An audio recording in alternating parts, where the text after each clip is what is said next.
morning.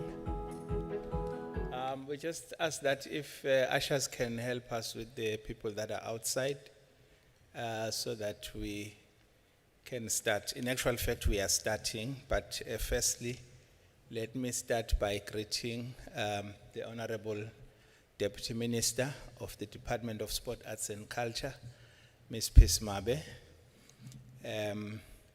the Chairperson of the Pan South African Language Board, the CEO, Acting CEO of the Pan South African Language Board, other executive directors that are with us, Prof. Kumalo. Also remember there was the executive director of SACO, other guests and dignitaries. Good morning. Before we can start, I would like us to rise and start with our prayer, which is the national anthem. Can we all rise and stand still? No movements while we do the national anthem. We ask that we observe that. Thank you.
Thank you. Thank you very much.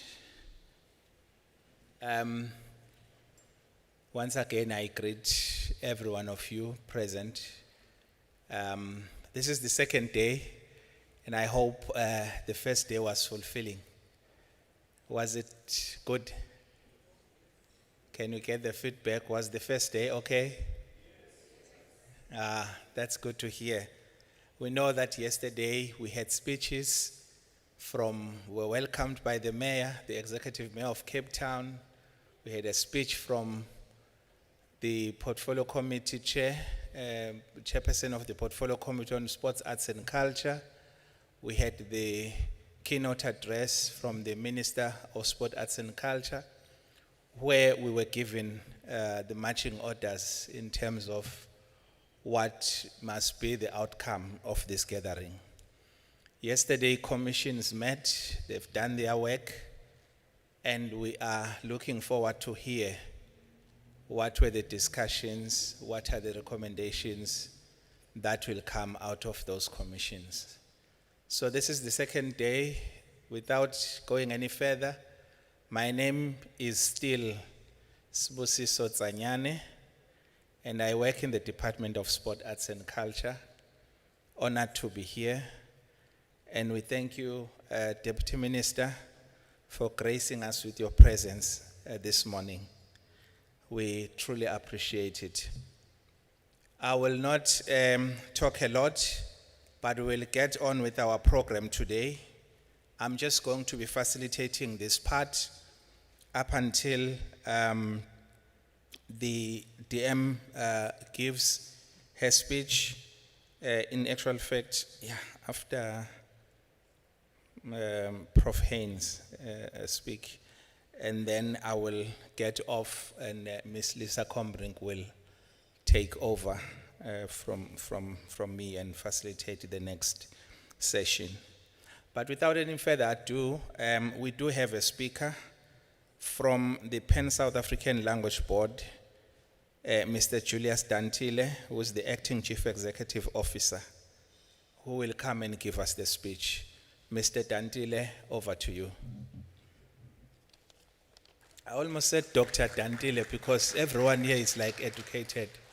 Maybe I must confer that.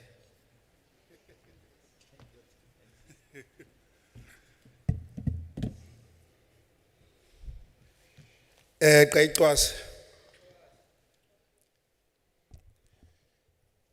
There's only one person who knew what great class. Bhutan, Molweni, Ninjani. Diyaphila. Dumelang magis.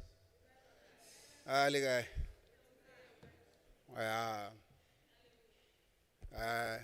Kulebogana. Ndizawuthetha ngoba zikhona into zotolika apha. Okwesibini kibhaliwe lento ngesingesi phaya. Akandiva lo asangixwa utho otolika next to me here. Kukhona into leke esazi isiXhosa because I'm gonna speak English there. Okay. No, it's fine. I can speak English. I can speak English. Quick one, because I've got less time. My topic is to anchor the theme of this day, and I thought about it, and when I was given it, and it was like the one of the chairperson. But be that as it may, I want to anchor it first at the preamble of the Constitution, where it says that we need to recognize the injustices of the past. And in recognizing those injustices, there's something, an action that we have to take is to heal the division of the past. Then it tells us what to do.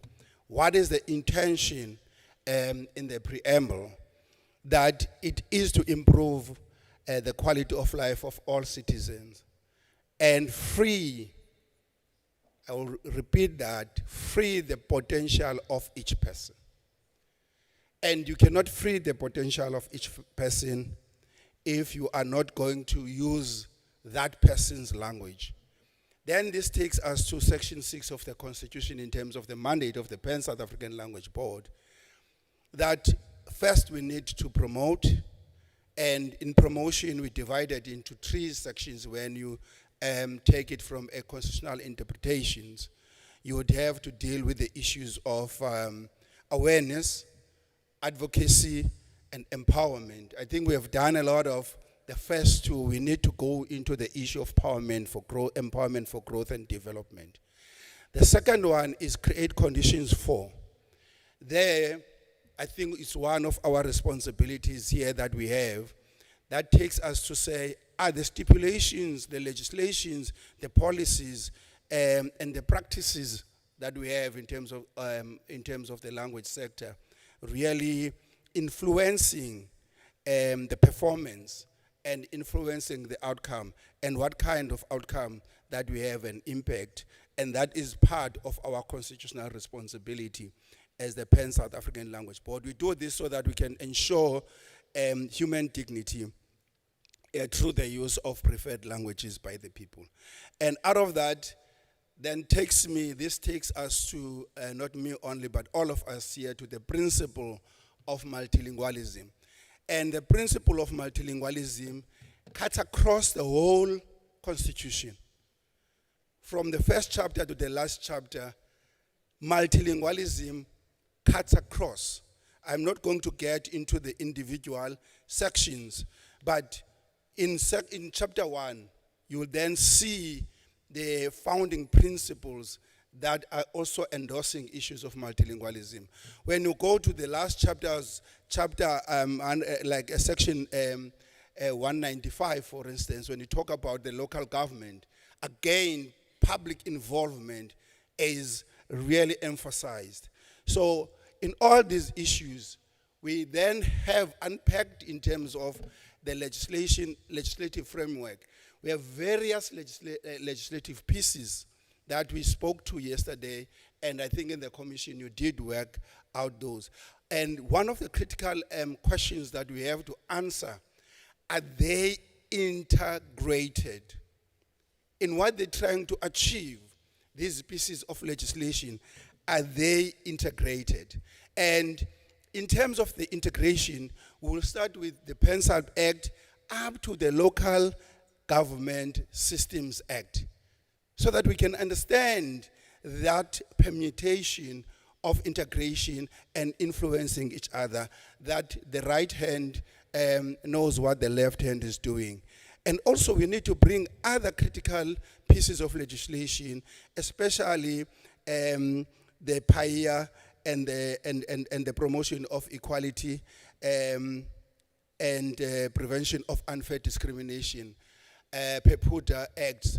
And these are crucial acts that drive issues of administrative justice in the public service.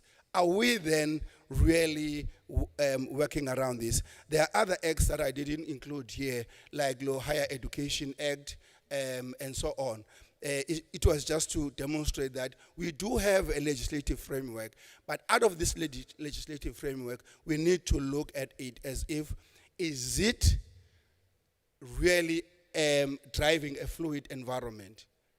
That is my interpretation, and the interpretation from us all here, that we have a very fluid policy environment, which then makes it very difficult for the board, which is PENSALB, to really monitor the non-compliance, because the environment is not structured.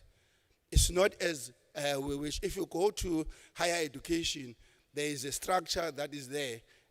Basic education, there's another structure, and so on and so on. But we need to really look at how do we integrate and unify the perspective around the language sector. And so that we can be able to really ensure that PENSALB has got the enforcement powers around this particular responsibility. And I want us to look at, in the principle of multilingualism, look at multilingualism as a developmental tool. That's what was said here yesterday. Not as a problem, but as a national resource. And we need to do that. I am not going to unpack it in terms of these things. They were done by the people yesterday. And yeah, you see, technology. I don't know how did it. So I'm not going to unpack these, but we need to look at language in the classroom, all the methodologies of the pedagogical issues of translanguages, and some of the matter like issues that we have to deal with, not only in research, but the pedagogy of language of instruction through the indigenous African languages. It's a total different system that we have to take in that.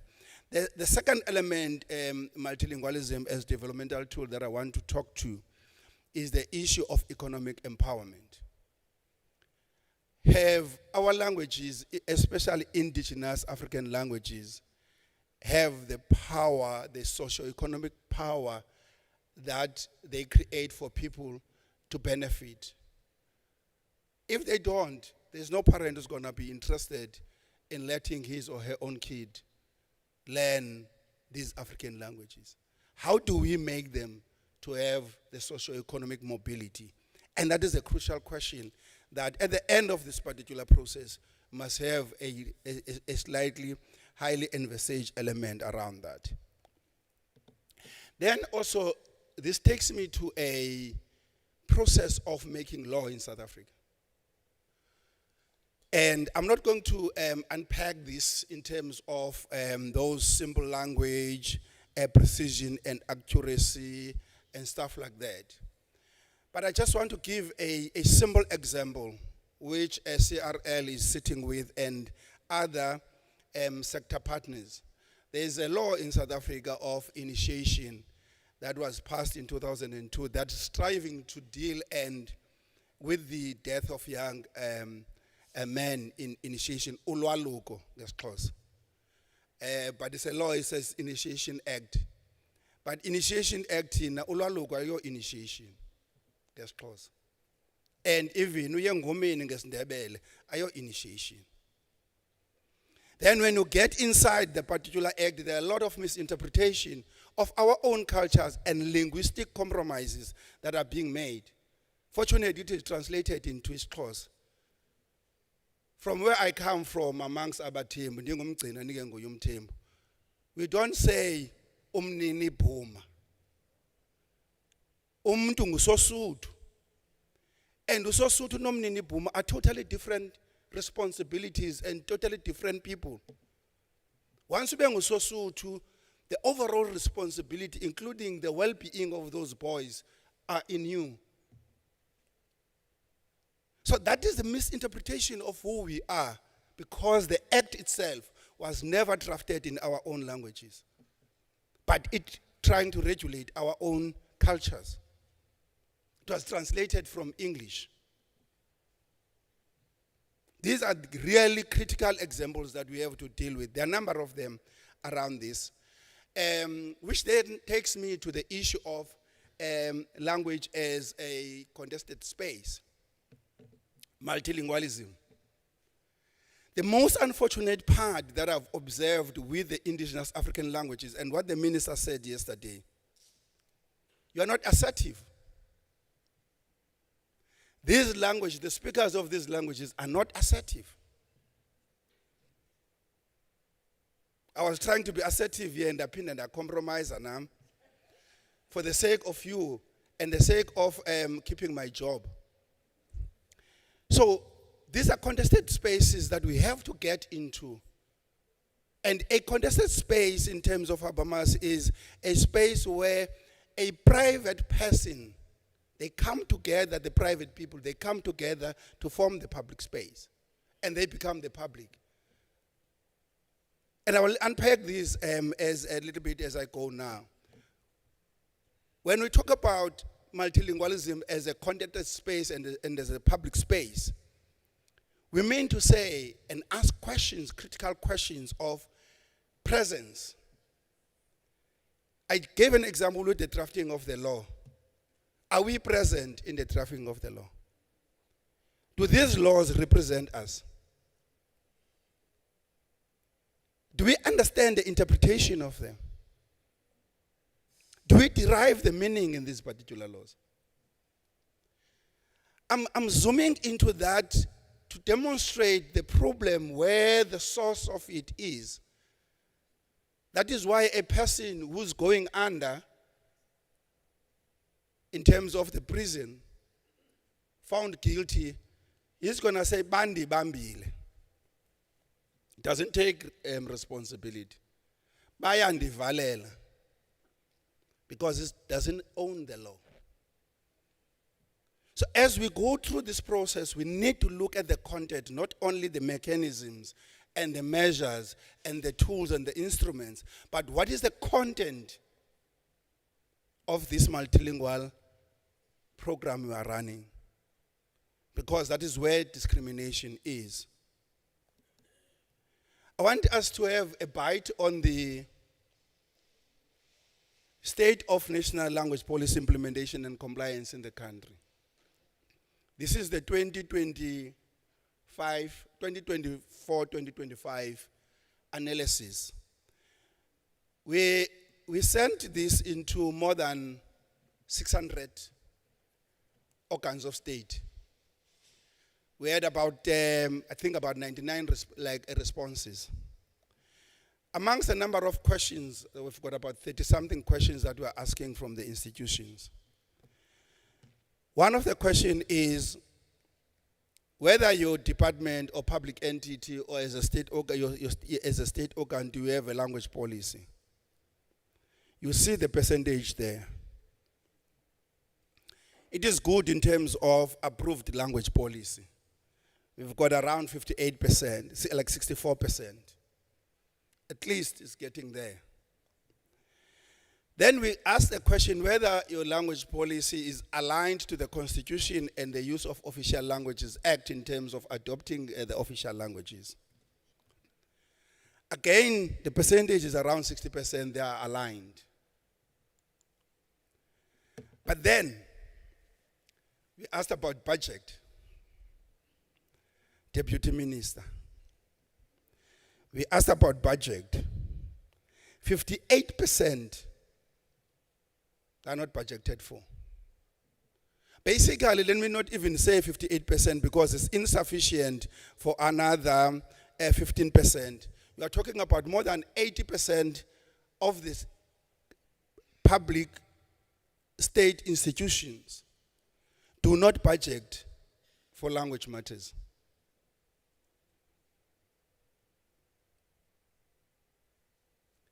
And we looked at it and say, what is the highest level of accountability or of pushing for the language matters in the institution? That was the idea behind when we asked the levels, and only three departments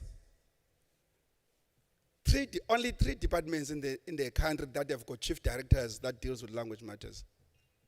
3 only: arts and culture, justice, and education. The rest is below chief director level, which means, as I think it is Professor Fikeni who said, if you are not in the table, you are the menu. Our indigenous languages are the menu, which means 80% of the people are not in the table in this country. 80% of the speakers, native speakers of those, are not in the table. I spoke about representation. That is the practical reality that we are faced with. That is the state of this particular nation. And we went on to look at the issue of accessibility and say how many official languages are adopted. And you can see there, all the departments, all the state organs that responded got close to about 80%, 88 out of 90, 91, 92 have English. Even those that did not select English, they've got English. It tells you the practical side of these issues that we are faced with the problem. External communication. We asked them how do they communicate with the public. The scale is telling you there that English again, followed by Afrikaans, little bit of Zulu and Xhosa. The rest, they are wallowing at around 20%. That is the reality. Websites. We are the only institution in South Africa that has got 12 microsites, 11 basically. Of all official languages you get in our website, you will get them. So we are showing you the way it can be done. The only thing that we don't have is money to boost it and work it around and properly. But we know how it can be done. Come and ask us. If practice, language practice, is really not talking to the transformation in the last 32 years, we're in a problem. Signage. In public buildings, that is signage. This is an official language that is number 4 in the list of languages in the country. There is it.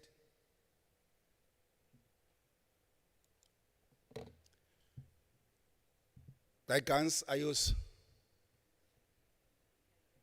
Thank you.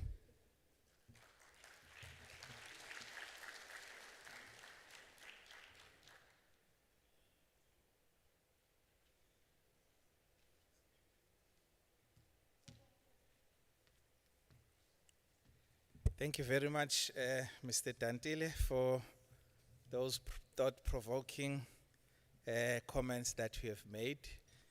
At this stage, I'm going to call Prof. Loli Makhubo Paternoster ukuthi eze. Oh, I speak isiZulu. I didn't speak isiZulu. I speak more of isiZulu, not only. Azange ngisasho ukuthi nami ngiyakwazi ukukhuluma ulimi. Ngaze kube ngathi ngikhuluma isiNgisi kuphela. Prof is going to introduce the Deputy Minister for us, after which we will just stand and allow the Deputy Minister to come before us and address us. Thank you, Prof.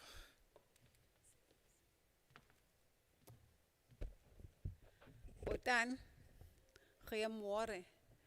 Dumelang bagaetsho. Lotjhani, Ndimachironi. Kaites. I'm not gonna do sign language because she is right here.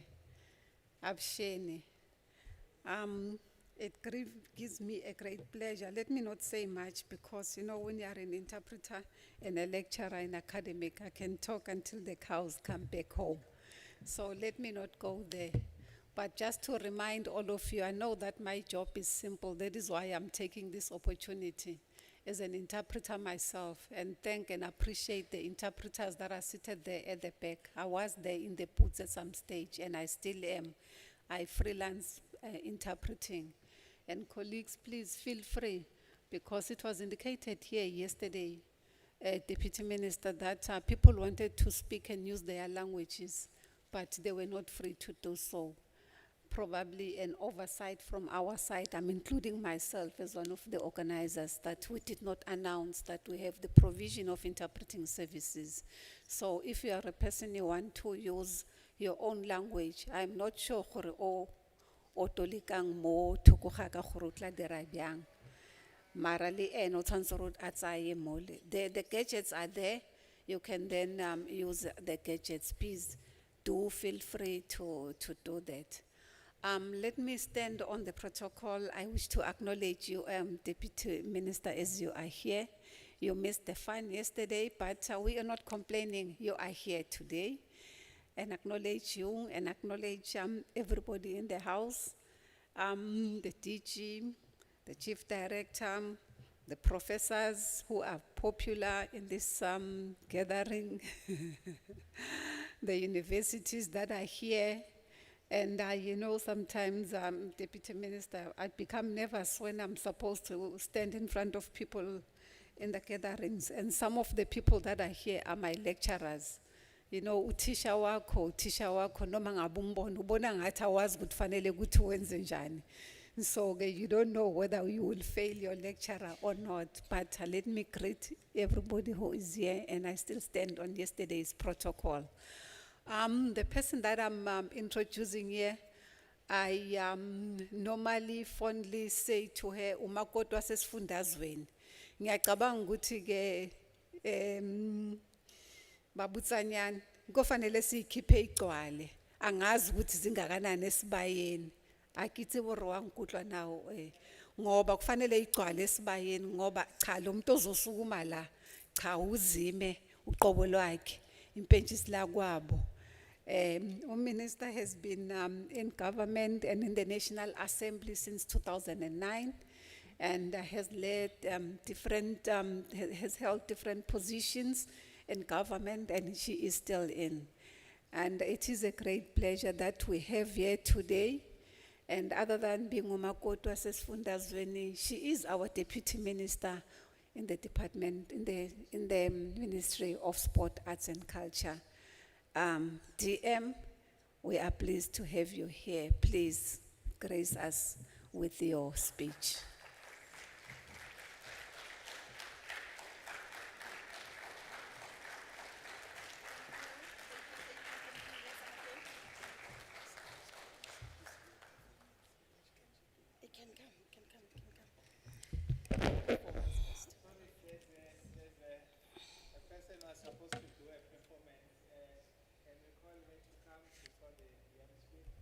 I don't want to kill the fun. I'll not let They said that I missed the fun yesterday, so I don't want to kill the fun. The fun must continue. Ageko. Okay. I can't make professors to sing. Professor Madod.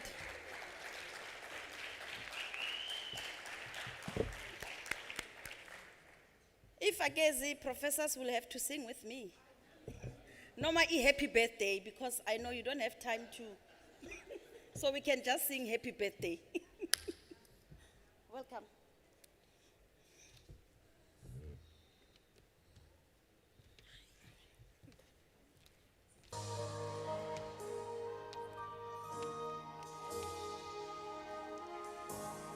There's a hero.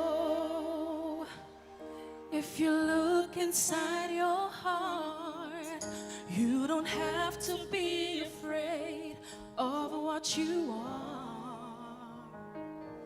And there's an answer if you reach into your soul, and the sorrow that you know will melt away.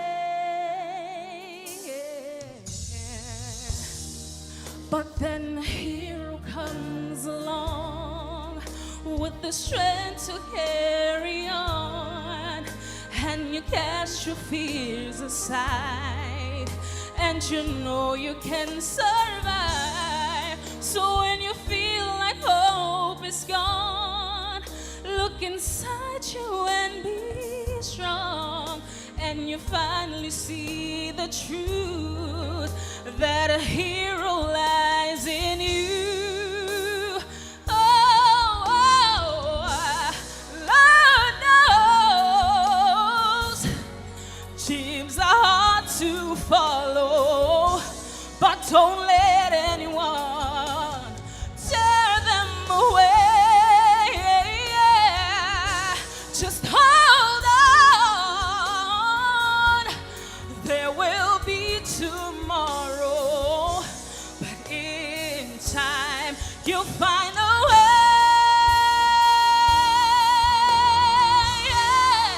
And then a hero comes along with the strength to carry on, and you cast your fears aside, and you know you can survive. So when you feel like hope is gone, look inside you and be strong, and you finally see the truth that a hero lies in you.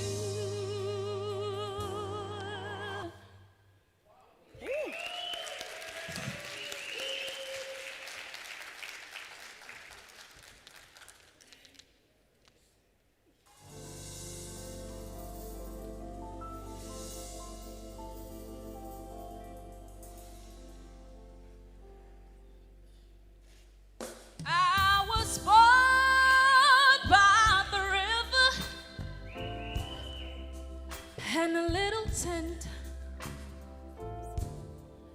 and just like that river, yeah, I've been running ever since.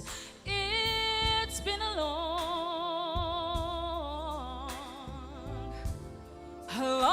time coming, but I know a change gonna come. Oh, yes, it will.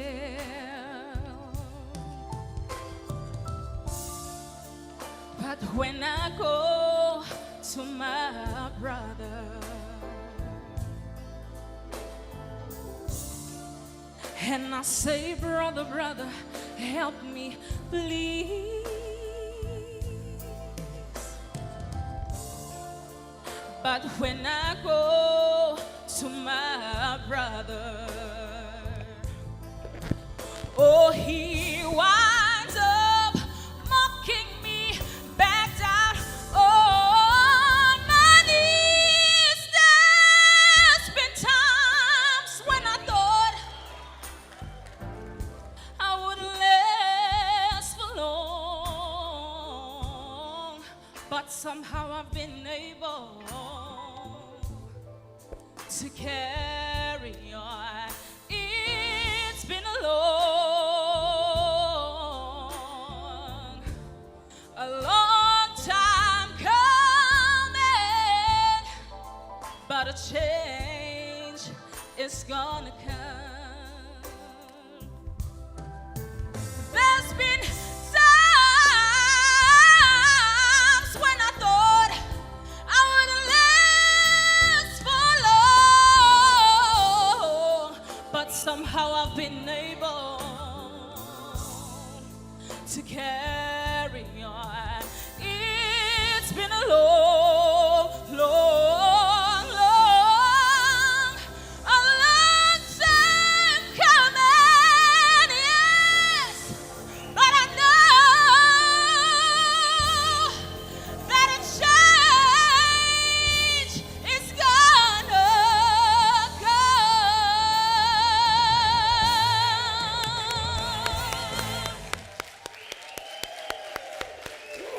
Beautiful.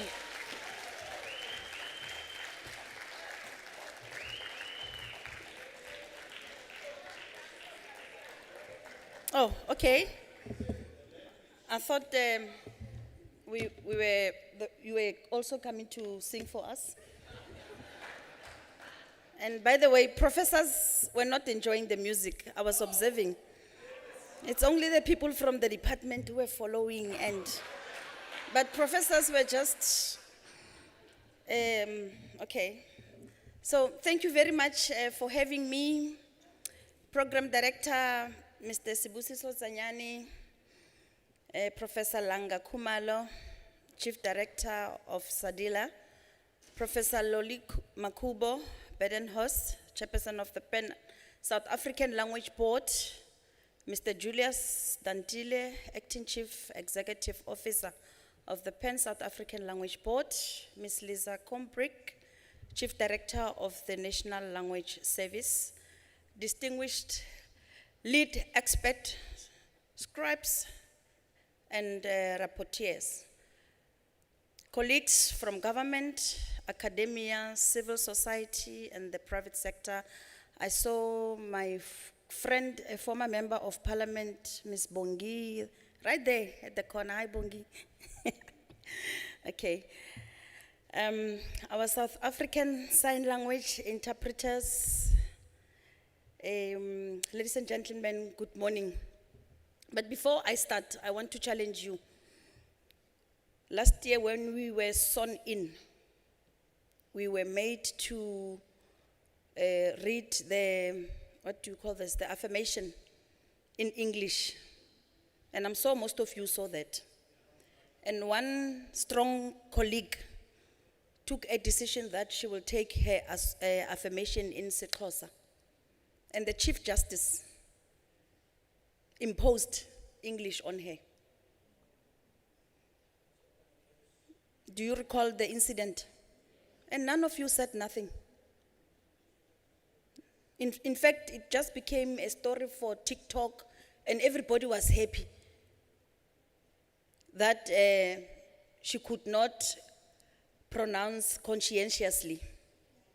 And it became a joke, because South Africans, that's how we judge each other. If you can't speak English, awufundanga. Who said that? If you speak English and your accent is not of the Model C, hayi lo akafundanga, akaqakanga. So I'm not happy about that. You were supposed to stand up and protect not the person but the language of Sexhosa, because Parliament is the highest office. So if Sexhosa is being dehumanized and belittled by the Chief Justice and language professionals, academics, they're not saying anything. I was very upset about that. Pansalap never said anything. Pansalap, you see now, I'm making a mistake. You are laughing because I'm not saying in English. So that's the stereotype that we need to remove. And it cannot go, we can't expect society to behave normal. If people who are supposed to be promoting language, we learn language. So nothing was said. And I want one of the resolutions, you should write that you condemn what the Chief Justice did to Pemima Jodina. I want one of the resolutions should reflect that Sixhosa is a recognized, constitutionally, yes, we recognize Sixhosa. It's one of the constitutionally recognized languages. And that what happened, it was unfortunate, and you had a time to sit, reflect as people who are responsible for promoting and protection, especially protection of indigenous languages. So I thought I should say that in a formal platform and challenge you. Unless if someone feels that I'm wrong. You remember the story? So I want to challenge this conference about that. We gather here under the theme towards a unified national language landscape and action plan. But unity does mean uniformity. An African proverb reminds us that until the lion learns to ride, every story will glorify the hunter.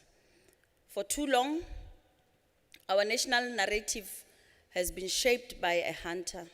A few dominant languages that silence the voices of our rich linguistic diversity.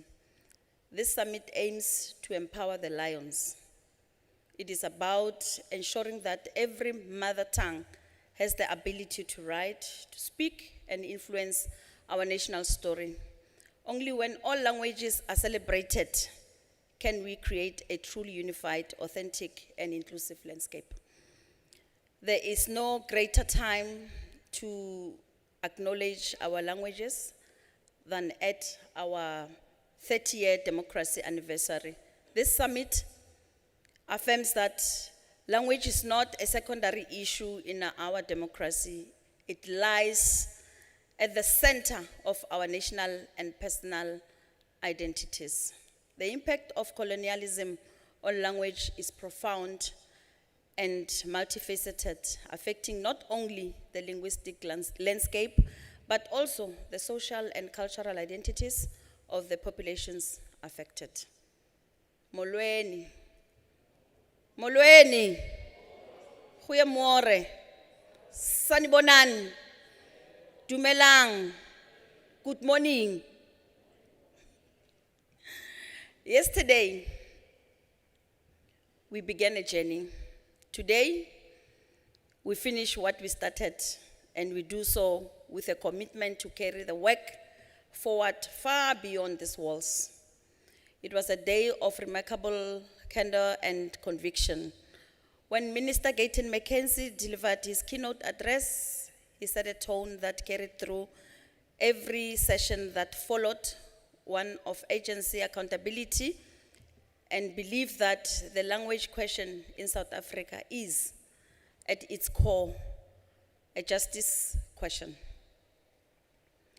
We had the Executive Mayor of Cape Town, Honorable Hill Lewis, welcome us to his beautiful city, a city that is itself a living testament to the multilingual richness and complexity of our nation. His welcome reminds us that language is not merely a policy matter, it is a living texture of every community we serve. The profound welcoming address from yesterday gave us a full picture of the breadth of institutions that must be part of the conversation. This is not the work of one department, as the previous speaker has said. It is the work of a nation. And if only 3 departments are championing language and they are prioritizing and employing people at senior positions to champion language, then it means we're not doing well. I hope the DG Baleni was also part of this important gathering. Maybe next year we need to expand the invitation to DG Berlin. Then came the diagnostics. Professor Langa Kumalo of Sadila showed us with data and clarity where we stand. The picture was honest, and honesty, though sometimes uncomfortable, it is the only foundation on which real change can be built. Professor Loli Makubo and the PenSalp presentation reinforced what many in this room have known for years. We have a constitutional mandate for multilingualism that remains under implemented. Section 6.2 of our constitution is not an aspirational decoration. It is an instruction. And we owe it to our people to follow that instruction. Yesterday afternoon, our 7 commissions convened in parallel. Let me name them because the work done in each room deserves to be named and to be appreciated. Language and Justice System, led by Professor Mnwabisi and our very own advocate, Mukubedi. Forensic linguistics, language rights in courts, plain language affidavits. These are not abstract concerns. They determine whether a person understands the charges against them or whether justice is administered in a language that excludes them. Language in education, led by Professor Makalela and Dr. Rakhuhu. The evidence is unambiguous. Children learn best in their home languages. Yet, we continue to demand that millions of children decode knowledge through a second or third language. This commission carries the future of our schools. Language and service delivery, led by Professor Somadota Fikeni and Professor Gauthier and Ambassador Max, talks about Batopeli as a promise. Today we ask, in which language? If a citizen cannot understand the form they are asked to complete or the notice they have received, Batopeli remains a slogan. So Batopeli begins with language. Language and heritage, led by Dr. Sibongile Masuku and our very own Dr. Kasibe. Our languages carry our knowledge systems, our ceremonies, and our oral histories. When a language dies, an entire way of knowing the world disappears with it. This commission is about preservation, but also about revitalization. Language and business, led by Dr. Sizwe Ngasana and Ms. Prudence Muilwa and Professor Ditsile. The African Continental Free Trade Area creates new economic frontiers. Our African languages are an asset in those markets, not an obstacle. This commission is building the business case for multilingualism. I'm not sure how many of us can speak Swahili, which is the most spoken language in Africa. Anyone can speak Swahili? Swahili. Ala, ala. Language and health sciences, led by Dr. Bengu and Dr. Gama. When patients cannot communicate with their caregivers, people die. This is not an exaggeration. Language in health is a patient safety issue. Language and technology, led by Professor Rooks and Dr. Cambridge. We note that developments in artificial intelligence and human language technologies present significant opportunities to strengthen the use of South Africa's official languages across sectors, including education, governance, the economy, and the justice system. Okay. It's understanding the importance of language. You must give interpreters time to take turns. We also acknowledge the need for deliberate investment in language resources, digital infrastructure, and multilingual data to ensure that all South African languages are adequately represented in the rapidly evolving digital and technological landscape. To each and every one of you, experts, the scribes, who were capturing everything meticulously, and every participant who stayed focused and productive through what I am told were the rich and rigorous discussions this morning. We appreciate the fruits of your labor and look forward to hearing feedback on our engagements. Ladies and gentlemen, this year marks 3 decades since the democratic constitution of 1996 of the Republic of South Africa was signed into law. This same month, we honor the struggle stalwarts whose courage and sacrifices secured our freedom.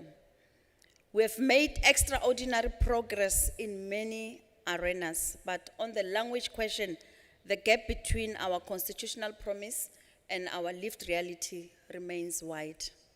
As we mark 30 years of constitution, we celebrate dismantling apartheid era, linguistic hierarchies, and recognition of 11 official languages as an imperative of multilingualism and non-racialism for transformation and nation building.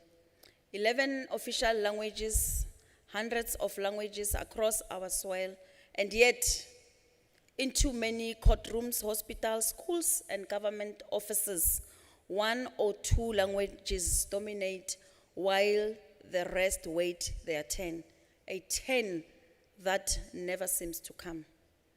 The historic recognition of South African Sign Language as the official language represents a decisive step towards inclusion and accessibility. It affirms the rights and dignity of the deaf community and strengthens our commitment to social cohesion and ensuring that public services are accessible to all. Today is proof that we are serious about closing the language divide. That cannot be done through a single summit, but we will leave here with a summit declaration, with commission recommendations, with a roadmap towards a national language policy and action plan. We will leave with something tangible, something we can take back to our institutions and constituencies and say, here is what was agreed, here is what must happen, or this is what must happen. To the commission leaders present, your recommendations with confidence, it's much appreciated. What was worked out in your rooms yesterday represents months and years of lived experience distilled into recommendations. To government colleagues, the recommendations that come from this summit are not suggestions directed to someone else. They are directed to us, our departments, our agencies, our programs, our budgets. Let us put all hands on deck to realize all the recommendations of this summit. To the private sector and civil society, your participation here signals that you understand language. Your understanding of language is not a government's burden alone. We look forward to your continued partnership and active involvement in implementing the recommendations that come from this summit, only through the collaborative efforts of all stakeholders, government, academia, the private sector, and community organizations, can we truly realize a unified national language landscape and action plan for South Africa? To academics and researchers, your evidence gave this summit its spine, context and guidance. We need you to keep producing that evidence and to translate it into forms that policymakers can act on. And to the language communities of South Africa, those who speak Shivenda in Limpopo Mountains, isiXhosa in the Eastern Cape Valleys, Sepedi in the north, Afrikaans, English, Ndebele, Seswati, and Setsonga, we are here because of you. And everything that follows must be in the service of you. Today, let us build that case step by step, action by action, recommendation by recommendation, declaration by declaration, but most importantly, implementation of our resolutions. I wish us all a productive and historic second day. Enkosi, ngiyabonga, bayadangi, ngiyaleboga. Thank you.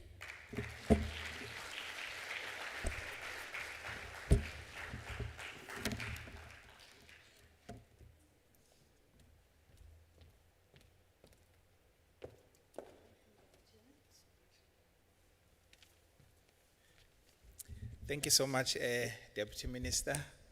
I think we have heard, before we conclude this session, I hope that we have taken notes so that we can follow through on some of the instructions that have been pronounced here.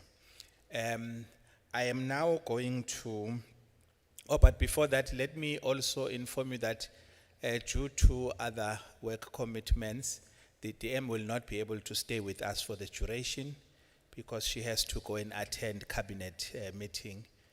So at a time when she leaves, please do understand that it's purely because of work why she is leaving. At this stage, I'm going to call Professor Richard Haynes to come and make his presentation on the commissioned research on languages. Professor Haynes. Professor Haynes is from the South African Cultural Observatory.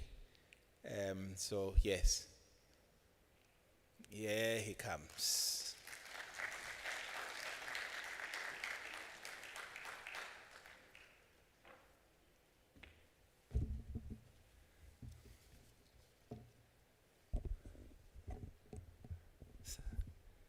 Thank you very much, Chair. This particular talk is going to be looking at Commission researchers' research reports on the economics of language.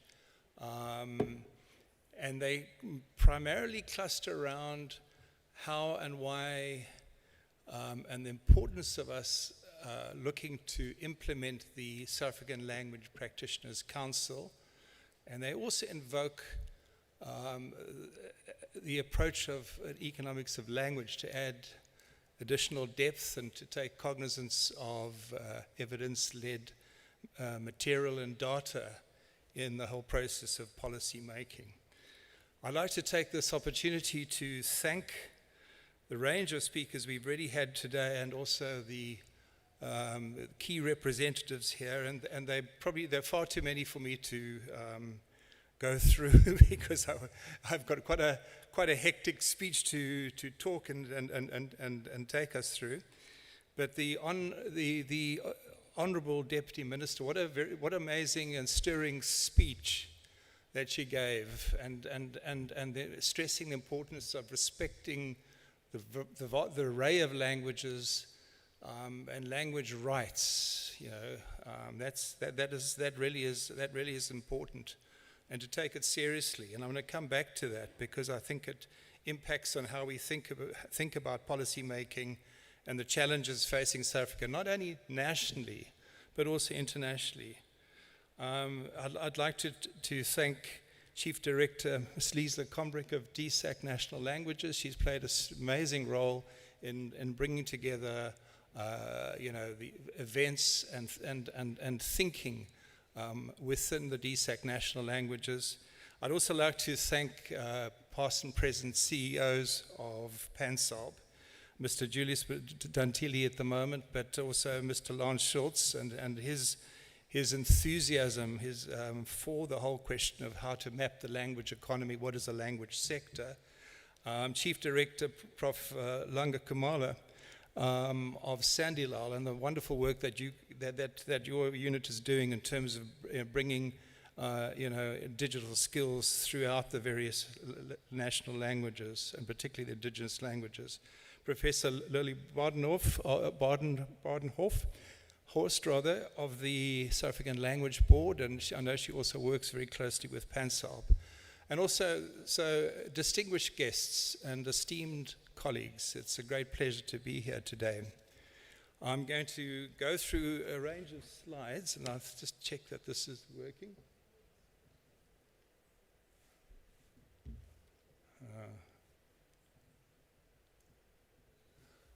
Okay.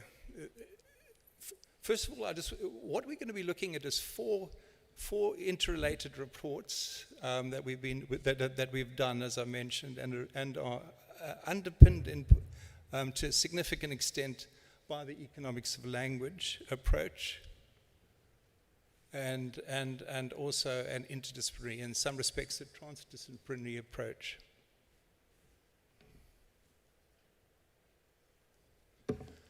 So economics of language, and a range of speakers prior to me have talked about the value, policy, and power of multilingualism.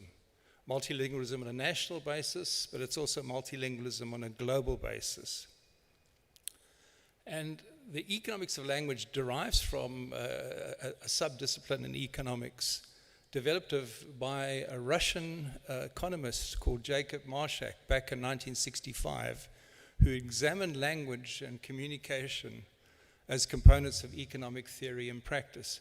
And in fact, he thought about communication. He looked at distilling these to the essence, and in fact, based his work and his writings on the instrumentation and communication and control apparatus of a Russian jet fighter in the mid 60s. He subsequently moved to Oxford and he moved to the US, and his work has underpinned, particularly from a thematic way, a good deal of subsequent high-level work on terms of understanding the relationship between economics and language, and a whole range of people have spoken about that.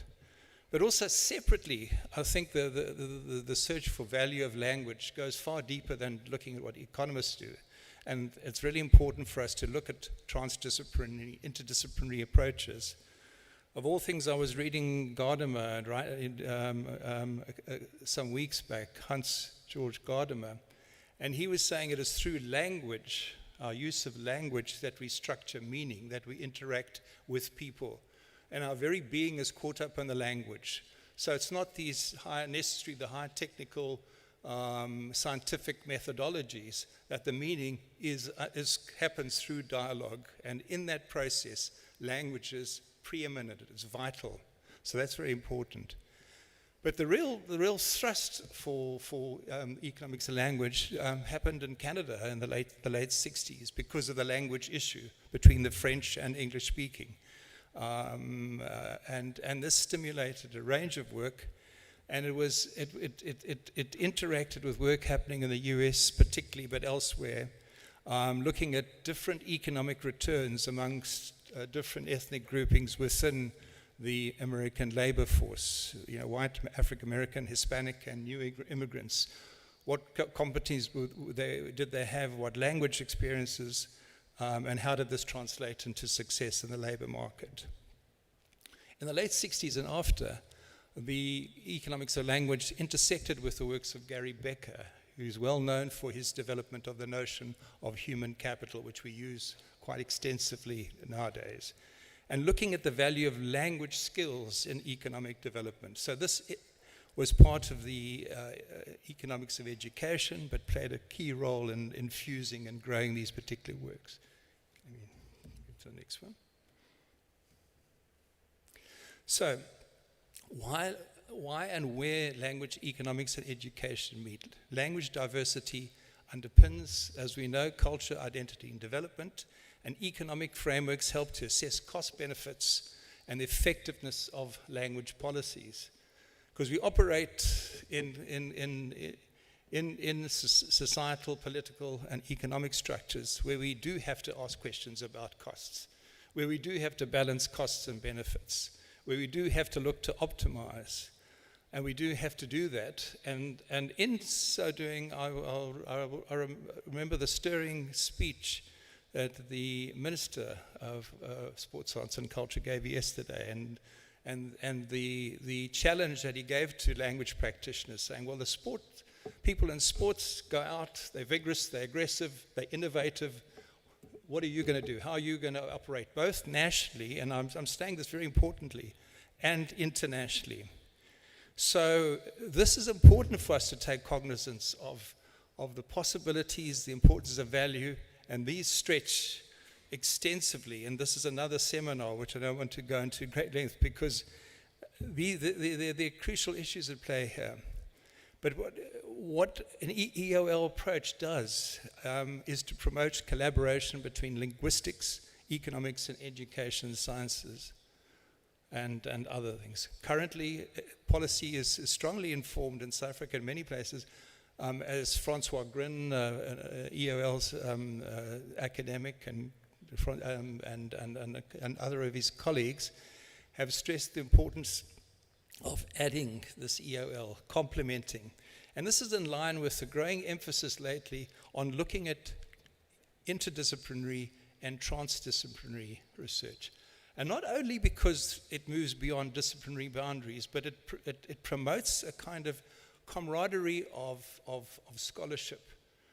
And that in turn allows deep thinking and deep learning. So that kind of collaboration is important. Otherwise one gets caught up in silos. And I hate the word silos, but it's one of the more effective metaphors. Reshaping language education. This was looking at some recent developments and popular developments in terms of language, because a lot of the language runs through our HEI landscape. And you can see this pedagogical shift from classroom to experience, digitization and multiliteracy, and also the growing fusion between technology, between AI, digital skills and expertise, and language skills and expertise. High-level trained linguists and social linguists and language specialists are required, but they are becoming more hybrid and polyglot in the new world. So there's some amazing demands, but there are also significant opportunities. Universities have to reform in their structural constraints, and there's a range of barriers and reforms which block their way.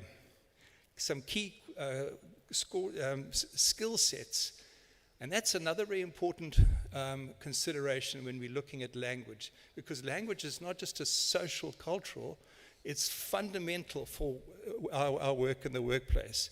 And if anything, this is particularly crucial for South Africa, where we have an unemployment figure around about 32%.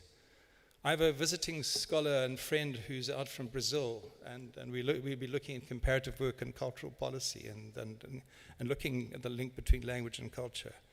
Interestingly, though, Brazil have only 6.2% of unemployed. That's five times less than what South Africa has at the moment. And that's significant. Both countries have high inequality indices. And inequality is something that's bound up, as the Deputy Minister was making a point so eloquently, with actual and perceived qualifications. We found in the work we did on in terms of the deaf terminology, a report that preceded this, which I'm going to talk about later, but which will be discussed. There is the DSAC and SAC have organized a forthcoming consultative workshop at the end of this month. But these kinds of findings are significant. But what we found in looking at the deaf language was that the inequality was deepened, and it was about access to communication and ability to communicate, and that links with perceived and measured high levels of inequality. And so it's that linkage that we need to look at, understand, and find ways of mediating. But so the core sets: communication, collaboration, ICT literacy, individual autonomy, and critical language responses. Increasingly, global competitiveness is centered on core competencies, which we found, and these are things we look at. Professionalization and continuous professional development. One cannot sit still as an academic, as a scholar, as a government, a public servant, and also within the workplace, because the global workplace, the national workplace, which is impacted massively by global value chains, is changing significantly. So language is actually powerfully, extraordinarily bound up with us, and I hope I can give some idea of that. So language is international human capital. It may sound technical or economistic, but it's actually decidedly not. It comes down to individual careers and well-being and so forth. And among the emphases on core competencies, on skills and continuous professional learning, which are these are crucial considerations when you're looking at the South African Language Practitioners Council, is the question of the how can I put it? Looking at being not only ability to speak language, it's a proficiency. So proficiency we often take now for granted. We can speak a language and that's fine, But it's the proficiency which is a demand, the proficiency which the labor market wants in all languages.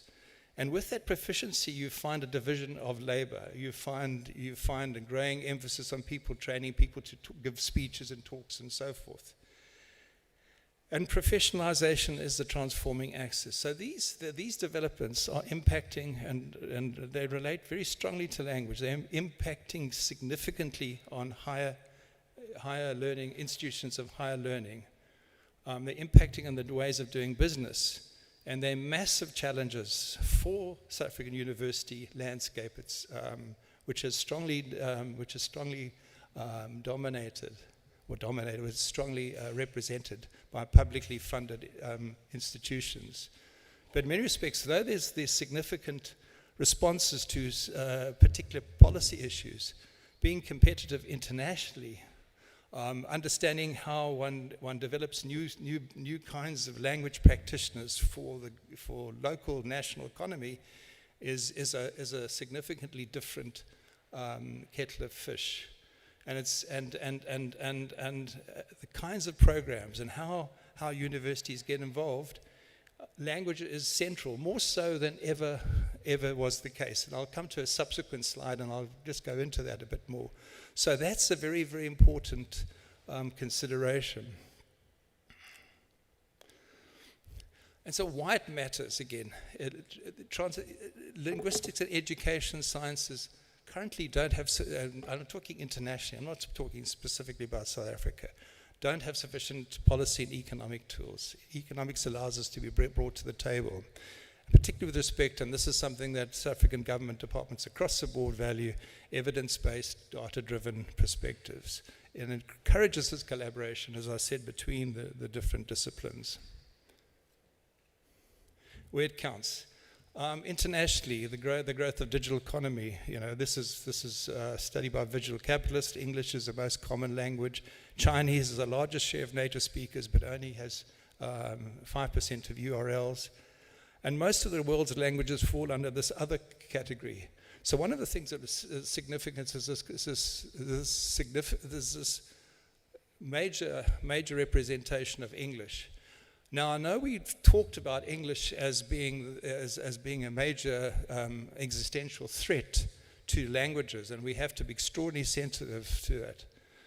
But as a scholar and taking cognizance of what's happening globally, we somehow have to balance how South Africa uses its existing competencies internationally. I saw just the other day that South African workers are in great demand. South African talent, as we know. I mean, South Africa is number 2 and been, as we know, been targeted by the US. But in Saudi Arabia, South Africans are now number 1. And one of the reasons this particular report, which came through my phone yesterday, one of the reasons is because we've got a flexible, functional multilingualism. So that's in terms of our command of a number of the global trading languages.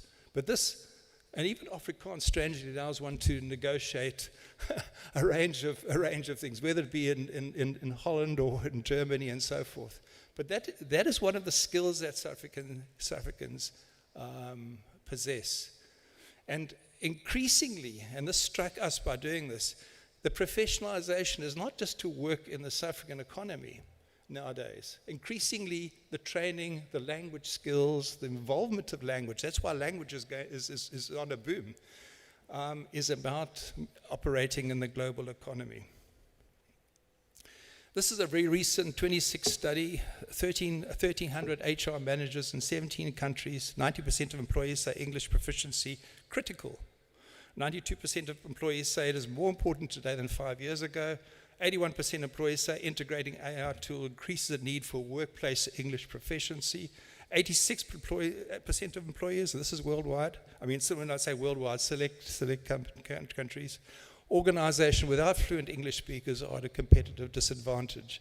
83 saying hiring candidates with insufficient English skills imposes real costs. 84% of employees predict that within 5 years, organization in their country will invest in English assessments and education. So Scott Fitzgerald said years and years ago, he said the test of a first-rate intelligence, so this is now, we're calling probably policy intelligence, is the ability to hold 2 opposed ideas in the mind at the same time. It's a well-known saying of his, and yet retain the ability to function. So this is what we have to do, because we English is perceived to have a deleterious effect on languages, but we've also got to look at how we preserve, maintain our international competencies. So this is a significant undertaking, and it's a policy conundrum. I was in the scholarship.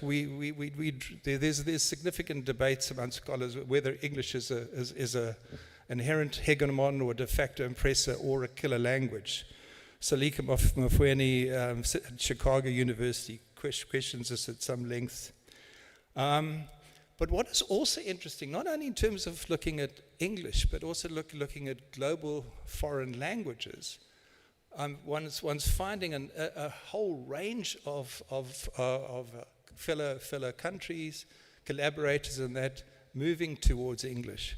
A recent studies by a language research center in Mexico said all academics must learn English as a second language because to enhance professionalization, the ability to work internationally and research. Russia and China now prioritize English from primary school through to higher education to drive trade, economic growth, and professional development. Nigeria stress the role of English in their economic development, and they also stress the importance of French, Mandarin, and Arabic in investment. So, language education then is a very crucial route to economic growth. And language services, the language sector we often talk about, but the language economy is massive and growing. And South Africa could be, if it looks at its assets and looks at interventions, it could be the language factory for the world. I mean, look at our national abilities there. Language services valued at around 80 billion in 2026. That will rise significantly. Online access by unlocking multilingual access, you're looking at 45 trillion. But that's an estimate. But language becomes a gateway to participation in the global economy. Understanding the language economy, we've had the groupings, and that meant this is trying to move towards the means to map the economy, multilingualism, language policy regulations, AI and language technology, education and learning, and digital platforms. But what we have is fragmented data and limited economic mapping. We actually have to look at more structured research and analysis. Yeah. And we have to look at this balancing language policy. So we've got to look at promoting, reinforcing the growth of indigenous languages, cultural inclusion, social justice. These are all the themes that we mentioned: access to education, cultural inclusion, and social justice. But we also have to look along with other countries who are ahead of us, and include middle-income countries, whether it be Mexico, whether it be Turkey, whether it be Brazil, in terms of developing international trading languages. And when we're saying trading languages, Mandarin, French, Spanish, Portuguese, Arabic, Quechua, and so on, those are saleable assets. So if you're running a language department or a school of languages at a university, these are some of the skills you need to, these skill sets, these are some of the program offerings, because you not only, you've got to meet local demand, but you also have to look at your international profile, because the value of a university and its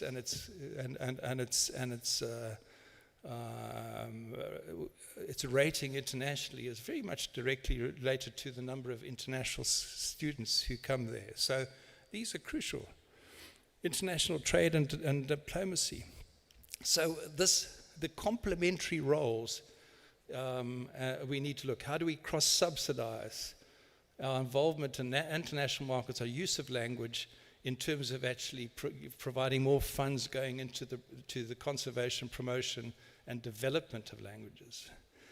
And also, while I'm talking about this, the other point is important. Is one looks at research and there is, one finds insufficient research on almost like what one might say the end users of local languages, indigenous languages. How are we utilizing such language practitioners?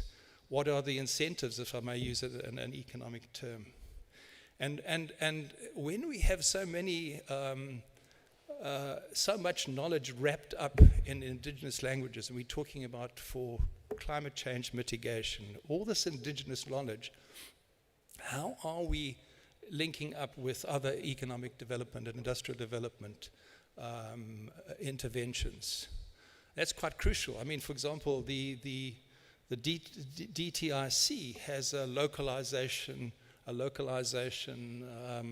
drive. It has a localization policy, industrial localization.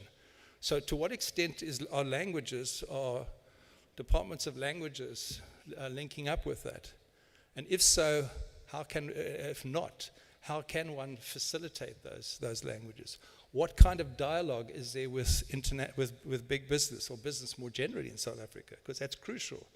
Those are the kinds of dialogues, and how do we actually, with the digitization, how do we increase value and access it? Robert Schiller did a wonderful book on narrative economics, where he said when he showed how the economics of language is far significantly underrated by conventional economists, and he showed the example of stories on social media. So we got to start looking for value in terms of the national languages. What kinds of value is buried in those languages? So that's very important. Impact of foreign language education. The University of Botswana, a recent study, it's just come through, 2025.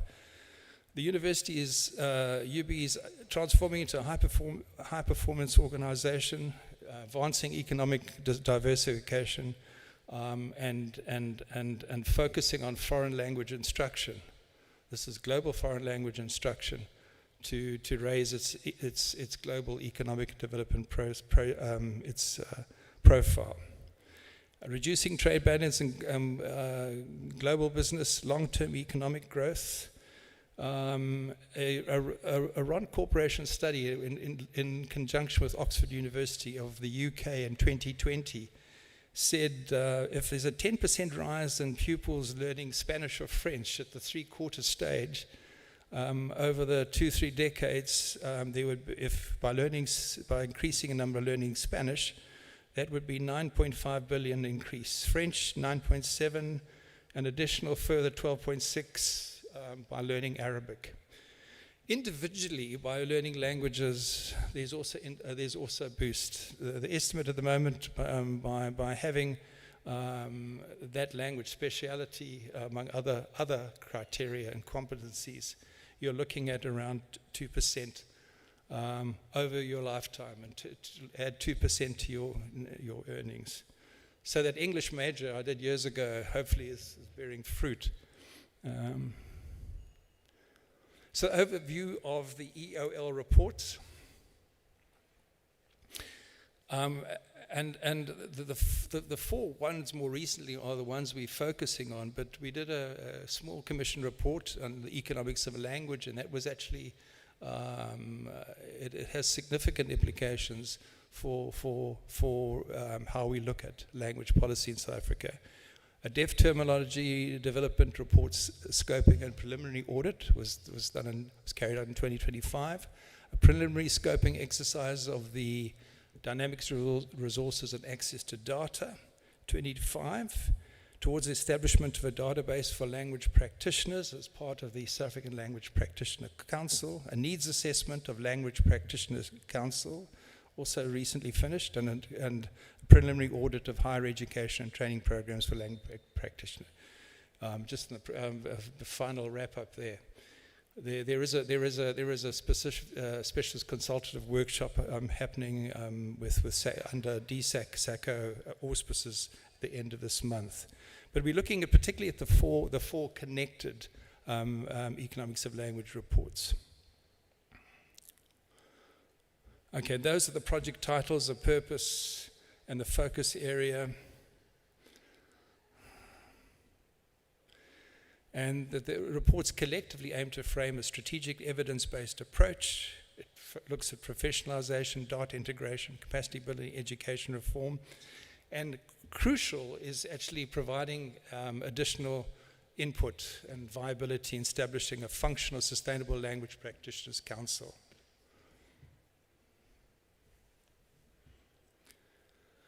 Research methodology, depending on whether it's a commission report, it's primarily desktop, or it was a KPI report, which is a more substantive report, but we've used a range of methodological. Even on the smaller reports, we've tried to get some kind of online survey and some degree of focus groups.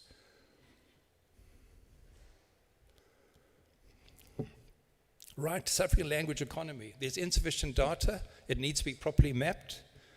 It contributes 10.3 billion gross value added to the national economy. Languages serve a measurable part of South Africa's service.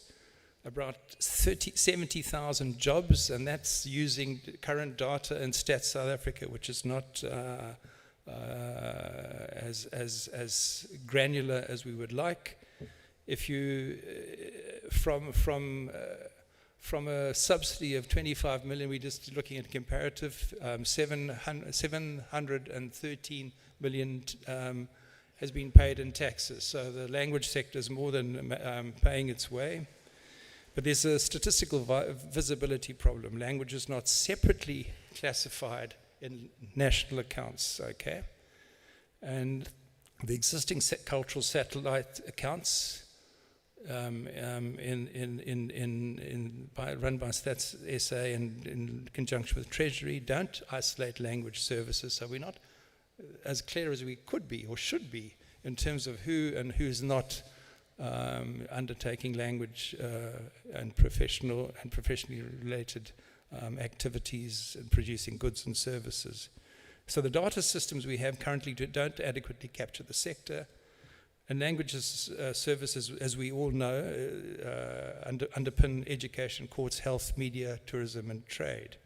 So these figures are very conservative estimates, and if one does a more substantive mapping and and creates a cultural satellite account, one suspects the language economy, and by definition or by implication, the language sector will grow significantly in size.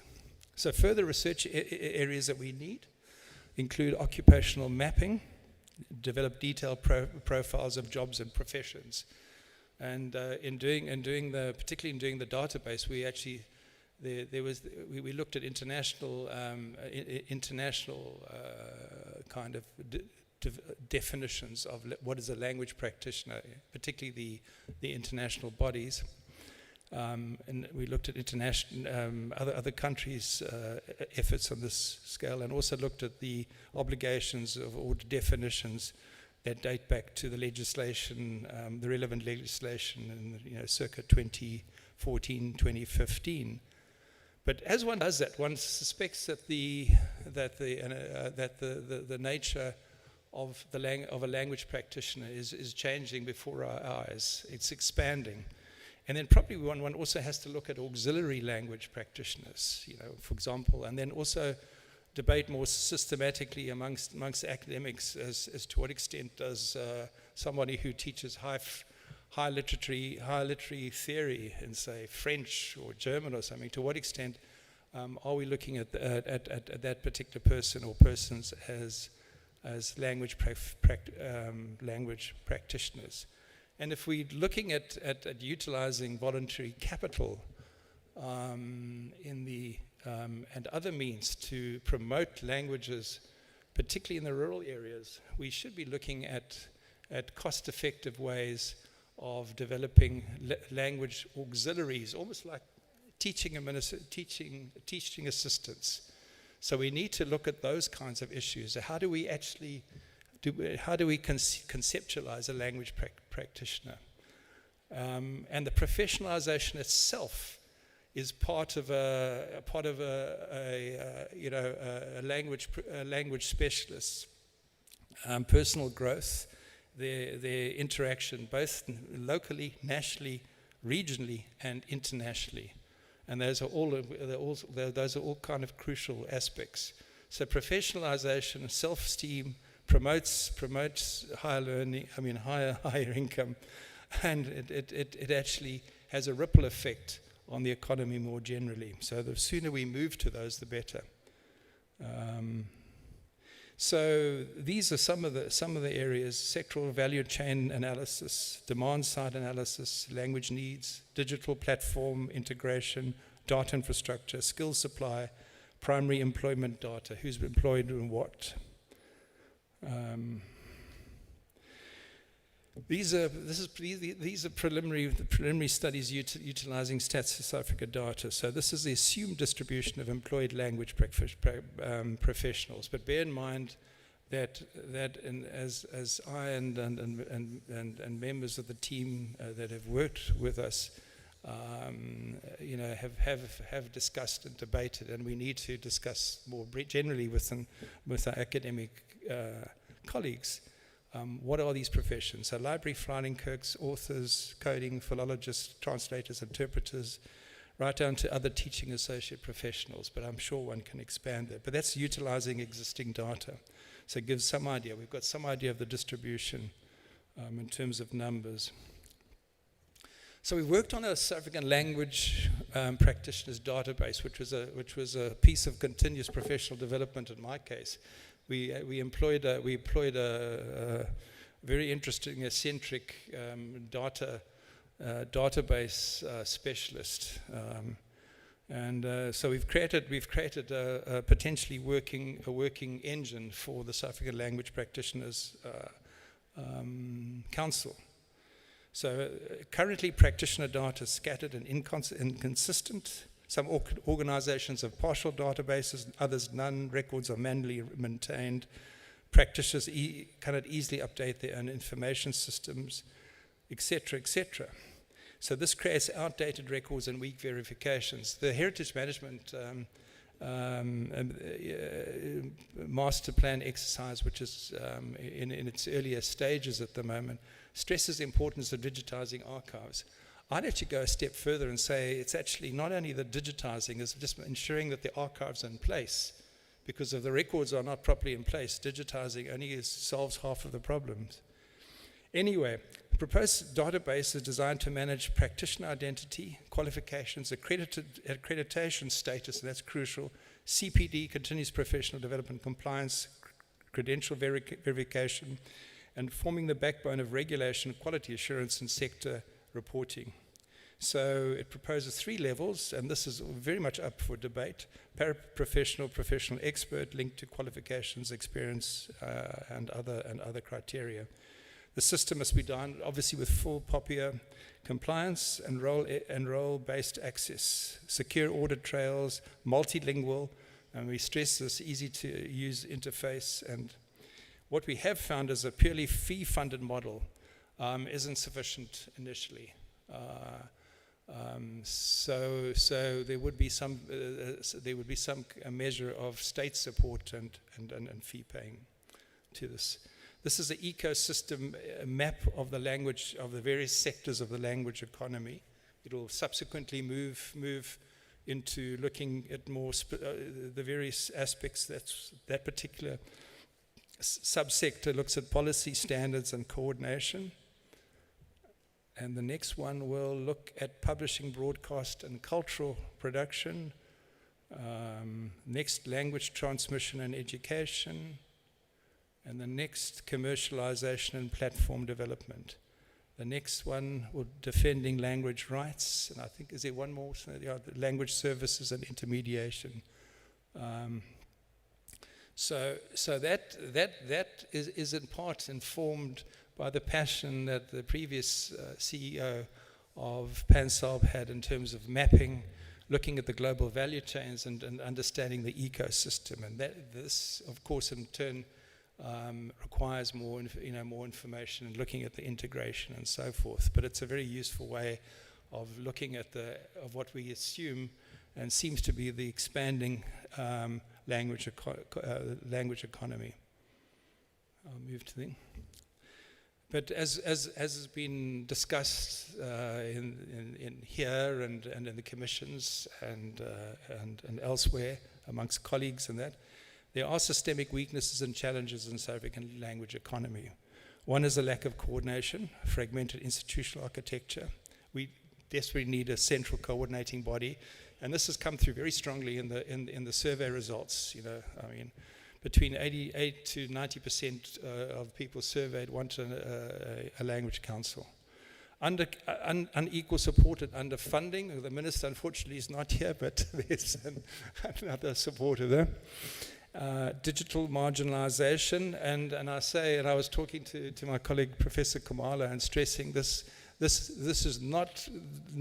despite the significant efforts of Sandy Lal and the work it's doing, but there's still a long way to go, as he and I know, in terms of actually dealing with digital marginalization and limited digital infrastructure. And it goes for significant chunks of South African citizenry at the moment. Limited professionalization, that's a major problem. The hierarchy, skills, and recognition gaps. And there's an absence. I would qualify the absence. I did try and get this changed on the slide, but it's very difficult sometimes changing graphics.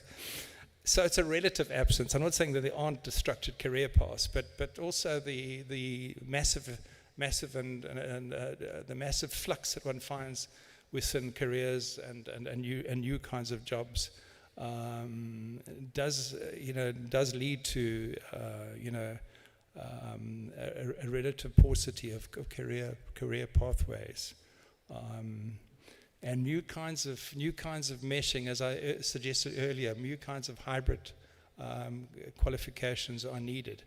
And not only, obviously, obviously really important in these new kinds of academic programs and post-school programs. So it's not only digital expertise. There are other criteria coming into it. And what works quite well, they're finding internationally, is a combination of language and intercultural communication skills. So those go well. So it's improved numeracy, it's improved ability to process quantitative data, and improved digital capacity. Because a lot of the work is actually going to be engaging with digital software, with digital programs and platforms.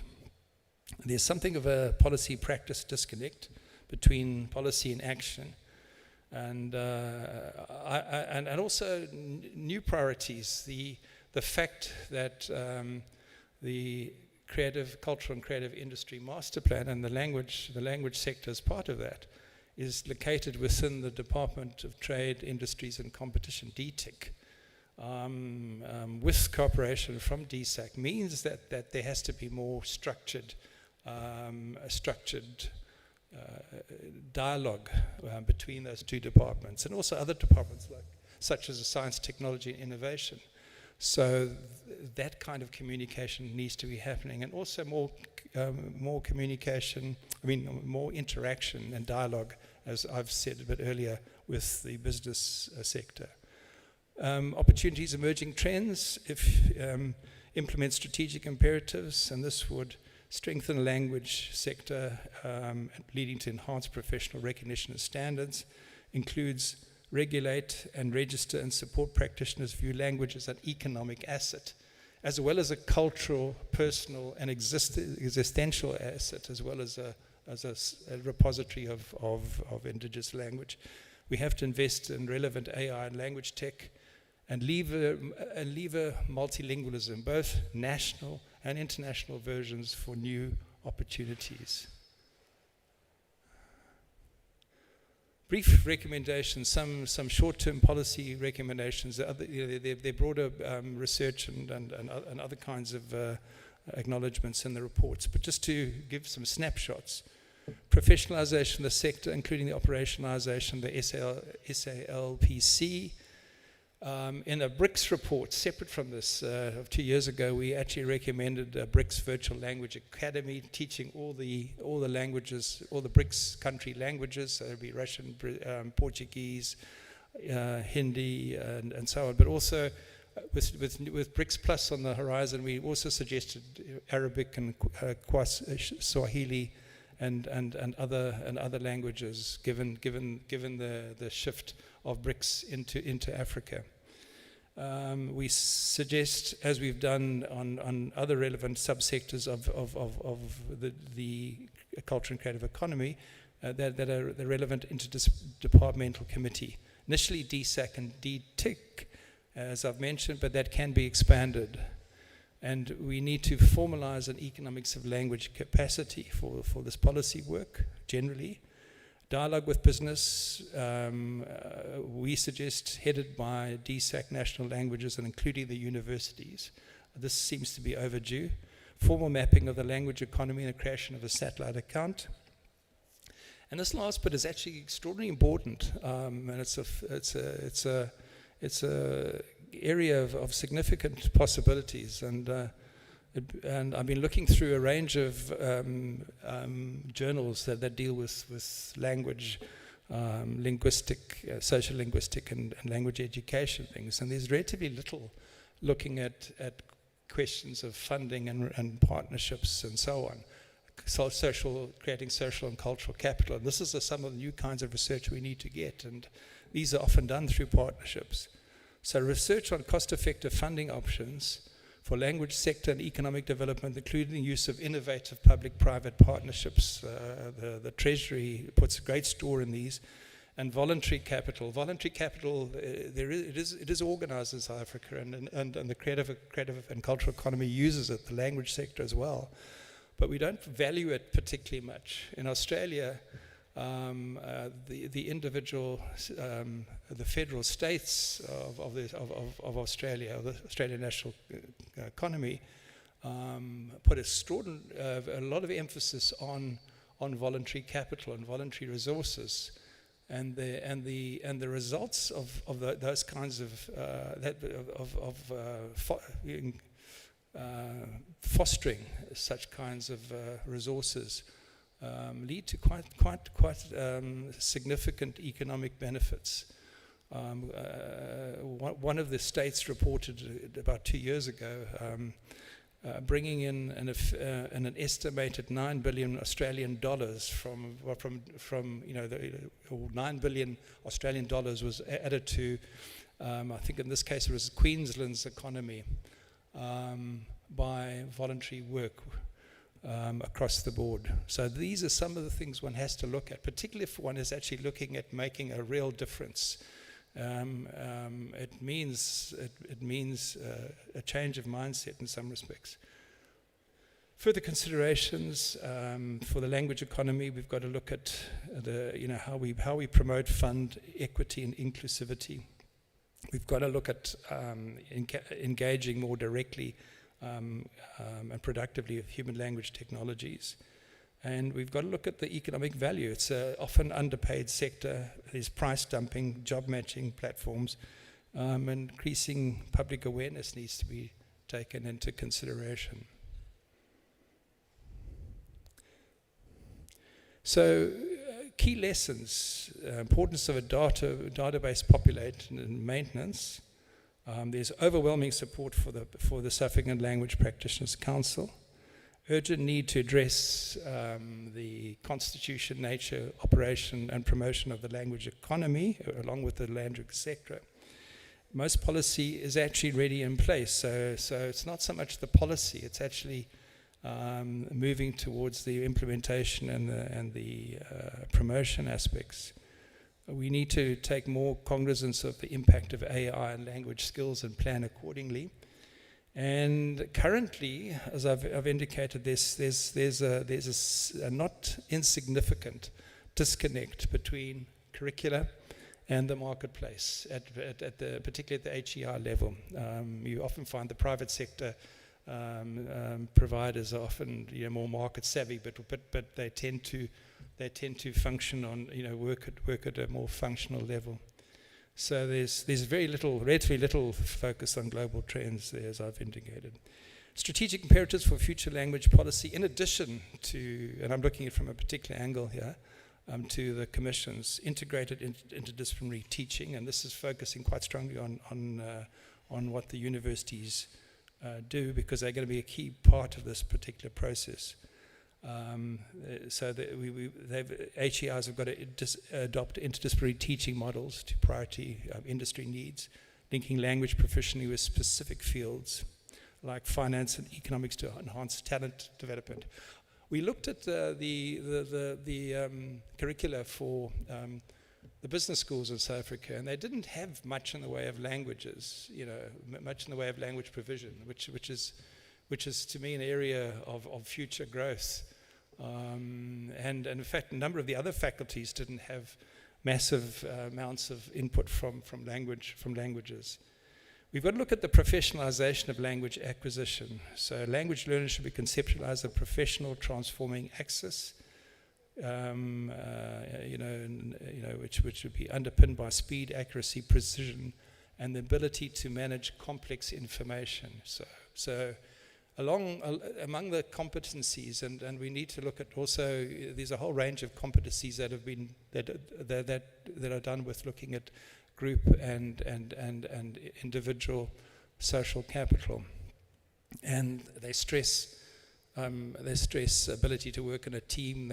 They stress this ability to manage information and to work cross-culturally, and also to work in different environments. So a flexibility and ability for critical thinking. Global and local balancing, this policy must move beyond national concerns. Those national concerns are crucial, but the argument is that, if one expands the language economy, there's hopefully, and with due diligence and due allocation of resources. Final, lifelong learning and reflexive pedagogy, and the last way forward.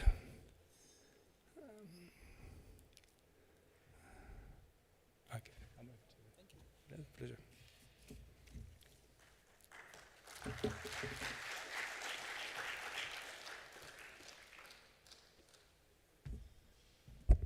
Thank you. Unfortunately, we won't have that Q&A. That went right away with your tea. So don't blame me, because I'm not giving you tea. I'm joking. Thank you very much, Prof. We are going to break for tea, and I hope you will digest this as you take the other stuff into your stomach. But this will then be digested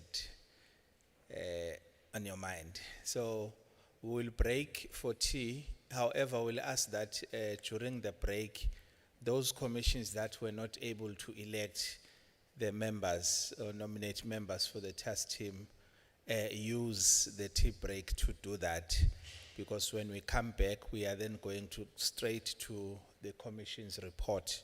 So we'll ask that if you can use that time. We will give you 15 minutes for the tea break. We are also mindful that some of you may be leaving today, and we don't want to find ourselves having empty seats before we conclude this summit. So we can break for tea, 15 minutes, and then we come back here at about 11:17 or 11:20 to round it off. Thank you.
There must be representatives or representative of our demographics.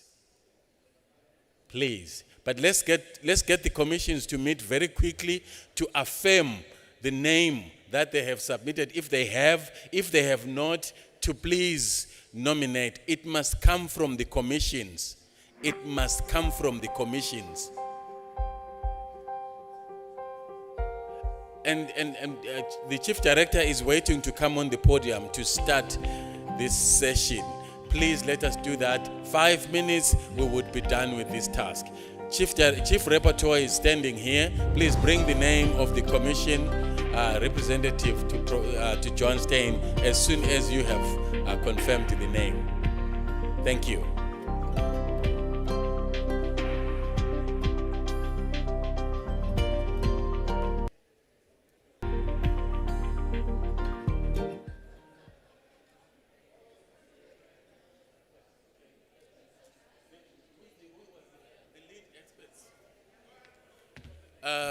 Prof Halhala, where's your group? You are the lead expert. Can you go to Prof Halhala there? You are sorted? No? Yes, please. Bring the name to John's Steyn. Then now you are sorted. Which one is yours? John. Okay, you're done. Okay. Ambassador, what's yours? Can I have, oh, there it is, at the corner there, I think.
Good morning, colleagues, delegates, professors, academics, language practitioners. May you all take your seats.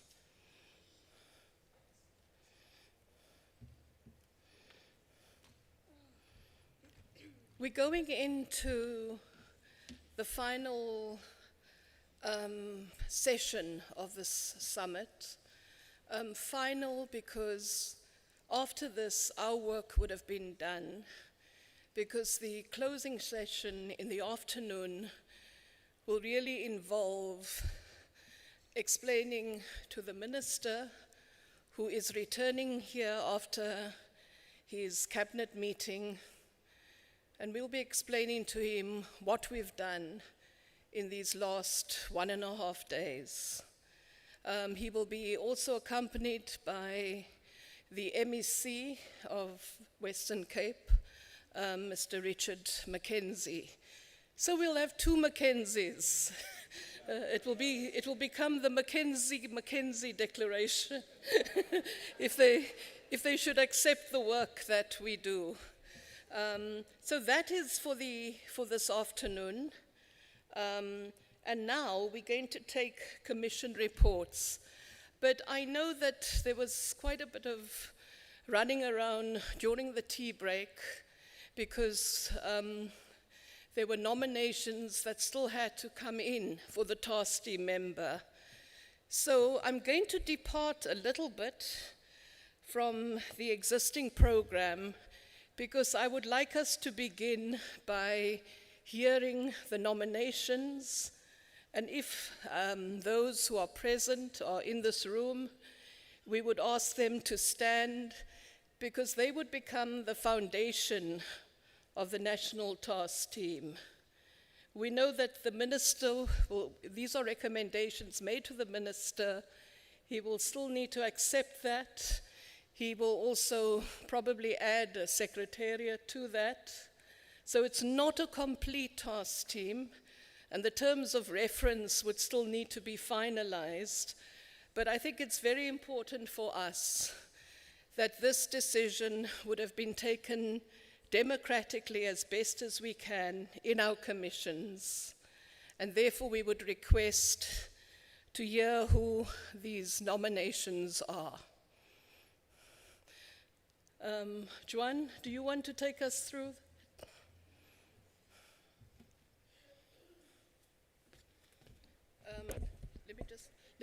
Let me hand over to the chief rapporteur, colleagues. You should have seen him walking up and down, hands in pockets, as is the want of chief rapporteurs, or the walk. Yeah, and also very little sleep last night with the declaration, so apologies if I mispronounce any names, really, I apologize for that. For language and education, the national task team member that was nominated there was Miss Juanita Baker.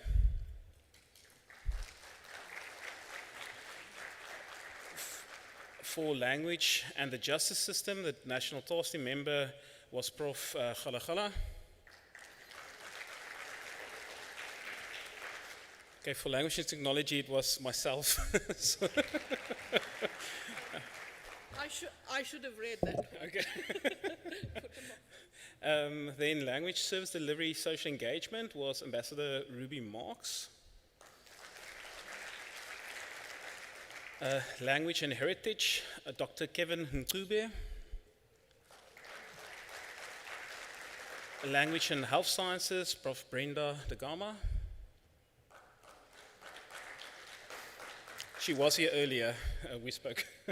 And then language and business is Prof. Thabo Ditshele.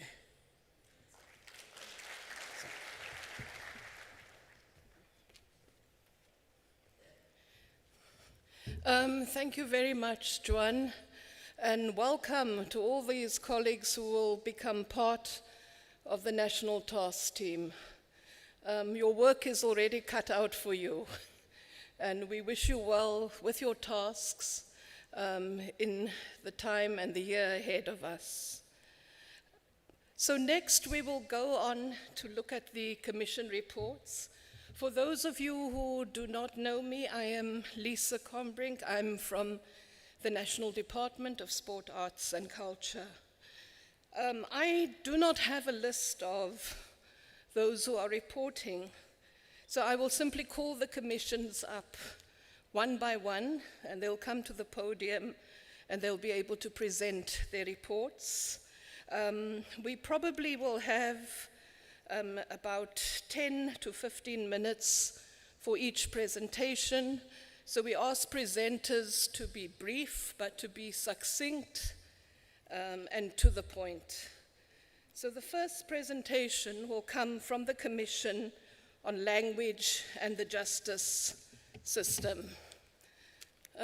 Please, may the rapporteur come up and present. Thank you.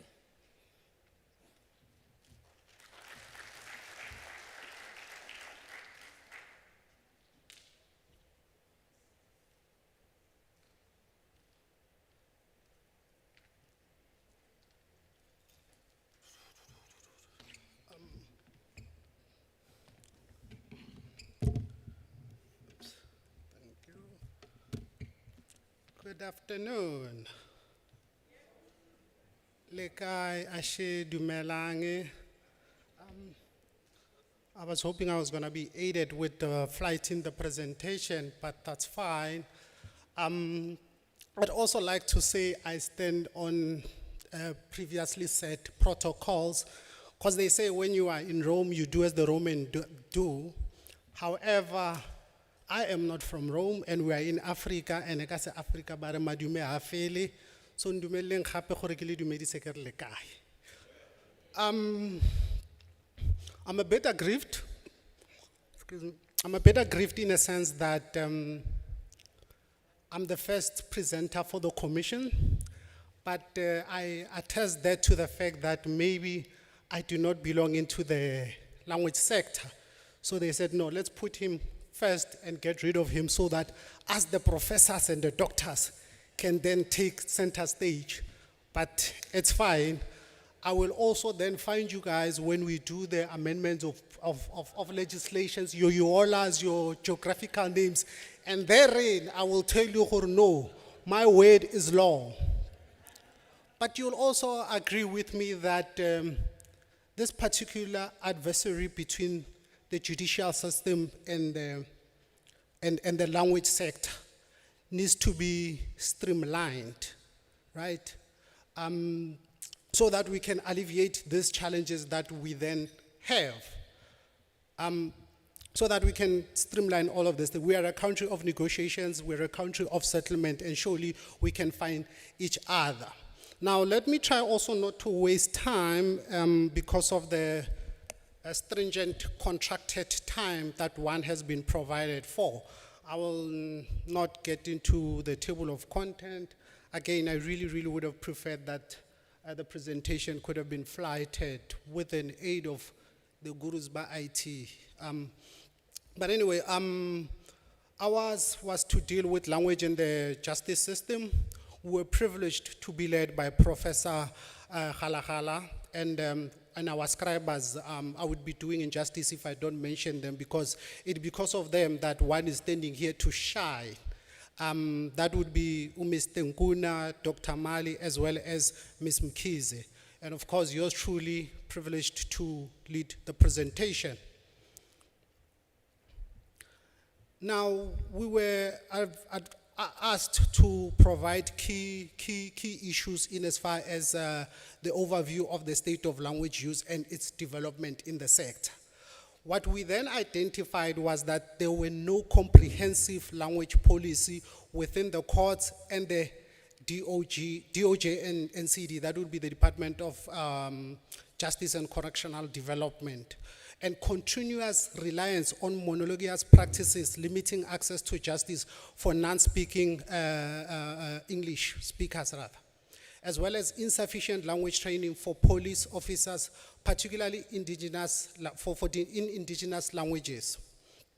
Police officers are often act as an untrained translators, compromising accuracy and fairness. Allow me to give an example. When I started my career, many moons ago, about 10 years or so, I wanted court experience.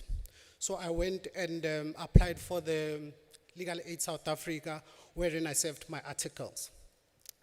I was then thrust in the what is this? Ematateni Newcastle Center to practice there.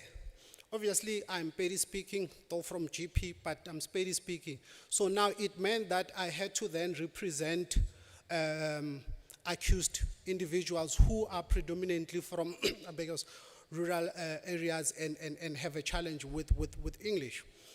So then you can then imagine. I remember the one case I had. I'll try to be brief. I'm trying to take instructions from the client or the accused.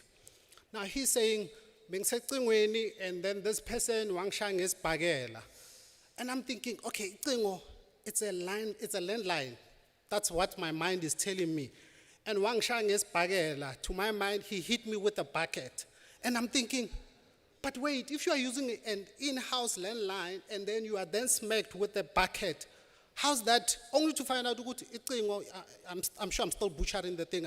It's a fence, you know, so they were standing, they were separated by the fence, and then an argument ensued, and then he then punched him with his bagela. For me, I thought this bagela is a bucket, contentment, it's a clenched fist. So it then speaks of the challenges that we have in the judicial system. Now that's from the perspective of the accused. Now take it further and look at the perspective of the accused, of the victim. He goes into a police station, lays a statement to the police officer who, with limited particular qualification, reduces an hour to 30 minutes interview to a 1.5 pager to what he perceives are the legal requirements which are required to prove the offense. Now he gets to court and then he's confronted by yours truly. And I'm like, no, but if you didn't say this in your statement and you are saying it now, it means it's then therefore fabricated. And then if it changes later, why didn't you do it at the first time and then you are trying to do it now? Which version of the event is true? Is it this one or that one, or are you lying now or then? And either way, you are lost, and you have instances like Boyo, Honorable Mackenzie then getting scot free because of such, translation issues. And this is why we are saying there's insufficient training for police officers. Now we also have poor quality and limited availability of sign language interpreters. Sorry. Okay. Also, policy and legislative environment, we are also requested to identify relevant policies or legislation affecting the use, affecting language use in the sector. Obviously, it goes without saying that we'd have the Constitution as the anchor. Within it, you'd have your Section 6, which recognizes the 12 official languages and promotes multilingualism. The Equality Clause, your Section 9, as well as Section 35, which deals with rights of arrested detainees and accused person. You have the use of official languages Act, which is currently being amended by yours truly, and as well as the Promotion of Equality and Prevention of Unfair Discrimination Act. There's a number of such, as well as the Magistrate and the Superior Court Act. Also in the justice specific and institutional policies you'd have your justice policy, your SEPS policy, your correctional service policy, procurement of foreign language interpretation. Yeah, the country, we are divided as to the issue of foreigners, but you must also remember that they too can become victims, they too can become witnesses to proceedings, and as such, interpreters will then be warranted for those particular instances. You have PENSAP as well to play that oversight role. And for disability and inclusion frameworks, you'd have the white paper on the rights of persons with disabilities. You also would note the 2015 UN Convention on the rights of persons with disabilities. Oh, I didn't know that this was now flighted. Is there? Okay, thank you for that. Let's see. Okay. Okay. No. You see it now. And I'll be accused of being the youngest and not being technologically savvy. Yabona manje. Please just bear with me, colleagues.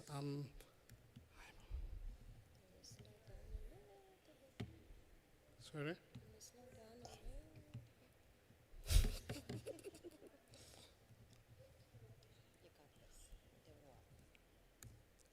Okay, no, thanks. Yeah, this thing is on floor. Let me rather put it on slide mode. Okay. We're also requested to identify the gaps in the policy, right? Policy content is often developed without sufficient understanding of the ground realities in courts, policy stations, and communities. When we were having these discussions with the committee members, disclosure, the conversations we were having were not legally privileged, so I will disclose what was said in there. The other key issues that was raised was that these policies are drafted by people in air-conditioned offices, and then they are not aligned to the actual realities on the ground, right? Misalignment with targeted communities, which then speaks to policies which often failed to reflect the linguistic and socio-cultural context of their targeted communities, especially African language speakers and deaf persons. Weak institutional commitment, inconsistent commitment to establish and maintaining language units and court interpreting services, inadequate human resource planning. Policies often lack adequate human resource planning for interpreters as well as language specialists, as well as capacity and resource constraints.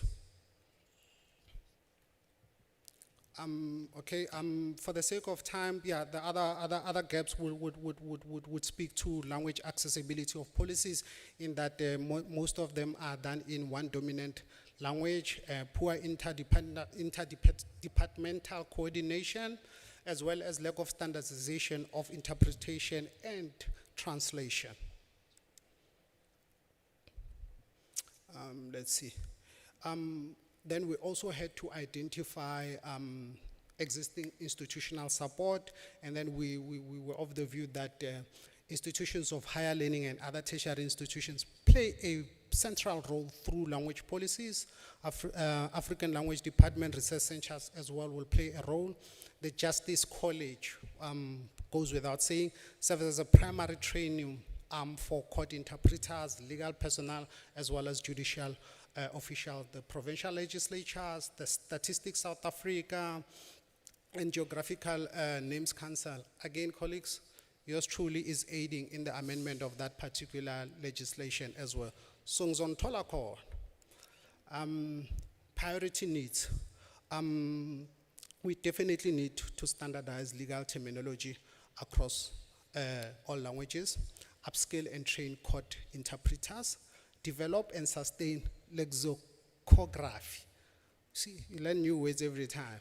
Expertise through higher education and institution, address resource and budget constraint.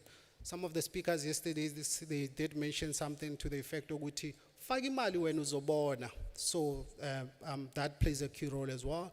Establishing a legal language library, which is very key. As I said, when you draft these legal prescripts and whatnot, and then they go to the language unit, and then they come back being edited, and then you then have to deal with multiple interpretations, and then which cause a particular challenge with court proceedings. Hence, that adversary relationship that I made mention between the law and the language sector.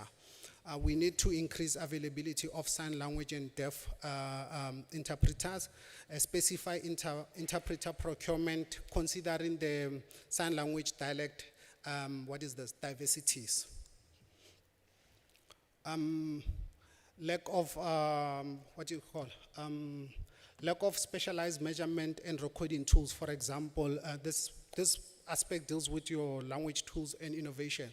There were some horrifying narrations in the commission, for example, wherein one of the committee members related an incident wherein, say for example, it's a sexual offense incident, and there are no AI tools or mannequins, for example, to demonstrate the event that would have occurred to lead to the proceedings. Now, an individual had to be asked, I'm made to believe, to come from the gallery so that, and imagine it's a female individual who has to come from the gallery to the fore and let this particular individual to demonstrate that individual being touched in their private part. Surely that goes against the spirit and purport of the Bill of Rights, the Constitution, in terms of the right to dignity. So these AI tools then become very imperative in the space that we're in. So that is why language technology and innovations is warranted to play a key role in that particular aspect as well. Now, technological priorities, we have the view that we need to adopt all relevant AI resources and new invention to improve language access and justice delivery. Invest in state-of-the-art, speech recognition machines to support transcription, interpretation, and analysis. Obviously, this would aid, for example, in an instance which I just explained, wherein a warrant officer has to capture a 1 hour, 30 minutes interview in a pager or 1.5 pager statement. So the AI tools will aid in that particular aspect as well. Integrate digital tools for efficient, accurate, and exclusive communication, including multilingual and sign language support. Okay, key terminology needs. We of the view that standardization of legal terminology across all official languages. Why do I feel like I'm repeating myself? But development of indigenous language equivalents for legal, technical, and procedural terms, creating and maintenance of authoritative glossaries and dictionaries, support for sign language and deaf-specific legal terminology, integration of terminology into teaching, interpreting, and digital tools, and obviously continuous updating and expansion to reflect new legal concept and AI tools usage. Possible terminology initiatives. PENSAP, I know we have colleagues from PELSAP. Expansion of PENSAP-led National Terminology Project is key. Revive and expand dedicated a project like the Center for Legal Terminology in African Languages, or new DOJ and PENSAP collaboration to coin and standardize legal terms. Partner with universities to produce isiXhosa, Afrikaans, English multilingual glossaries for disciplines such as law, science, health, and education, for example.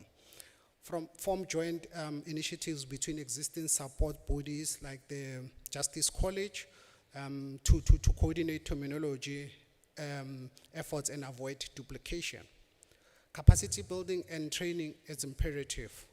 Monitoring, standardization, and popularization campaign. It is also key that what we're trying to do here is echoed through the public. Skills gap.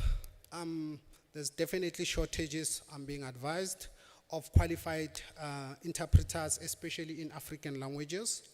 Gaps in creating standardization, popularization, domain-specific terminology in African languages. Broader capacity issues obviously would be weak human resource, analysis across sectors, fragmented interdepartmental skills alignment. Yes, training priorities, foundational and in-service training for court interpreters, targeted programs on legal translation, plain language adoption in African languages, and courtroom-specific discourse for translators and interpreters. Training for academics to develop or teach in African languages, cross-sector and inter-institutional priorities. Now, we were also asked to come up with recommendations as well as the responsible institution and the timeframes within which the recommendations are to be implemented. Integration of language practice into the justice system and forensic linguistic system. The institutions obviously would include Higher Learning and Justice College, to mention just a few, and there's the colleagues are of the view that the contracted time frame should be within a year of adoption of this recommendation. Integration as well of technology, that would be the use of digital tools at all level, which will allow accused as well as witnesses to use their own languages. Sadila Justice College, institution of higher learning, again, they come into play as playing that particular role when that is to be implemented by 2027. Systematic approach, amend and review legislation. Again, the justice cluster, the legal sector will also play a role in that, and that also to be done by 2027. Review of the minimum requirements and job specs for court interpreters, that also the justice cluster would need to play a role as that. Which reminds me of an incident, coincidentally. I'm not sure if most of you would remember that during the Oscar Pistorius case, one of the reasons the matter took so long to be finalized, the issue was not necessarily the lack of interpreters. The interpreters were there, but either they were not trained or they were scared to be in the middle of such a publicized matter. So you see, these issues of language need to be looked into holistically. It's not only from the justice system that is not promoting support, but also the language sector as well needs to empower their practitioners. Hence, we are of the view that what is this? A review of the minimum requirements and job spec for courtroom interpreters is warranted. Again, that the time frame we are looking at. The time frame we are looking at is 2027. Language competency and capacitation, rather, of police and courtroom interpreters. Responsible training college, that would be the Justice College again by 2027. Revival and implementation of SALPEC, training and registering accreditation of language practitioners, so that we know that the interpreters have been accredited and recognized as such. When is this to be implemented? We are of the view that that can be done within the 6 months. Obviously, we know that the SALPEC Act is in promulgation, it's in force, and what is warranted now is just the implementation of same. And the need and accessibility of integrated translation software and national term bank, obviously, so that once you have a centralized term bank with accessibility, it will very, very much make the functions easy for practitioners that advocates for itself.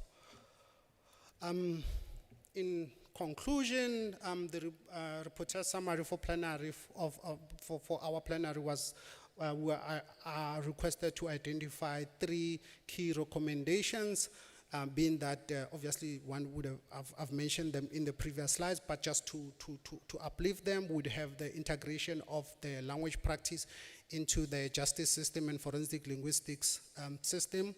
Obviously, the responsible institution therein would be the higher learning, Justice College SAPS, as well as Department of Correctional Services. Systematic approach would be our second recommendation. Amendments of the review of the legislation. Victim must tell their story in their own language, as well as revival and implementation of SALPEC, which I just spoke about. Colleagues, I'm not disrespecting you. You know, as counselors, you always get instructions from the client. So the committee members just send me further recommendations. With your indulgence, please. We are recommending that the judgments by the court should in actual fact be in indigenous languages, not translated, but be in actual indigenous languages, meaning therefore that the presiding officer must be afford with the language of the victims and the perpetrators to aid in that particular processes. I'm not gonna drum much about the issue of the chief justices and their previous statements. And a designed AI tool for taking statements. I've already spoken of the challenges of having warrant officers taking those particular statements, or or a candidate attorney taking statements on behalf of his accused client. AI devices for court interpreting as well. I'm also advised that if further information is required with regard to this particular AI tools, Prof. Galagala is responsible for the police AI tool for police statement, and Dr. Mali for AI forensic device on court interpretation. And with that, colleagues, I thank you for your time. I'm mopela lena ke Advocate Benedict Mukubedi, ngwana wa Tshebele Ditsorontsiro, ke a leboga.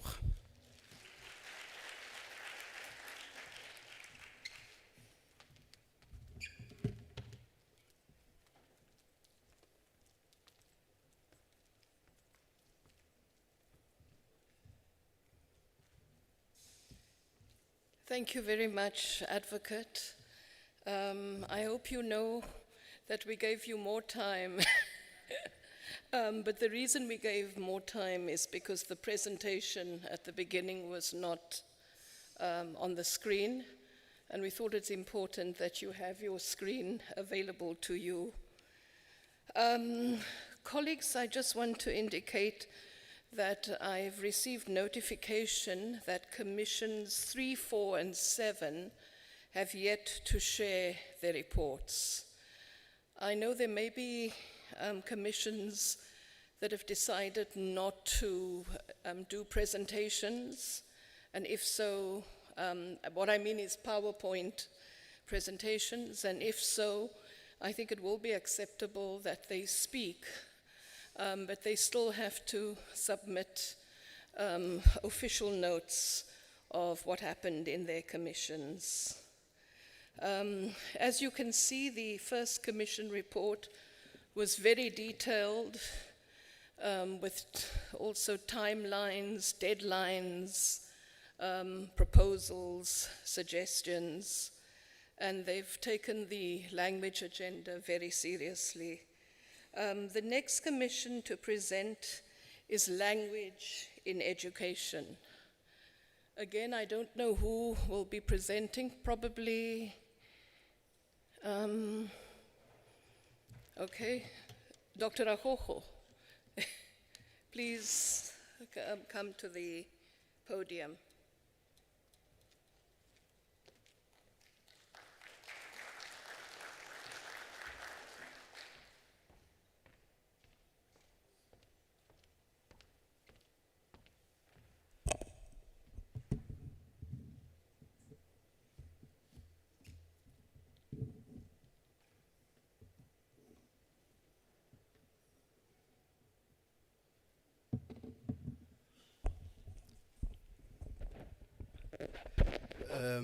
Dumelang, good morning. Thank you so much, Program Director. My name is Tebogo. I'll be representing language education or language in education commission.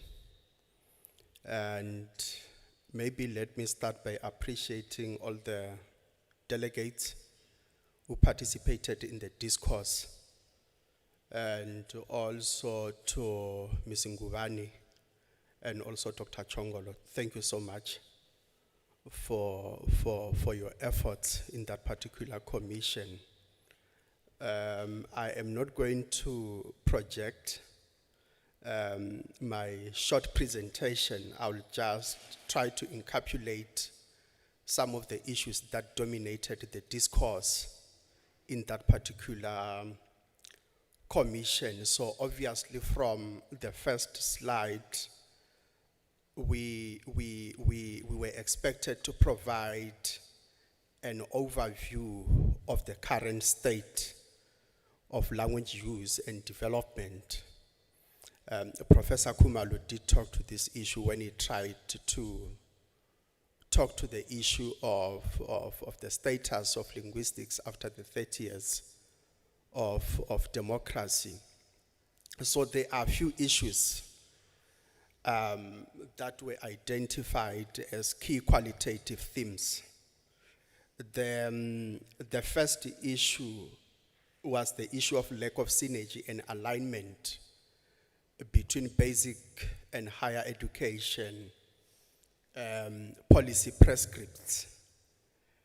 I will speak to that. There is also the issue of linguistic imperialism, English dominance, English supremacy within basic and higher education. We also talked about the curriculum within African languages that continues to reflect colonial vestiges.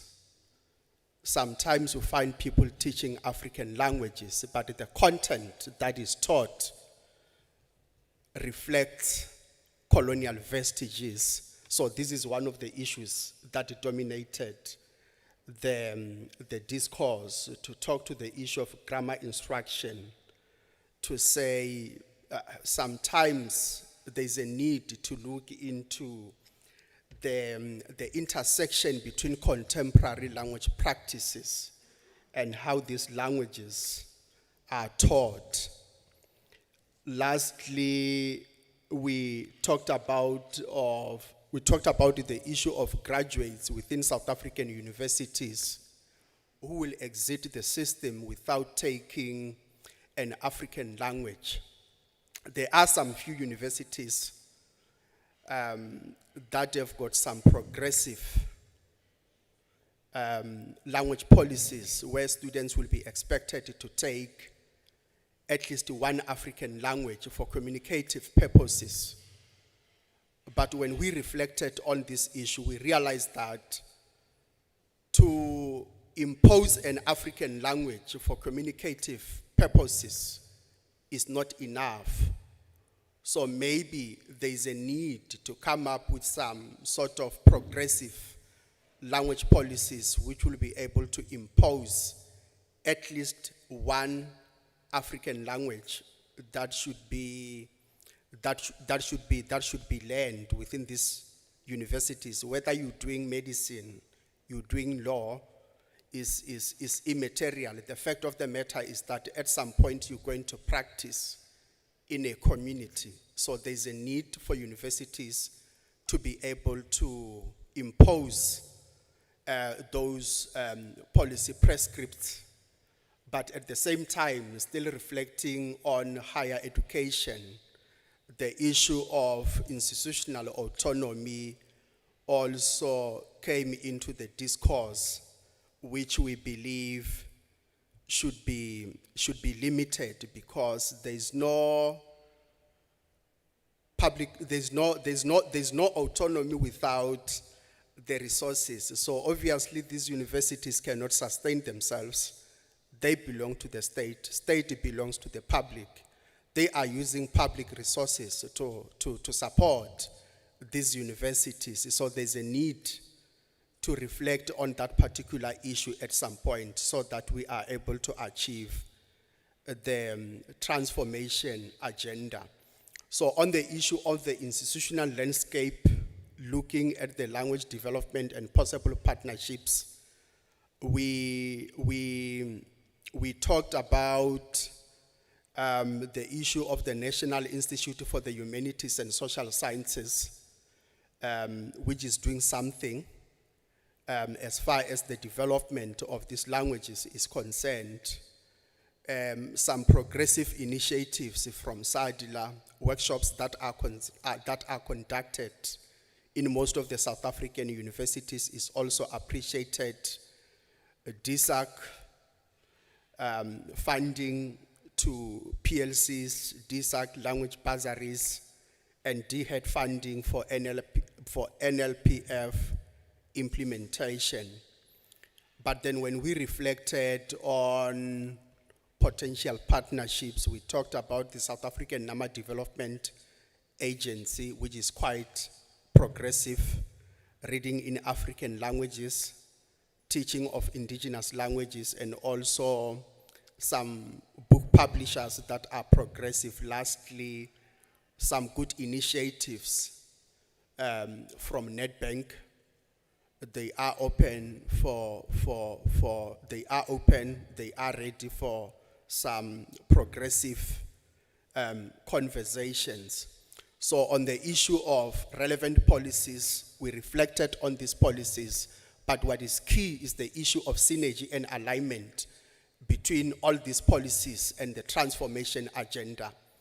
Because often sometimes some of these policies, when you read the policy, you tend to realize that those who participated in the formulation of those policies lacked or did not take into consideration the socio-linguistic realities of the South African context, which is a problem if we are serious about issues of language policy implementation, because we can have a good language policy, but at the same time it will be problematic if the language policy is not practical. It will be difficult for the implementers to be able to implement that particular language policy.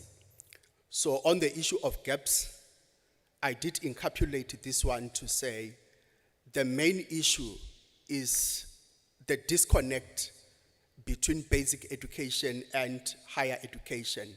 Basic education prepares learners for higher education. Higher education prepares graduates for the industry, including basic education. So there's a need for the two departments, for the two DGs, for the two ministers to have a progressive conversation at some point, so that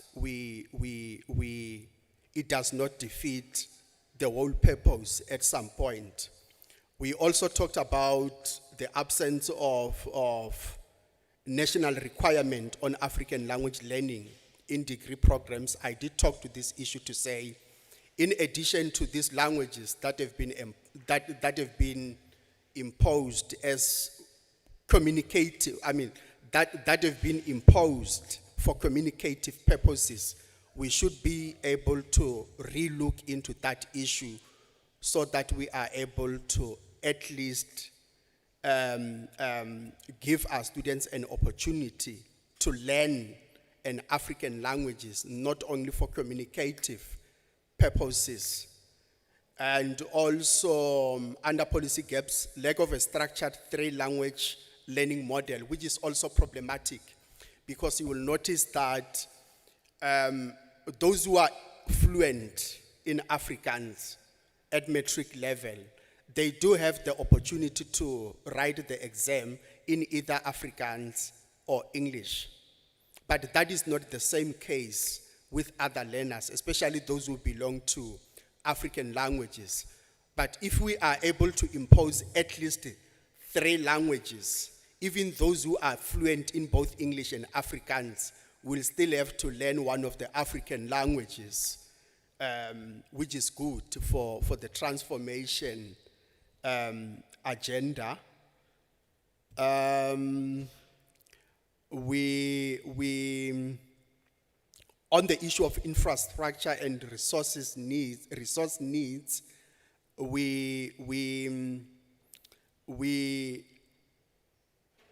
talked about the issue of capacity development, which is important, because we can have progressive language policies, but if the implementation plans are quite silent on the issue of capacity development, we're not going to achieve anything. So we did indicate that there's a need for us to look into the issue of capacity development at basic education and also higher education. There's also a need for material development and publishing, especially in indigenous material, multilingual terminology, pedagogies, and other relevant technological tools. Language technology and innovation, I think I did say something about SADILA CSIR, and another good project led by Professor Maribate at the University of Pretoria. Under terminology development, the Commission did acknowledge the work done by DSAC when it comes to policy that will be able to govern terminology development.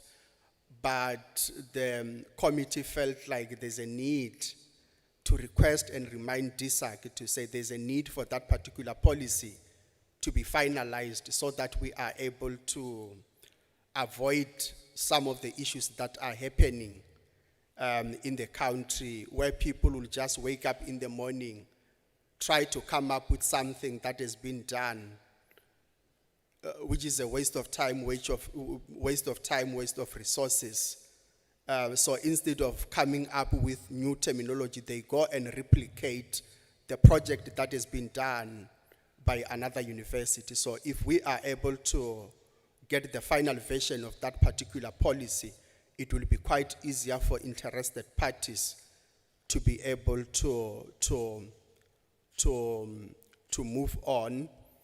I did talk about issues of capacity development. So we also managed to postulate some of the practical recommendations with clear timelines. So I think you should be able to see these things in the presentation that we're going to forward.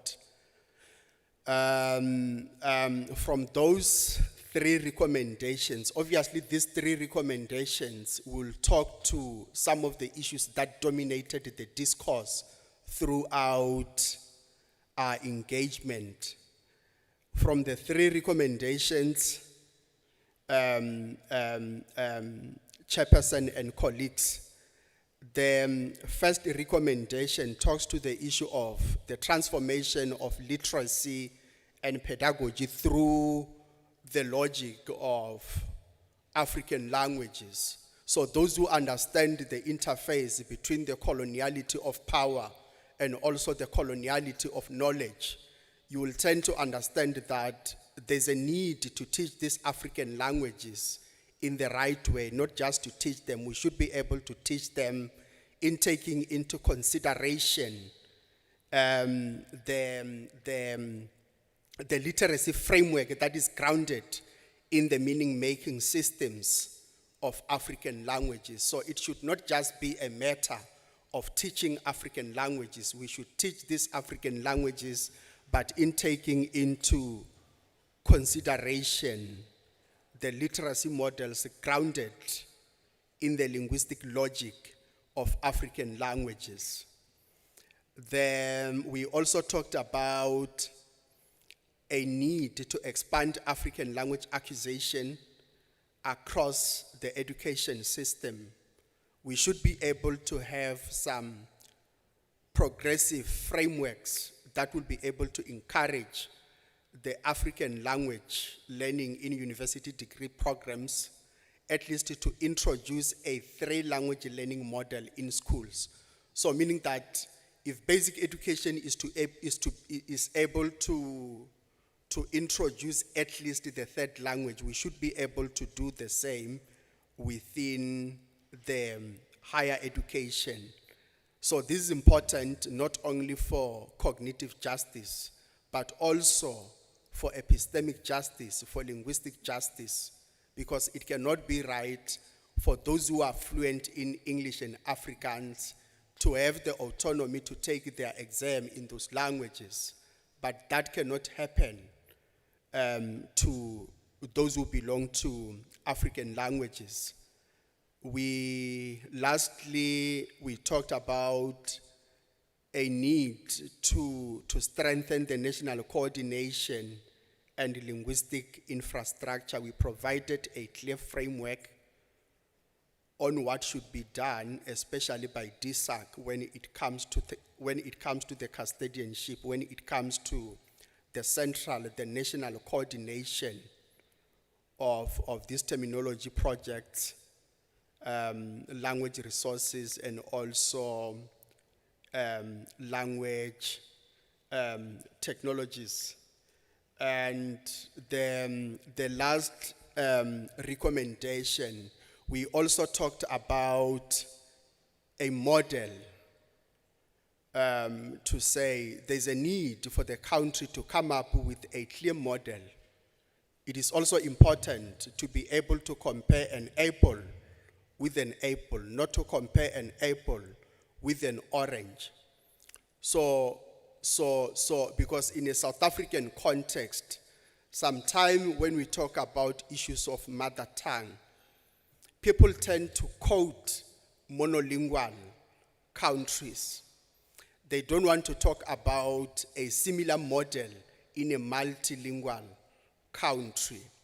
So if we are serious about this project, there's a need for the country to have a clear model on the issue of mother tongue-based education, so that if I am Tebogo Rakgogo, I'm from Limpopo, my family is in Limpopo. If I get a job go East London, I should be able to move there with my family and with my kids, and they should be able to continue with their education there.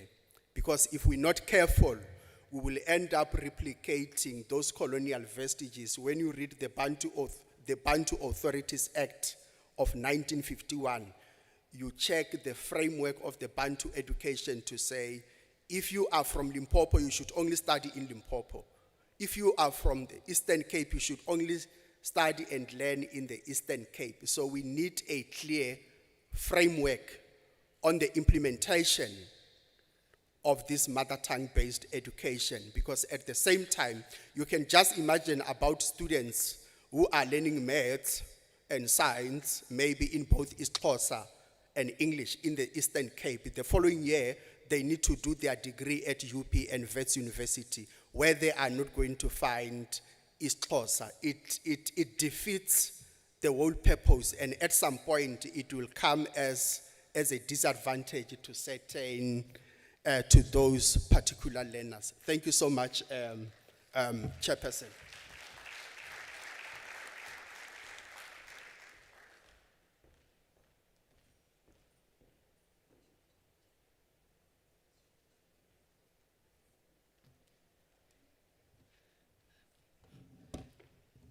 Thank you. It was another inspiring and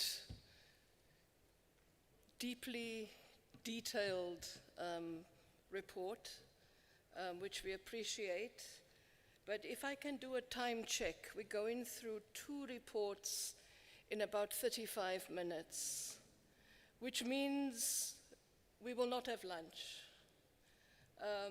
which I don't think there's a problem with that.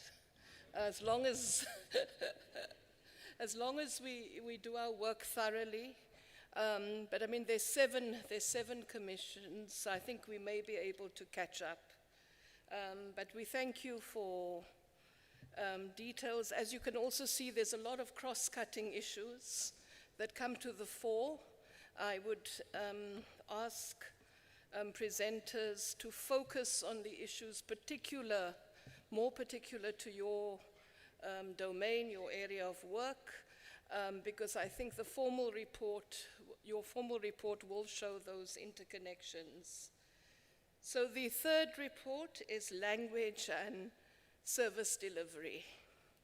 Again, I'm not sure who is going to be presenting, but over to Commission 3.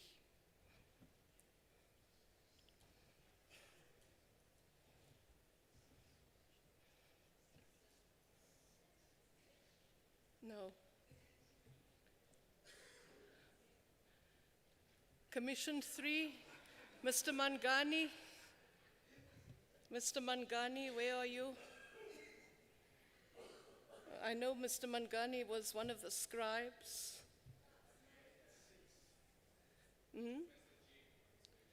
Oh, Mr. who? And we're here. All right, okay, thank you very much.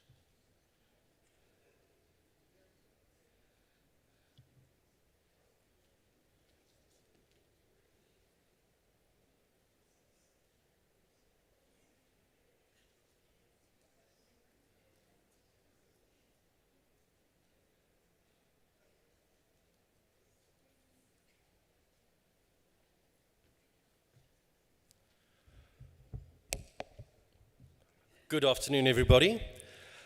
I will actually do my best to be quick about this. So we were talking about language in public access, and one of the things that we spoke about that's very important is the fact that we who are sitting here have control to an extent over public issues and public institutions, and not the private sector. We really can't influence the private sector as much, so our focus was on public institutions. So we looked at the issue of the fact that language is a barrier when it comes to citizens getting services in a language that they understand. So for instance, if they go to government departments and these do not comply with the Use of Official Languages Act. So what we would like to see is, we would like to see that there is an audit of the compliance when it comes to language use in terms of this compliance, and that policies should be accessible in all official languages. We would like to see that institutions should have their own Braille mechanisms, so that this can be used for Braille translations to accommodate blind people. So we were looking at not only the languages, our main goal here was to see for access for everybody. We believe that there are sometimes power dynamics and malicious compliance that kills the spirit of multilingualism. There are people who sometimes use multilingualism almost as a weapon to defeat the purpose of multilingualism, and that's wrong. So the issue of incentives should be something that we want to focus on, rather than, because at this point we said that there are many people, many instances and departments that are not compliant. And yes, as much as a punishment or sanctions would help alleviate matters, we were also thinking perhaps rather than using a stick, we should try to use a carrot. There should be ways of incentivizing people to actually buy into this much more than punishing people and making this a box-ticking exercise. We would believe that there should be a work-integrated learning program that should also be part of institutions where students are afforded opportunities to gain experience, like for example at DSAC and at TUT. And this is something that has been happening for some time, but we believe that we should see this grow more, where our students have work-integrated learning, where they see what's happening, and this very much goes along with what the previous speaker has just said, where universities should allow students or enforce students to learn extra languages. Finding qualified language practitioners to do translation or interpreting can be a challenge. We know about this. And there's a lot to be said about supply chain and procurement and that sort of thing, where we believe that there should be other ways to easily get access to language practitioners, to allow for translations and interpreting and that sort of thing, to make multilingualism more real, more affordable, and more accessible. So if we look at policies and the legislative environment, and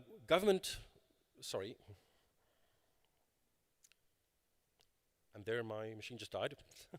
Sorry about that. Government documents should be translated in all official languages. We feel that's very, very important. So forms for public use, so for example, Home Affairs, licensing, that sort of thing, should be available in all languages. And we hope that PSC and PANSELB should be on the forefront when it comes to this sort of implementation for multilingualism. So the policy should be available in all languages, and institutions should have their own Braille machines again. We have that. Now, policy gaps. We believe that there should be annual performance plans which include the item of language compliance and language consciousness in national departments, and we would like this to be an item that is also reported on annually. Human resources and financial resources are not adequately provided, as Mr. Dantile said earlier this morning, by individual departments when it comes to language matters, and therefore some departments do not have language units at all, and this is something that should be rectified very, very soon. With regards to the institutional landscape, there are institutions such as Public Service Commission, and they should be approached as mandated to investigate, monitor, and evaluate the organization and the administration of public services, including personnel practices.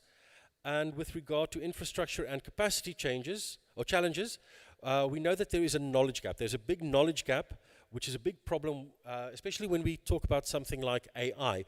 As they were mentioned yesterday, those BBT and the 2000s, not everybody knows what AI is, not everybody knows how to use this, and not everybody even knows about multilingualism. And what was said yesterday as well is that the people who are implementing this, the people in the forefront, the front-facing people at government institutions and everywhere where multilingualism is delivered, if those people aren't properly trained and know what multilingualism is, how to use it, and how to make this accessible to people, the whole thing falls flat on its face before anything even starts. So training and reorientation is very important.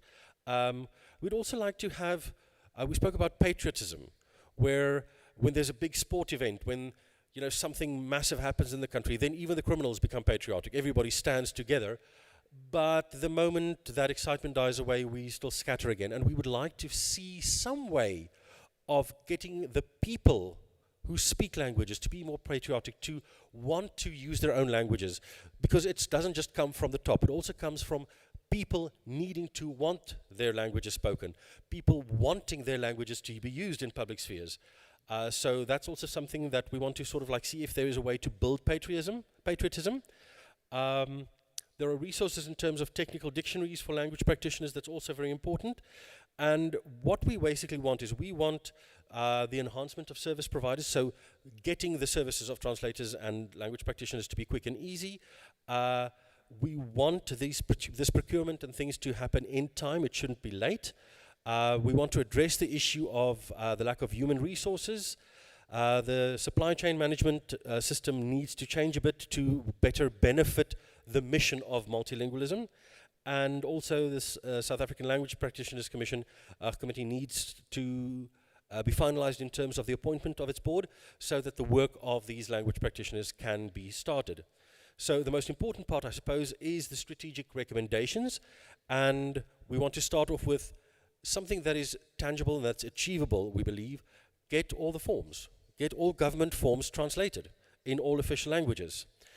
We would like to have awareness campaigns on language rights to be vigorously done, because as we said earlier on, if the people are aware of their language rights, if the people demand their language to be used, this would also be incentives for language, for all sorts of places for government institutions and that to actually use the languages as they're planned.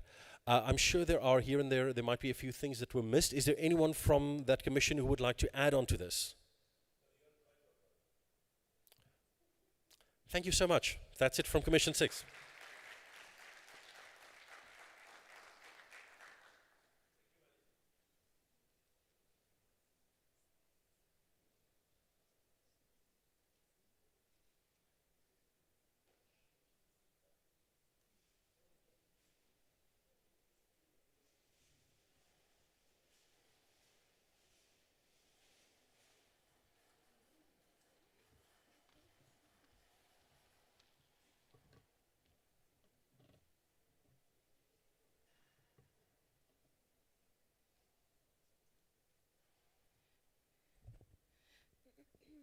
Okay, thank you for the presentation. It was brief but to the point. I've now been given the names of various rapporteurs who will present, and it's now confused me because it means I no longer know which commission is next, because it's not in order of the expected feedback. But according to what I've been given, the next one will be language and technology, and it will be presented by Mr. Juan Steyn.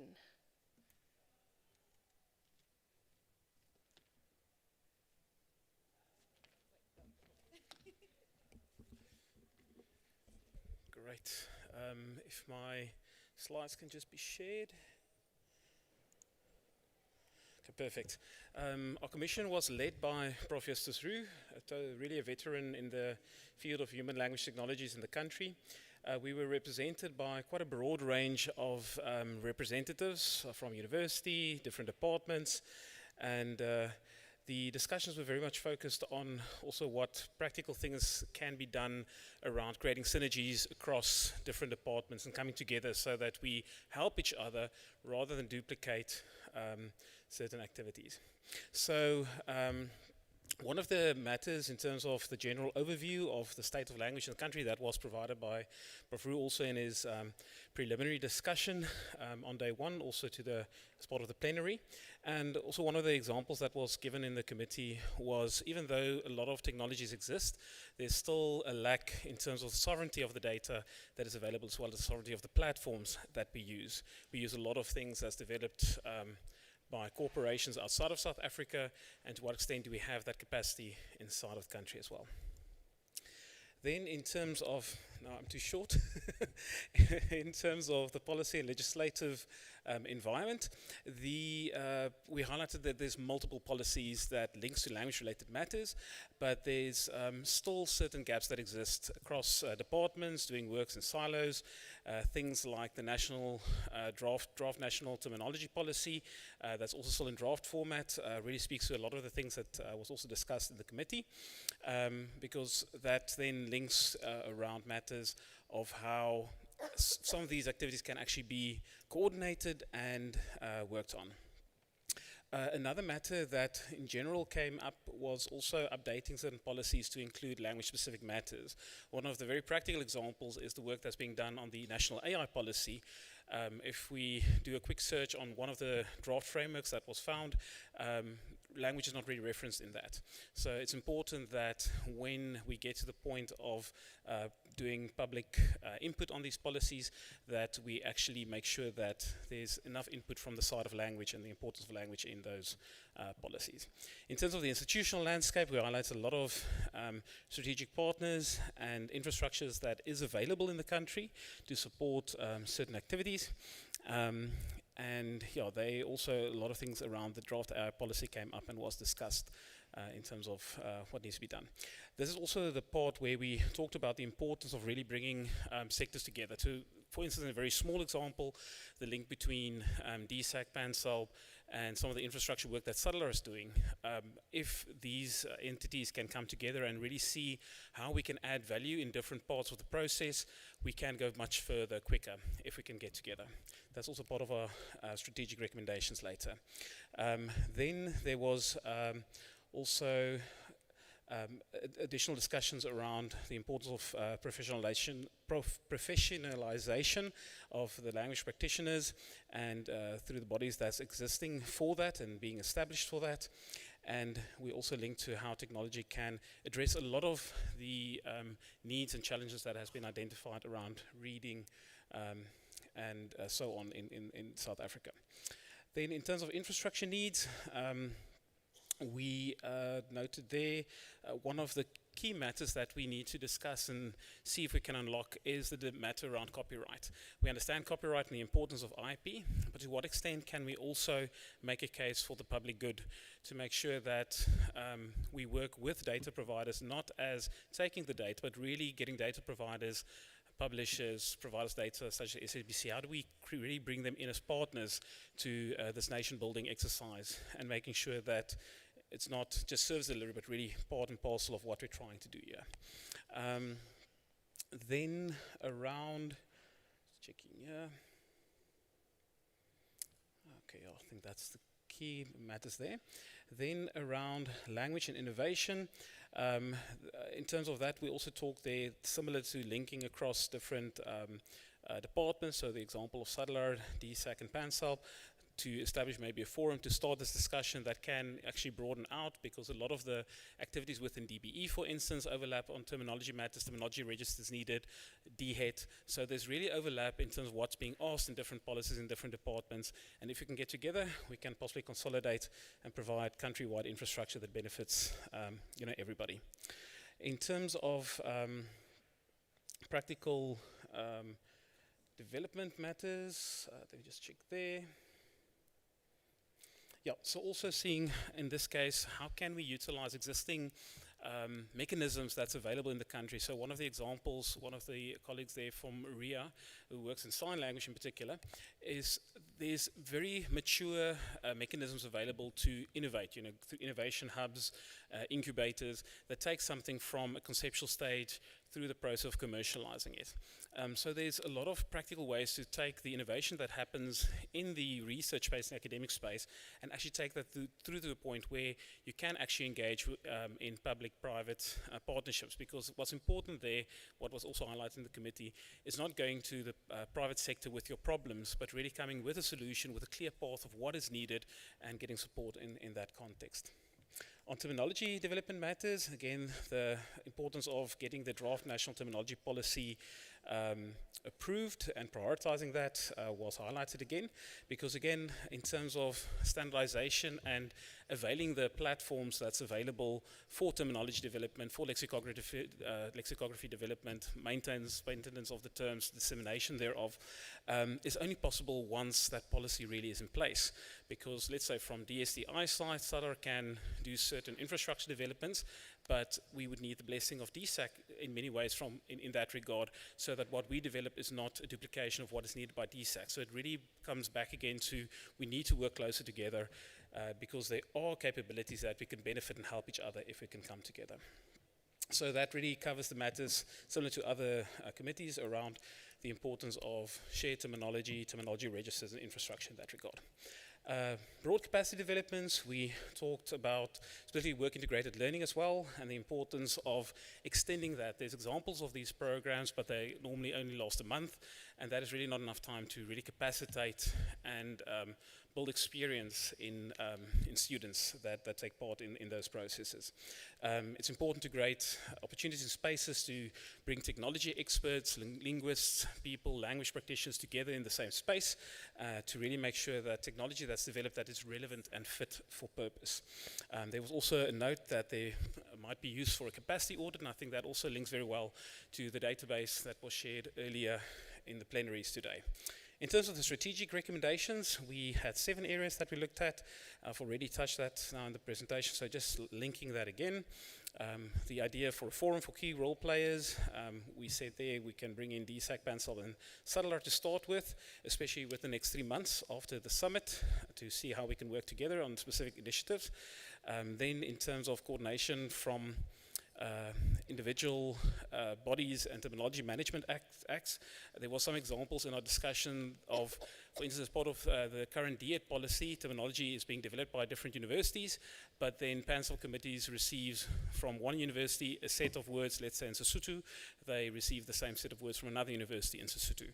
And that by itself, in a way, goes against what the new framework for language in public higher education institutions wants to achieve. So how can we help clarify that? And we mentioned maybe PANSAL and DSAC might be best suited for that. Also, after our discussion, to see how we can link things together maybe within the next 6 months. Terminology development and lexicography software, that really links to item number 1 in terms of what can be done, that we have the discussion. The whole development of a system like that can easily take around about 2 to 3 years. Then, in terms of language-specific input in the AI policy, that we also mentioned that's important. I think DSAC has a very big role possibly to play there to create awareness when that policy is publicized or gazetted for public input, that we make sure that that's something that's formally part of DSAC's annual performance plan, so that they can create awareness that citizens of the country, entities, public and private institutions can provide input on that AI policy.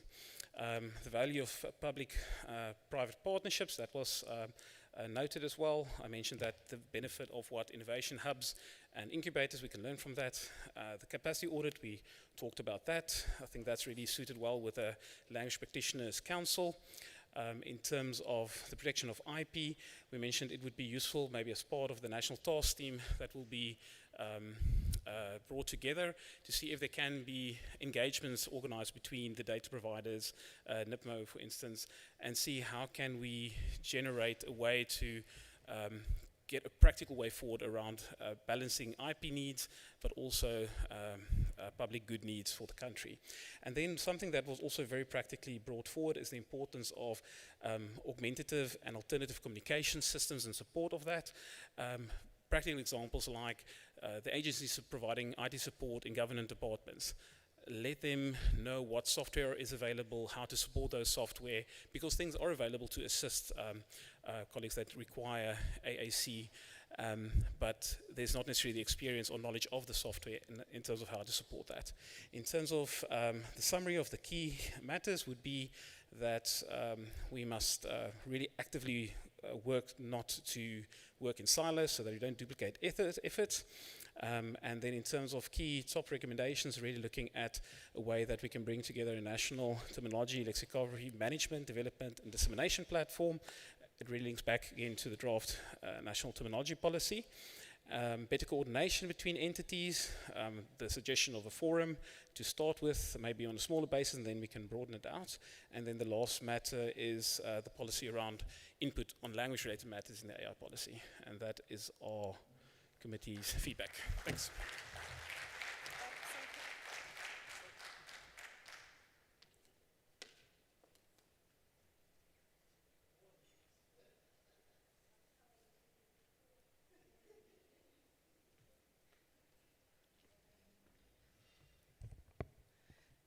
Thanks very much, Joan.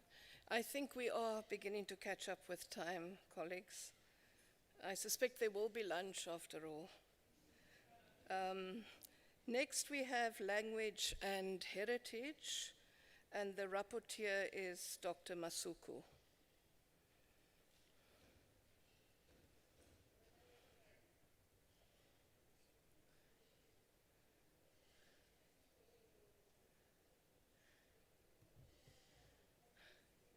No, it is not Dr. Masuku.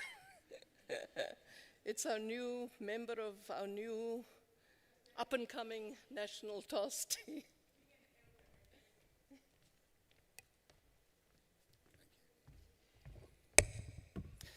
Molweni colleagues, Ninjani. Pilan. Okay. Enkosi kakhulu, I'd like to acknowledge the commission players, all the members and those shown up there. The commission objective and mandate will be similar for all of us, and maybe I need to move straight to the sector overview and just looking at starting off with linguistic dominance and erosion. The first challenge we came across was the dominance of English and Afrikaans, which is obliterating indigenous values and languages, and with an impact on this hegemony in education, journalism, and in naming conventions.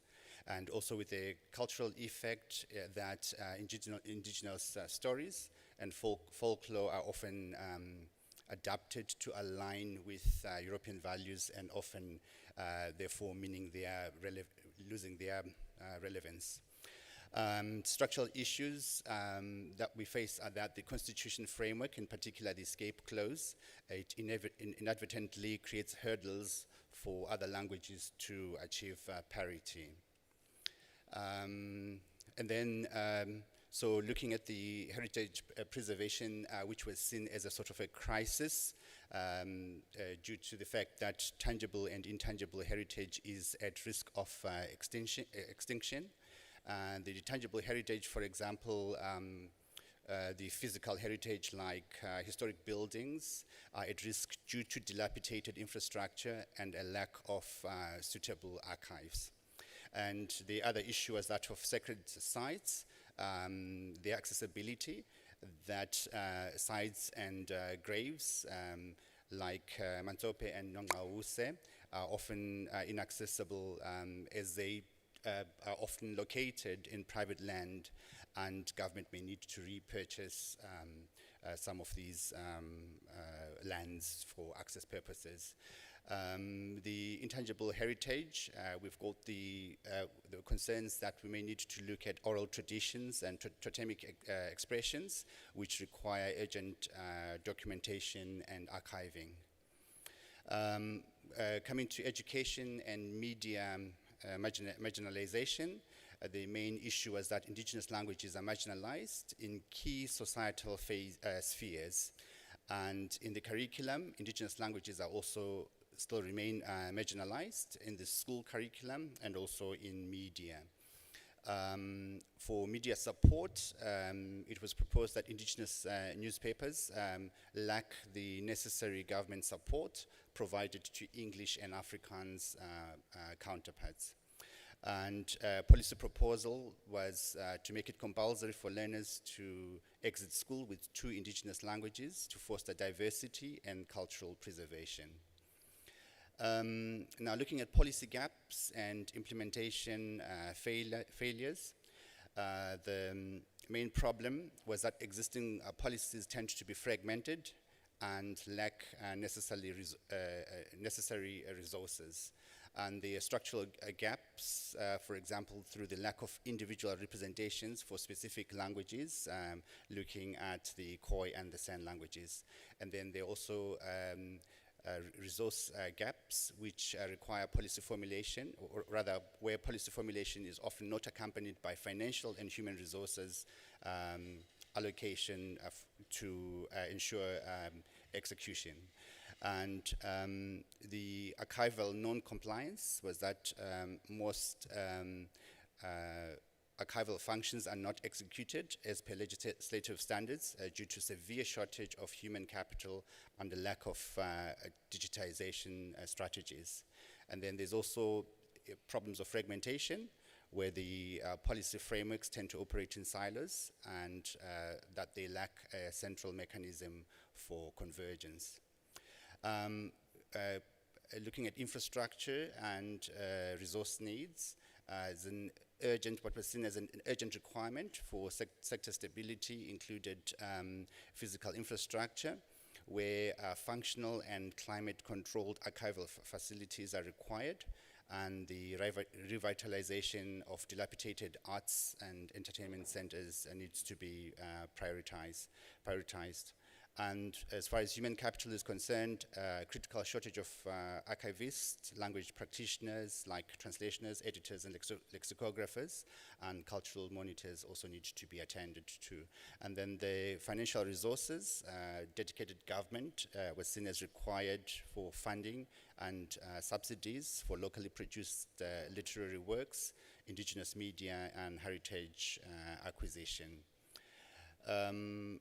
For technology and innovation, the solutions were the use of digital tools for preservation, for accessibility, and for education.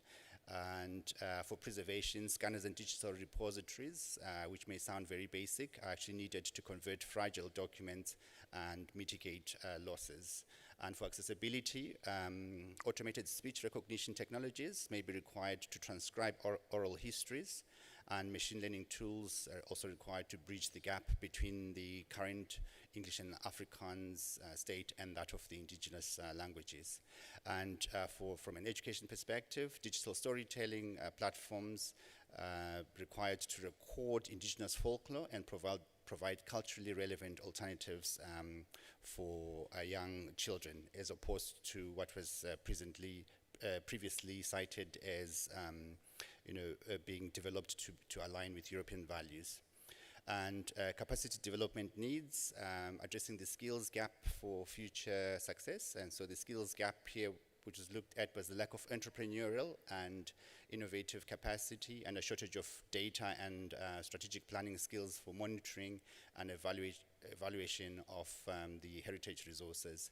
And for curriculum alignment, there was a need to revise the curriculum to include mandatory entrepreneurship modules and align qualifications with market needs, for example, combining linguistics with information systems for heritage preservation. And for accountability, developing a tracking system for bursary recipients and training to access the relationship between funding and employment impact. I think here it was found that a lot of money is spent on bursaries. However, it ends up leading to unemployed graduates, and therefore a tracking system was suggested as a requirement to ensure this functionality.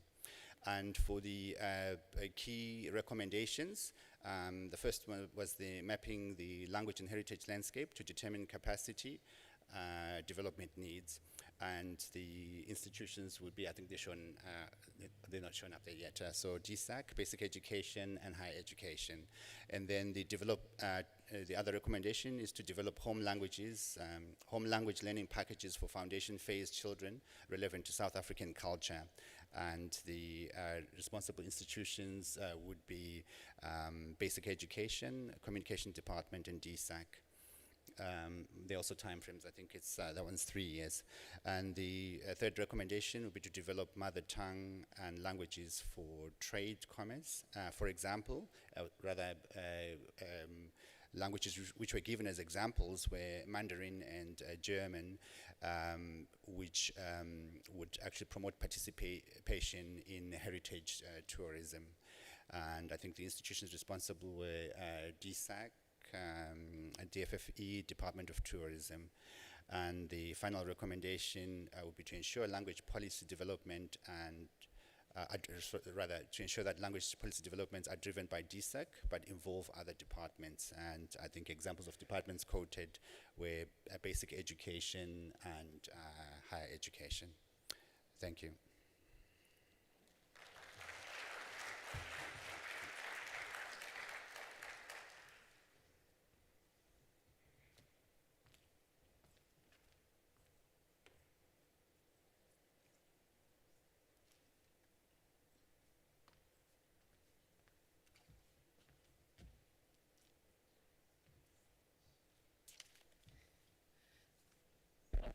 Thank you very much. That was the commission that I was in, so I can confirm that that was a very adequate and accurate report of the discussion that went on within the commissions. Obviously, the reports of the commissions, it's a very rich tapestry that comes out of the 2 days of discussions. Not everything may make its way into the declaration, so to speak, but I think that it's a very valuable testimony of the discussion as it happened. And there are going to be issues that we need to pick up on with those timelines for every single commission. So next we have language and health science. It says here the rapporteur is Professor Brenda de Gama. And I'm correct, she will also be presenting.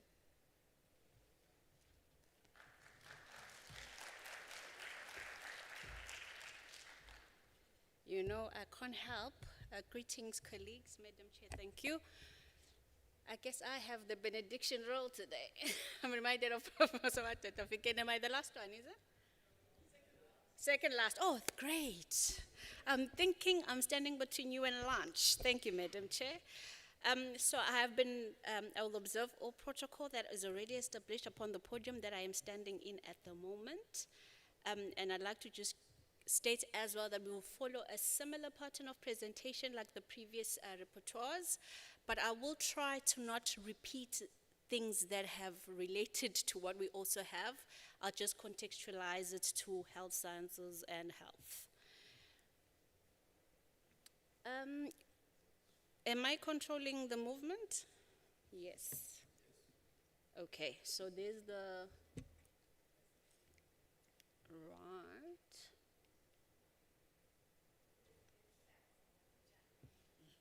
Oh, the other remote. I'm sorry. Thank you, Berenhorst. Okay, so this is the team that I'm reporting on behalf of. Dr. Bengu is in a meeting currently, but he was the lead of the commission. I was co-lead, and we had our scribes, which we are very grateful for. And then at the bottom is the representation that we had in our commission, and I would like to say thank you to all our contributing members. We had a very lovely discussion as far as our commission. Okay, so sector overview.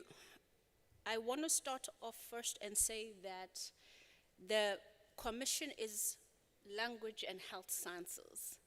We started our discussion in looking at ourselves as those who take over from the Department of Basic Education, who would have raised the infant, the child, who would have been trained in mother tongue, and then we receive them as an institution that is responsible for training health sciences, who will be future professionals in the healthcare sector. So I'd like my colleagues to keep that in mind as I continue with my presentation. I'm covering both health sciences and health at the same time. And I'm doing this so that we understand that when ugogo or grandma comes to the clinic, she needs to find someone that will be a healthcare professional that has the background of who had been trained in their mother tongue, so that they are able to assist them in treatment accordingly. And then also when they've received their treatment, I'm going to touch on this, then they receive their medication in the language that they will understand, ugogo. And then umzukulu, mehlela nomzukulu, umzukulu can assist them, or the grandchild can assist them at home when they take their medication, because we have contests like that in South Africa. So it's from the background, again, of what Dr. Bengu mentioned yesterday. So those of you who were there, just also keep that in mind with you. And our sector, because I'm cross-cutting both, what we have found after the National Language Framework was instituted, all the higher education institutions had to adopt African indigenous languages that we'll have as part of their institutions. So we have those that have done that. I think Prof. Langakumalo, you covered that in your presentation yesterday. And we know those who have not, who don't have yet, and we ask them kindly to have that, because if they are training health science professionals, we need those health science professionals to be efficient in African languages. And then we also have noted as well that under the health science training, there is corpora that exists already. The challenge that we raised in our commission is that as much as the corpora that exists that has been developed, but we are seeing a challenge of working in silos, and we are crying out for interaction, integration, and sharing of resources, because they're already there, and they will assist us as far as also the development of medical terminology that will assist our patients in the healthcare system. And then as far as the key issues that we identified, one of the key things that needs to happen is a scanning. I use a health term here, but it's actually mapping of the situation. What exists as far as corpora, what has been done, where there are repetitions, we need to try and avoid them in the future.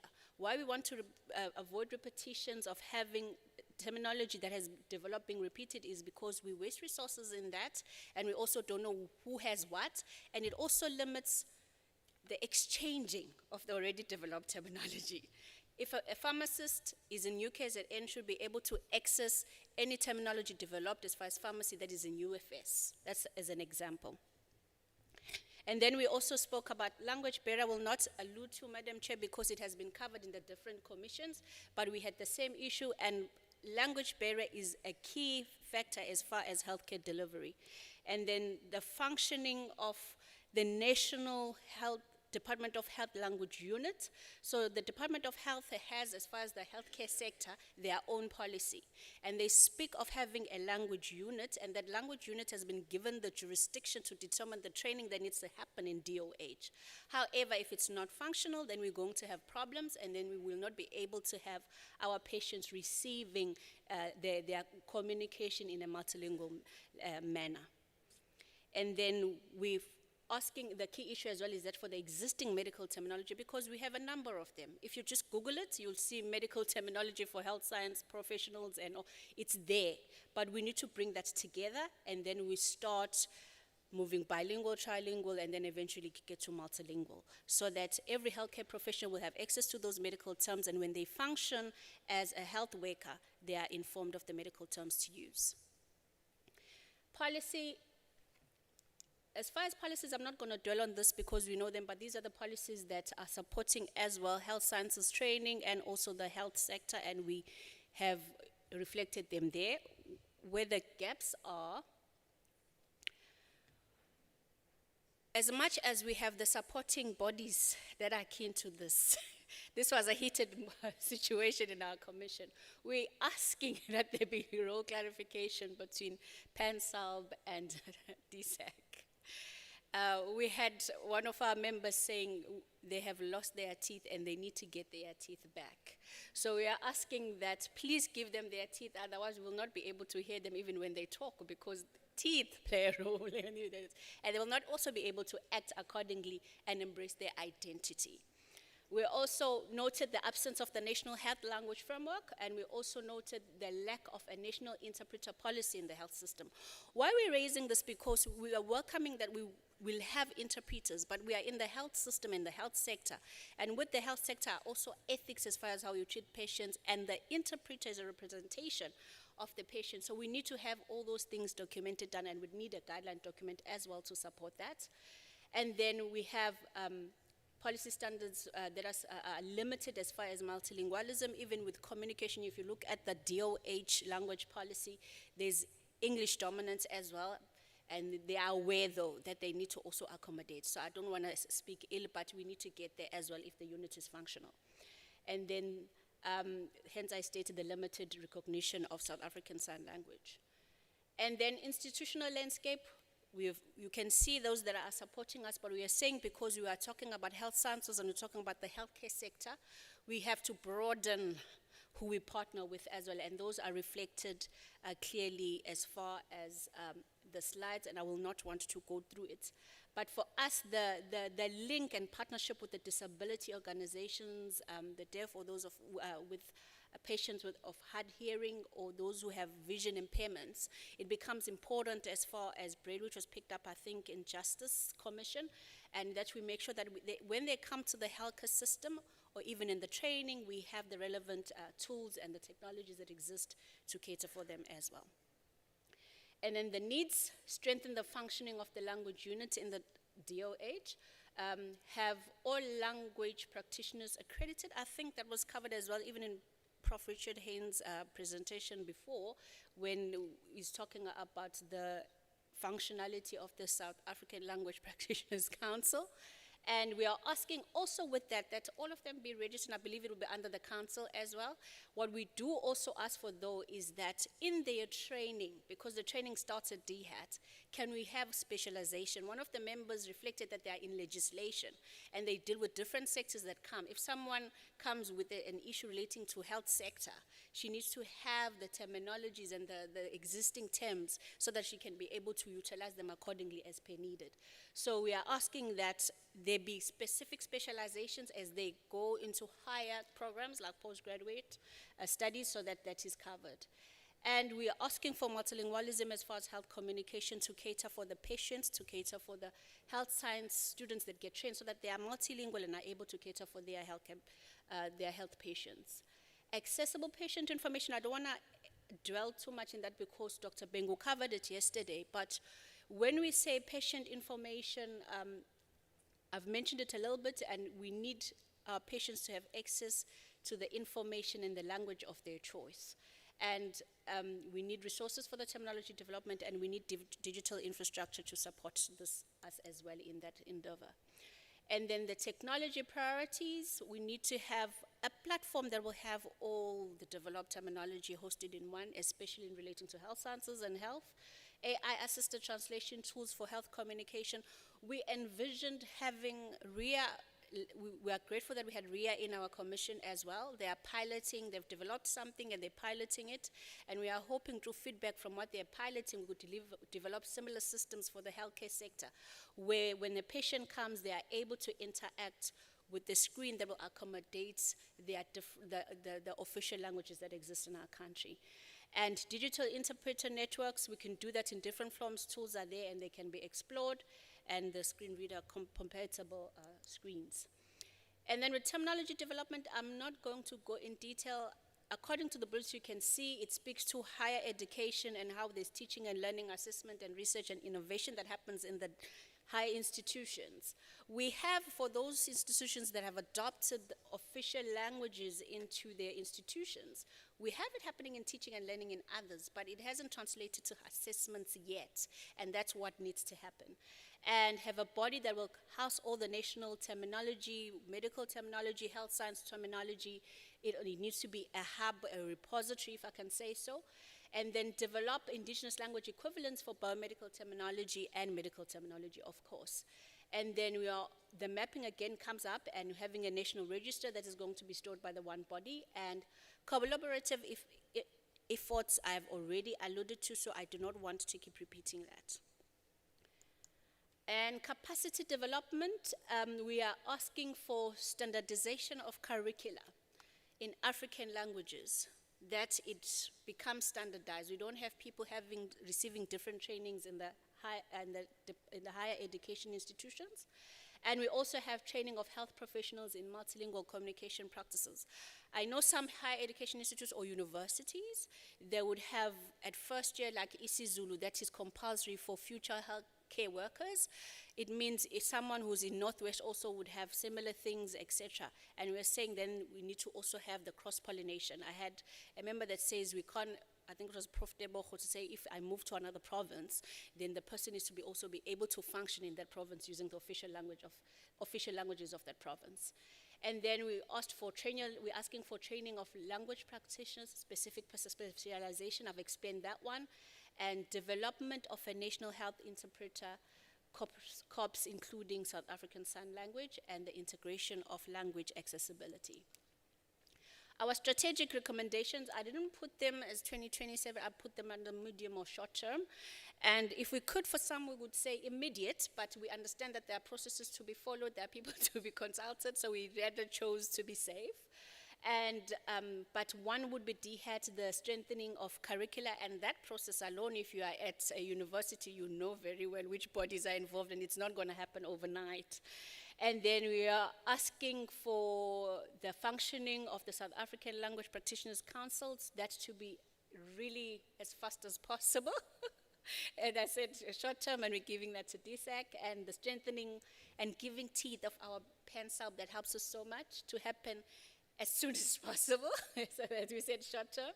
And then the development of the National Health Language Framework, and which I've put together, as well as the National Health Interpreter Corps, that will need Department of Health to assist us with that, and we said medium to long term, because it will need work. They need to have the units functional first, and then we get into it. And then lastly, we have the standard of multilingual medical terminology. Yes, DSAC is there. We need some universities to be involved, PenSALB, and language bodies. So with that last one, really we ended up looking at looking in it with a fresh eye as far as those who are involved, even in the development of terminology, the verification thereof, and because we need to ensure that we have community representation, we have all the different parts of language also included. So we say that needs to happen in medium and long term, as it's a long process. Ideally, we'd like ugogo masahamba a clinic to have that packaging accommodating her. If she is Zulu language speaking, then she has that. Or because we want to avoid the pharmacists, when they give them the medication and you find that the isiZulu also is covered, and then they're left only with the English. So that's another thing that links us up with the pharmacists as well. So that is what we came out. Other matters really that came out strongly is the need for collaboration, the need for improved healthcare literacy programs, and the inclusion of language accessibility in health policy monitoring stamps. And that is the summary as far as our rapporteur. Really, the establishment of the language framework is the thing that we emphasize, the health interpreters, and that integration of the terminologies that exist used for the training of health sciences as well is important. And the pills, the patient information that gets given to patients, we need that to be multilingual so that people understand the wrong that can happen if they take any tablet with the Red Bull, for instance, and the chemical reactions that are going to occur in their stomach. We can't have that happen, because someone is definitely going to have challenges. With that, Madam Chair, I believe I was on time. Thank you so much.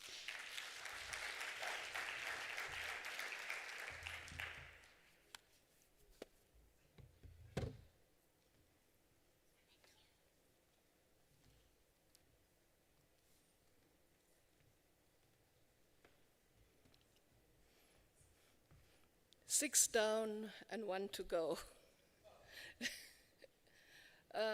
Thank you very much, Prof. Also detailed, perceptive presentation, very tangible milestones that we will have there for the plan and for implementation. The last commission, and The rapporteur was so enthusiastic, he even came to where I was sitting and said, do you remember that we still have to present? I should not be exposing him. But I need to expose Professor Ditsele. And maybe it's good that we saved him for last.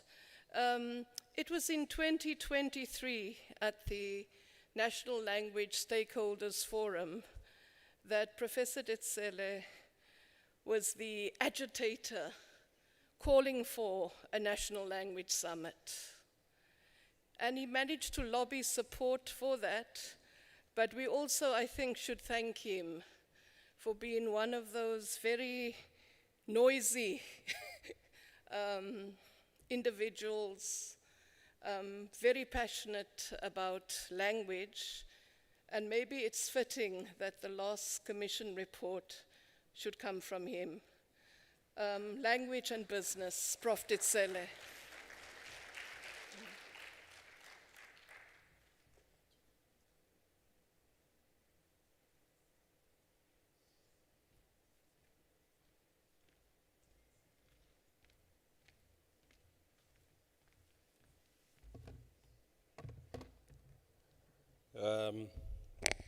Dumelang bagaetsho.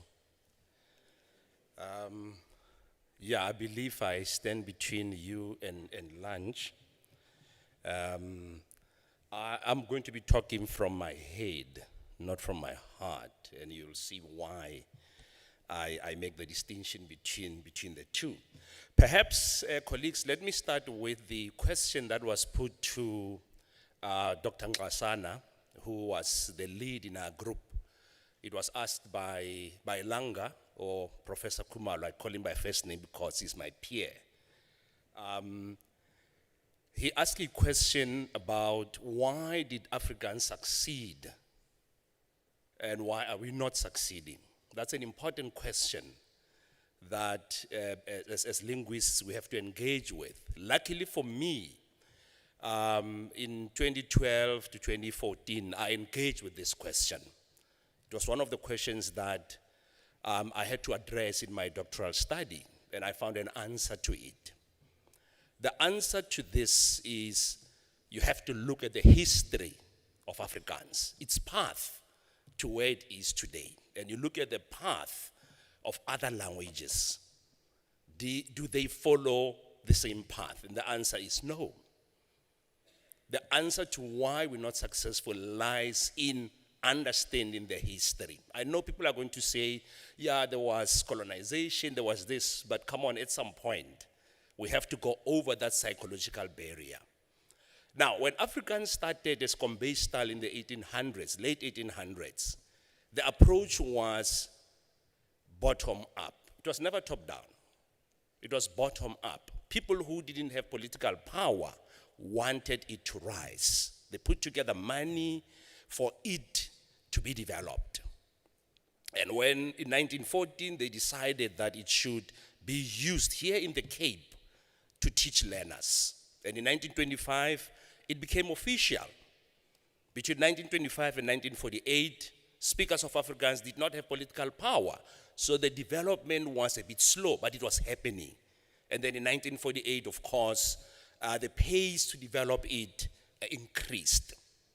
That is the history of Afrikaans. Bottom up. Now with our languages, we have a bottom down approach. A top down approach, I beg your pardon. We in this room are coming up with policies that are actually top down. They're not bottom up. And as a linguistic anthropologist, I always say to people, why is it not happening? And many of us, we're not interested in that question. We just say it should happen. So when you're an ethnographic scholar, you go to a funeral, you don't go to the tent and sit with other scholars like you. You go behind the house. You speak to local people. You ask them these questions. What do you think about the education of your children? What do you think about your language? How can we improve? How can we build agency? I am quite irritating as a scholar.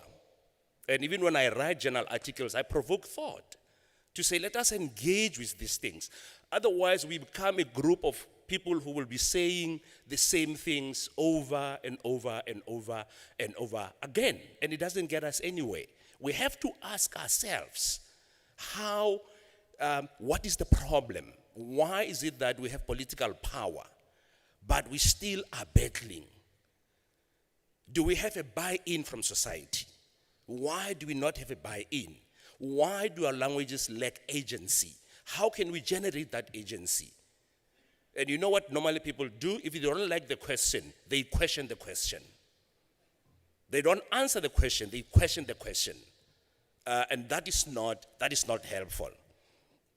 The other issue that I wanted to talk about, just a second.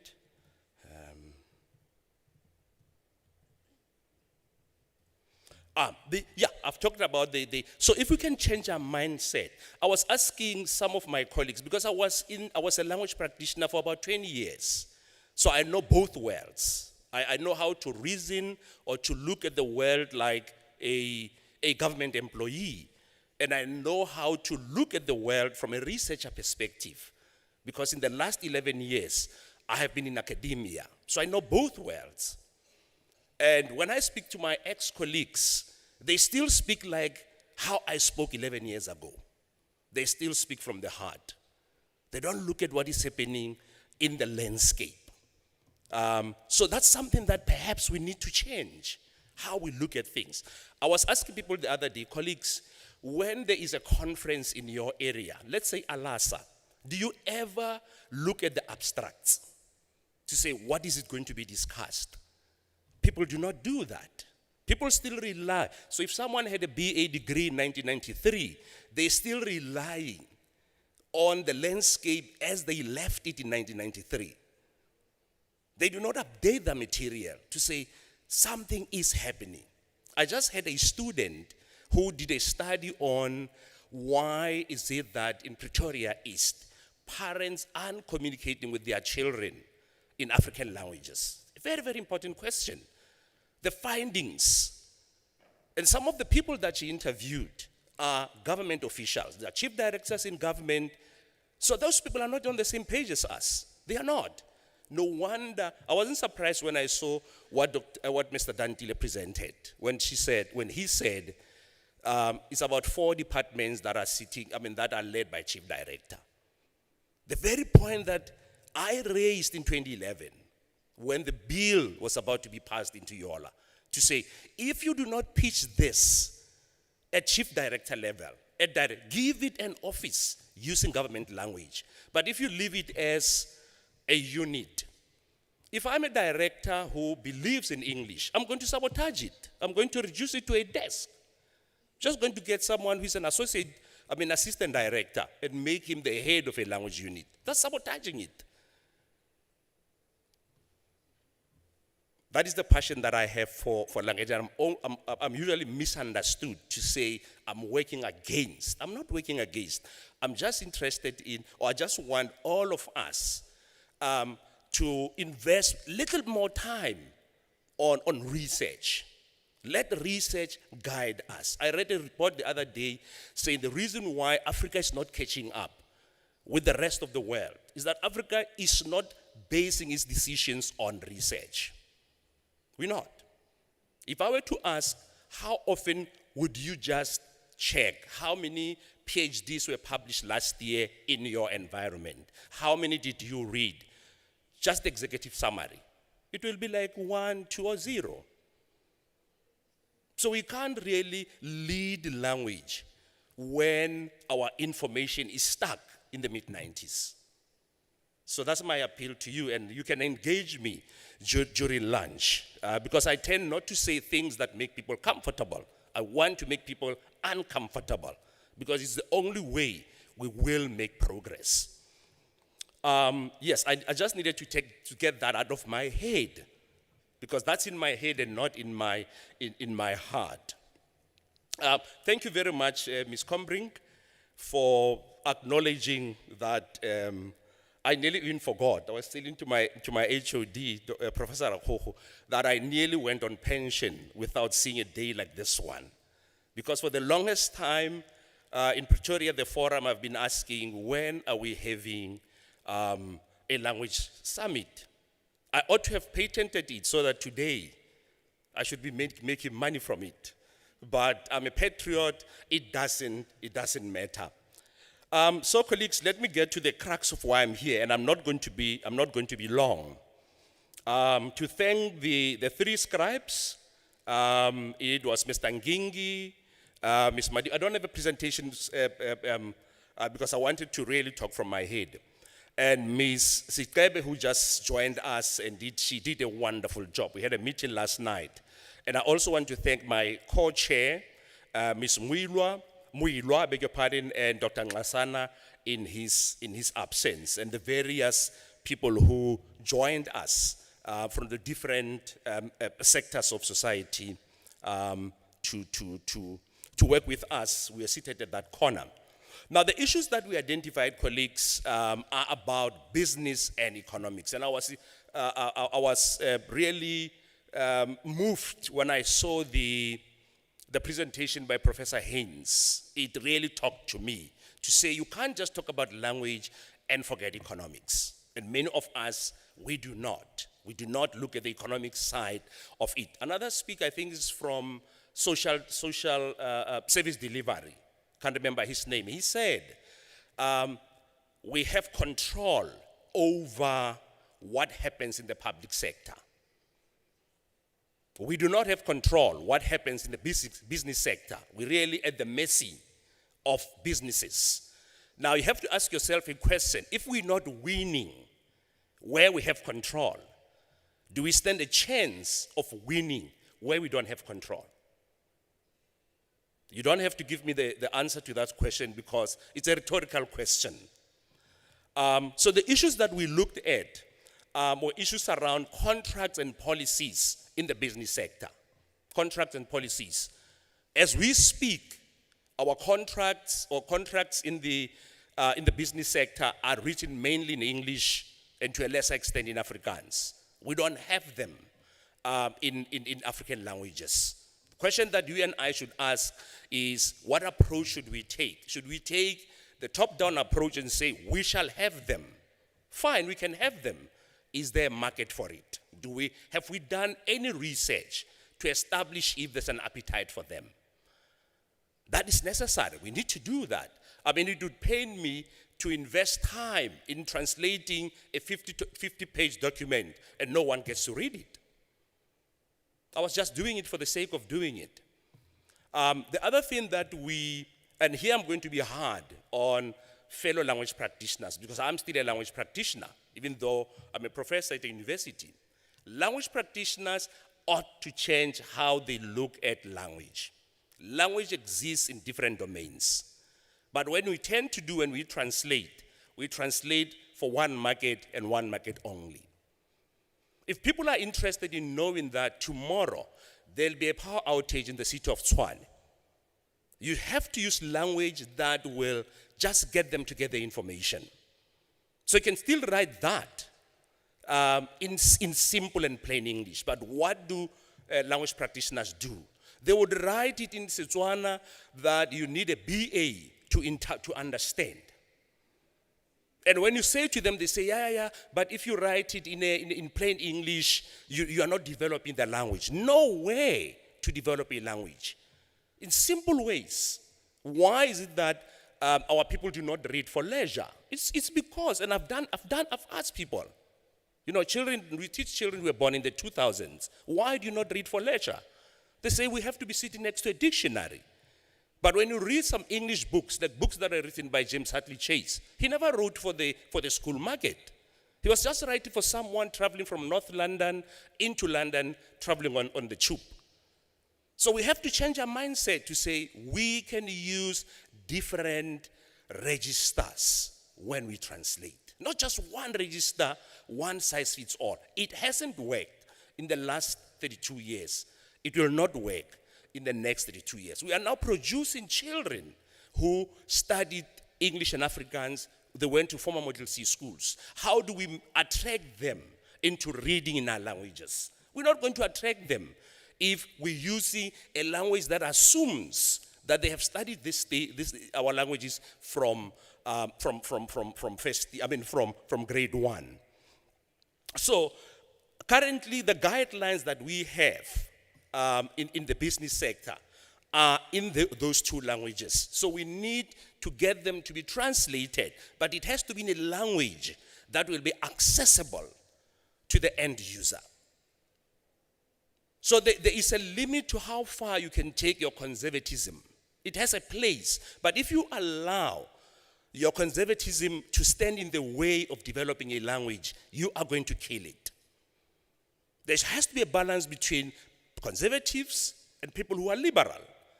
There has to be a balance between speaking or writing from the heart as opposed to the head. The other issue that we identify is that of translators. To say, currently, and I completely understand why this is the case, it does not mean we cannot change it.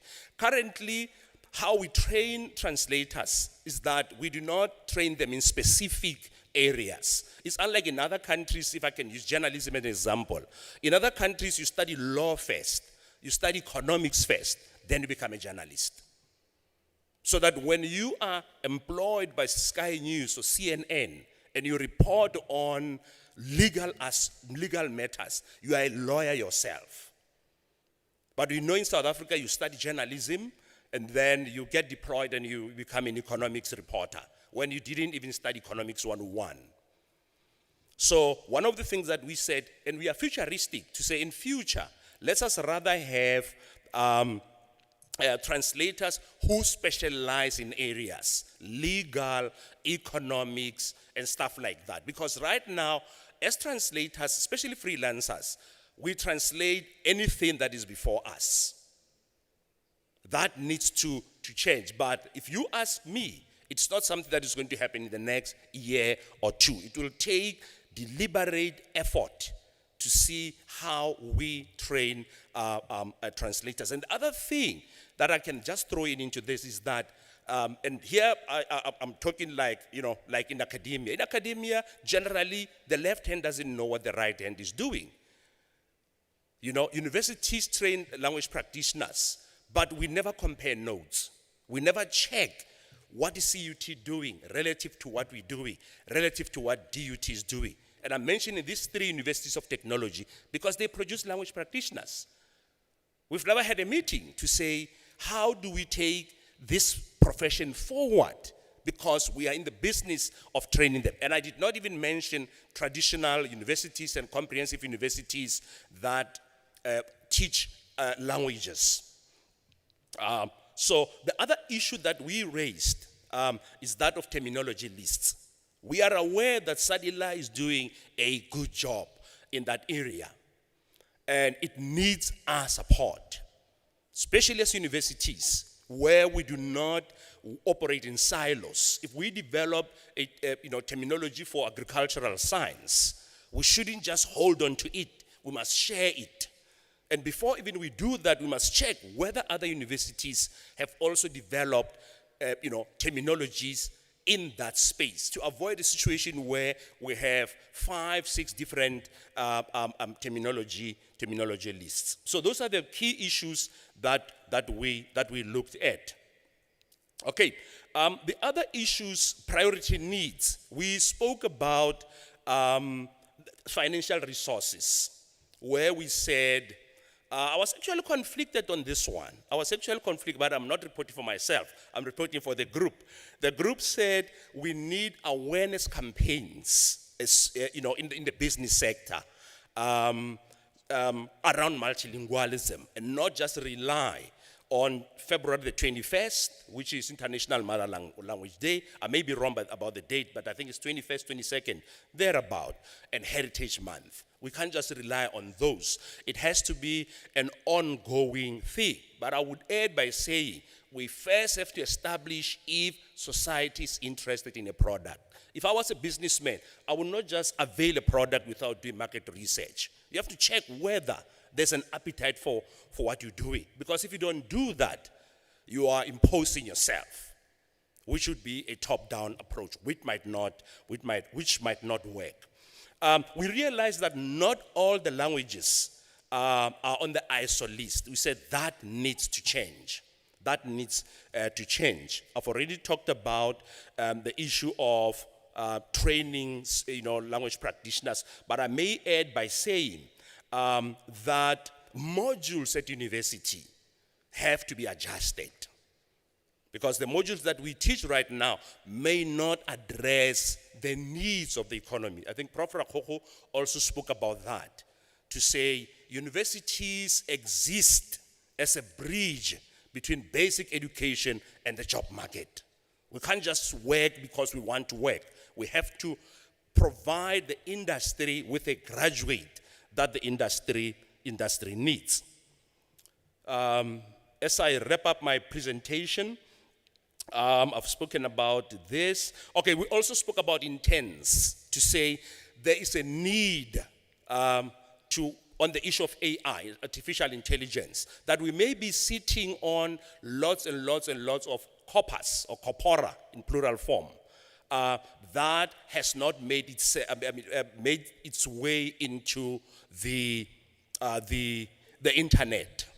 Because the AI can only generate from corpus that is available. So if there's little corpus on a particular language, the AI will not pick it up. If you don't believe me, you can just type in your name and change the, perhaps change the template to your home language and see if AI will pick up anything. It's not going to pick up anything because the corpora is not in the system. We also said that the minister needs to increase the budget for PenSALP, so that PenSALP should have capacity to authenticate and standardize terminology that comes from the business sector. And yeah, I see my co-presenter ma'am, you wanted to add?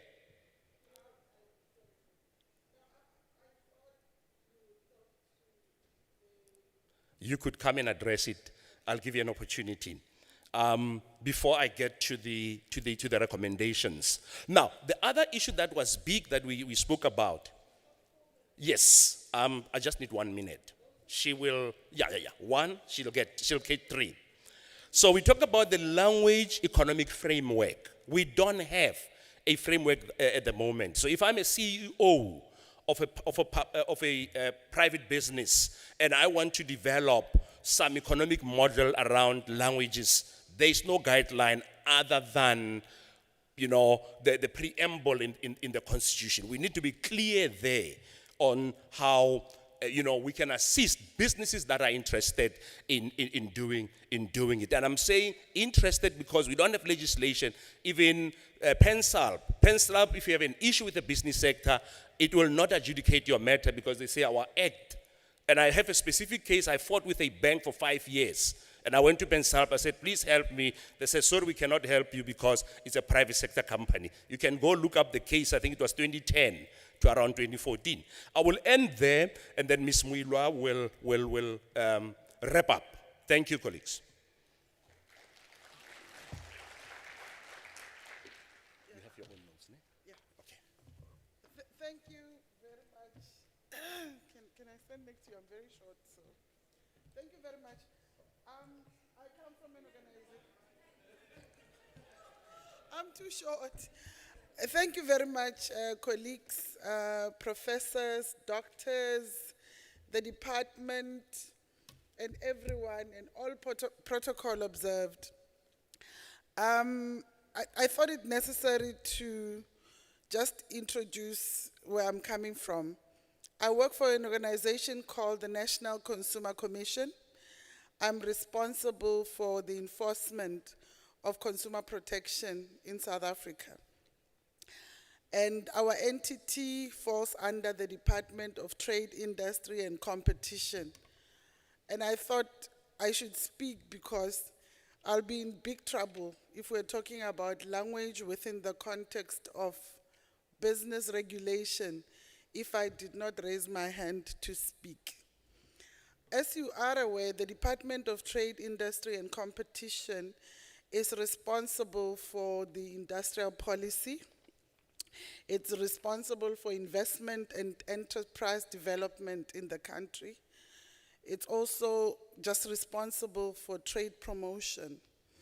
Our entity is specifically responsible for ensuring business regulation within the context of consumer protection. The one low-lying fruit that I think, if anything, you don't take from me today, you must take away, is that in the Consumer Protection Act, there is a specific section that is called Section 22 that speaks to plain and understandable language. That section is instructive on business to say, if you are going to produce any document, if you're going to produce any visual representation, if you are going to produce any sign in the shops, in retail, anywhere in the country, you have to make sure that it is in plain and understandable language. I repeat, if you don't take anything I say today, please look for Section 22 of the Consumer Protection Act 68 of 2008. It has a specific section that deals with plain and understandable language. The section also is instructive to say that the National Consumer Commission has to develop guidelines on how we will go about giving guidance to industry or retail in complying with Section 22. We see an opportunity here. The reason why I came all the way from Limpopo and I'm very tired, I drove all the way, took a flight and came directly to this summit. My commissioner was of the view that I needed to register. If any outcome is to come out of this, I need to register that if we are willing or we want as a country to ensure that we take forward plain and understandable language to the markets and we want to force them or we want to instruct them to comply, we have to make sure that we do so in taking into account the fact that South African consumers, which is all of us, come from a history. And we know that the majority of the people in the country have been finding it difficult. And I think Professor Ditsela has already mentioned that part of what we are looking at is the fact that our contracts are written in limited languages, and it's something that we need to change. So what we in our commission were able to identify is for whatever process that we're going to take forward, to work very closely with the Department of Trade, Industry and Competition, including its entities. I've already mentioned the National Consumer Commission that is responsible for business regulation, including making sure that the representations of any visual representation is made in plain and understandable language.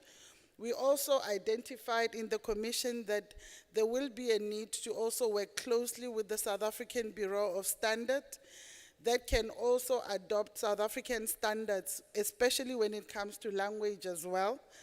We also identified that there is an opportunity to work with the CIPC that is also responsible for intellectual property in the country to make sure that there is alignment. So if we are going to want business to comply with whatever language requirements, we need to make sure that we are aligned with the Department of Trade, Industry and Competition and those entities within the Department of Trade and Industry and Competition, because they are responsible for making sure that we come up with standards.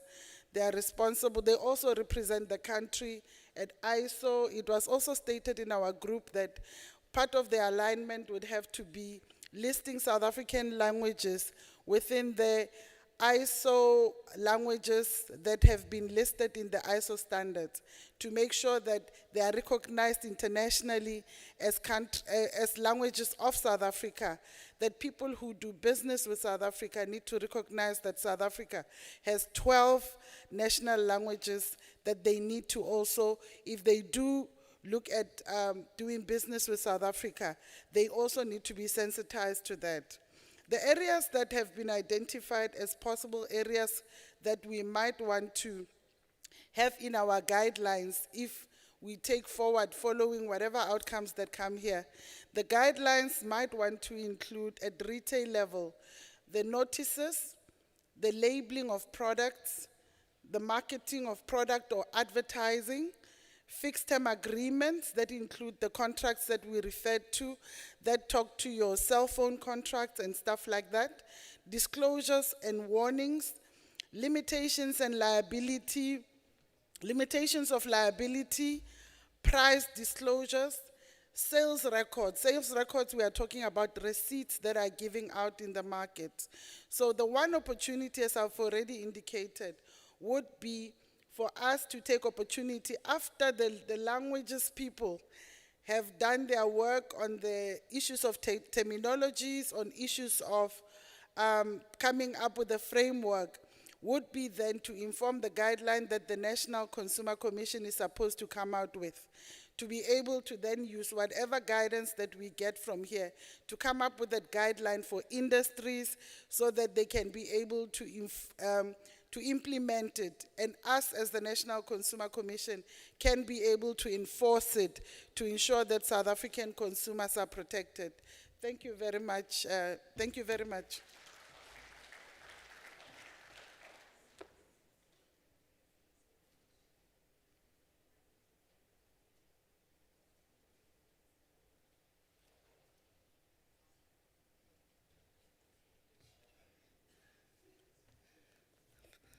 Colleagues, that brings us to the end of the Commission reports. And you would be aware that I kept on promising you lunch and then withdrawing the promise. So what we're going to do is to move straight into the closing. I don't think it will take more than 30 minutes, maybe less than that. And lunch will wait for you. We've got guards outside, and lunch will wait for you. So let me thank all the presenters. It was really very detailed and meticulous work that has been done by the commissions, and we look forward to implementing that in our work. When we began today, I think the Deputy Minister said that until the story of the hunt is told by the lion, the tale of the hunt will always glorify the hunter. And I think this session has told me that everyone in this room is a young lion, a very young lion waiting to take on the hunt. And I think that in this final session, when we present to Minister and MEC, you'll be able to see the fruits of your labor. With those few words, I will hand over to Mr. Tsanyani, who will chair the closing session.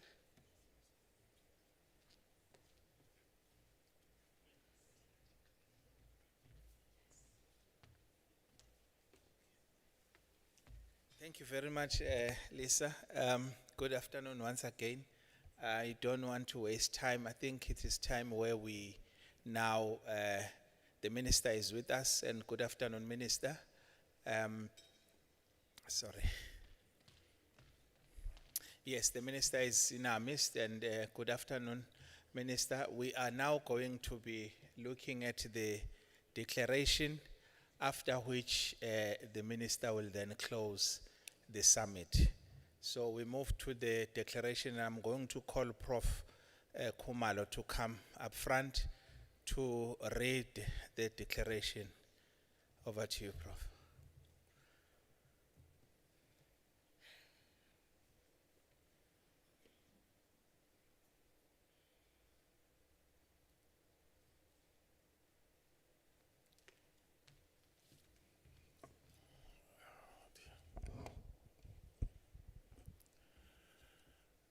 Honorable Minister, Gayton Mackenzie, it is a privilege again to address this summit in your presence, and I think I speak for my colleagues, Minister, that we are really humbled by your timely show, in line with your commitment yesterday that you were going to be here in person to receive this declaration. We are really, Minister, very humbled to have you here on the second day of the summit. I am here to present the Tsikwa Declaration today on the 17th of March 2026 to the Honorable Minister Gayton Mackenzie. We, the representatives from various South African public and private sectors, convened in Cape Town, South Africa for the National Language Summit from 16 to 17 March of 2026, contributed and took practical steps towards the creation and implementation of a unified and integrated national language framework. We recognize that in the spirit of the Constitution, we all, that is, government, private and public sectors, and citizens, must play an active role towards making a multilingual society a reality where our official and marginalized languages can function in all spheres of life. It is time to produce impact, not just words. Linguistic diversity is not an administrative burden. We exhort the government to speak the language of its people and in turn also actively engage and contribute towards building a multilingual South Africa. Through this declaration, we strive to open engagement pathways and broad contribution opportunities for all South Africans. No one must be left behind. Building on recent developments such as the Department of Basic Education's mother tongue-based bilingual education, the Department of Higher Education and Training's new language policy framework for public higher education institutions, the UNESCO-inspired International Decade for Indigenous Languages Initiative, and National Digital and Research Infrastructures initiatives, we commit to collectively advance a linguistically inclusive South Africa in which all official languages are actively used across all spheres of society.